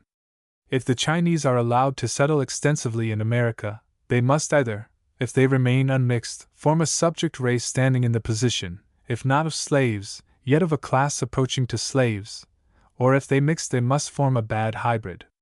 In either case, supposing the immigration to be large, immense social mischief must arise, and eventually social disorganization. The same thing will happen if there should be any considerable mixture of European or American races with the Japanese. You see, therefore, that my advice is strongly conservative in all directions, and I end by saying as I began, keep other races at arm's length as much as possible. I give this advice in confidence. I wish that it should not transpire publicly, at any rate during my life, for I do not desire to rouse the animosity of my fellow countrymen. I am sincerely yours, Herbert Spencer. P.S. Of course, when I say I wish this advice to be in confidence, I do not interdict the communication of it to Count Ito, but rather wish that he should have the opportunity of taking it into consideration. How fairly Herbert Spencer understood the prejudices of his countrymen has been shown by the comments of the Times upon this letter, comments chiefly characterized by that unreasoning quality of abuse with which the English conventional mind commonly resents the pain of a new idea opposed to immediate interests. Yet some knowledge of the real facts in the case should serve to convince even the Times that if Japan is able in this moment to fight for the cause of civilization in general, and for English interests in particular, it is precisely because the Japanese statesmen of a wiser generation maintained a sound conservative policy upon the very lines indicated in that letter, so unjustly called a proof of colossal egotism. Whether the advice itself directly served at any time to influence government policy, I do not know. But that it fully accorded with the national instinct of self-preservation is shown by the history, 485, of that fierce opposition which the advocates of the abolition of extraterritoriality had to encounter, and by the nature of the precautionary legislation enacted in regard to those very matters dwelt upon in Herbert Spencer's letter. Though extraterritoriality has been unavoidably, perhaps, abolished, foreign capital has not been left free to exploit the resources of the country, and foreigners are not allowed to own land. Though marriages between Japanese and foreigners have never been forbidden, they have never been encouraged, and can take place only under special legal restrictions. If foreigners could have acquired, through marriage, the right to hold Japanese real estate, a considerable amount of such estate would soon have passed into alien hands. But the law has wisely provided that the Japanese woman marrying a foreigner thereby becomes a foreigner, and that the children by such a marriage remain foreigners. On the other hand, Any foreigner adopted by marriage into a Japanese family becomes a Japanese, and the children in such event remain Japanese. But they also remain under certain disabilities. They are precluded from holding high offices of state, and they cannot even become officers of the army or navy except by special permission. This permission appears to have been accorded in 1 or 2 cases. Finally, it is to be observed that Japan has kept her coasting trade in her own hands. The number of families in Tokyo representing such unions is said to be over 100. On the whole, then, it may be said that Japanese policy followed, to a considerable extent, the course suggested in Herbert Spencer's letter of advice, and it is much to be regretted, in my humble opinion, that the advice could not have been followed more closely. Could the philosopher have lived to hear of the recent Japanese victories, the defeat of a powerful Russian fleet without the loss of a single Japanese vessel, and the rout of 30,000 Russian troops on the Yalu, I do not think that he would have changed his counsel by a hair's breadth. Perhaps he would have commended, 486, so far as his humanitarian conscience permitted, the thoroughness of the Japanese study of the new science of war. He might have praised the high courage displayed, and the triumph of the ancient discipline. His sympathies would have been on the side of the country compelled to choose between the necessities of inviting a protectorate or fighting Russia. But had he been questioned again as to the policy of the future, in case of victory, he would probably have reminded the questioner that military efficiency is a very different thing from industrial power, and have vigorously repeated his warning. Understanding the structure and the history of Japanese society, he could clearly perceive the dangers of foreign contact, and the directions from which attempts to take advantage of the industrial weakness of the country were likely to be made. In another generation, Japan will be able, without peril, to abandon much of her conservatism, but for the time being, her conservatism is her salvation. 487. Bibliographical Notes. In the preparation of this essay, I have been much indebted to the Transactions of the Asiatic Society of Japan, and especially to the following contributions. On the subject of Shinto. The Revival of Pure Shinto, by Sir Ernest Sato, Appendix to Volume 3. The Shinto Temples of Ise, by Sato, Volume 2. Ancient Japanese Rituals, by Sato, Volumes 7 and 9. Japanese Funeral Rites, by A. H. Lay, Volume 19. On the subject of law and custom. Notes on land tenure and local institutions in Old Japan, by Dr. D. B. Simmons. Edited by Professor J. H.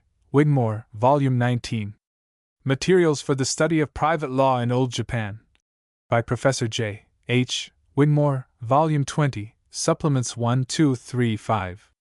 On the Christian episode of the 16th and 17th centuries. The Church at Yamaguchi from 1550 to 1586. By Sato, Volume 7. Review of the Introduction of Christianity into China and Japan.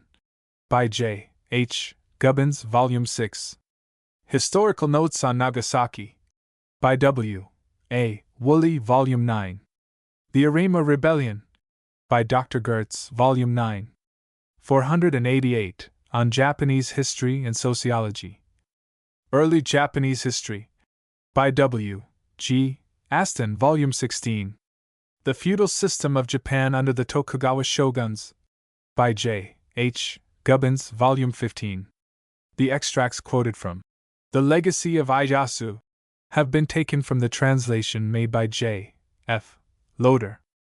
I regret not having been able, in preparing this essay, to avail myself of the very remarkable History of Japan during the Century of Early Foreign Intercourse, 1542 to 1651, by James Murdoch and Iso Yamagata, which was published at Kobe last winter.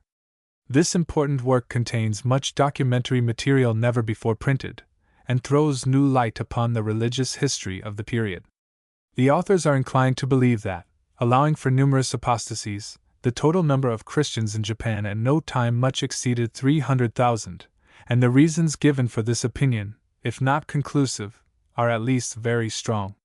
Perhaps the most interesting chapters are those dealing with the Machiavellian policy of Hideyoshi and his attitude to the foreign religion and its preachers, but there are few dull pages in the book. Help to a correct understanding of the history of the time is furnished by an excellent set of maps, showing the distribution of the great fiefs and the political partition of the country before and after the establishment of the Tokugawa shogunate. Not the least merit of the work is its absolute freedom from religious bias of any sort.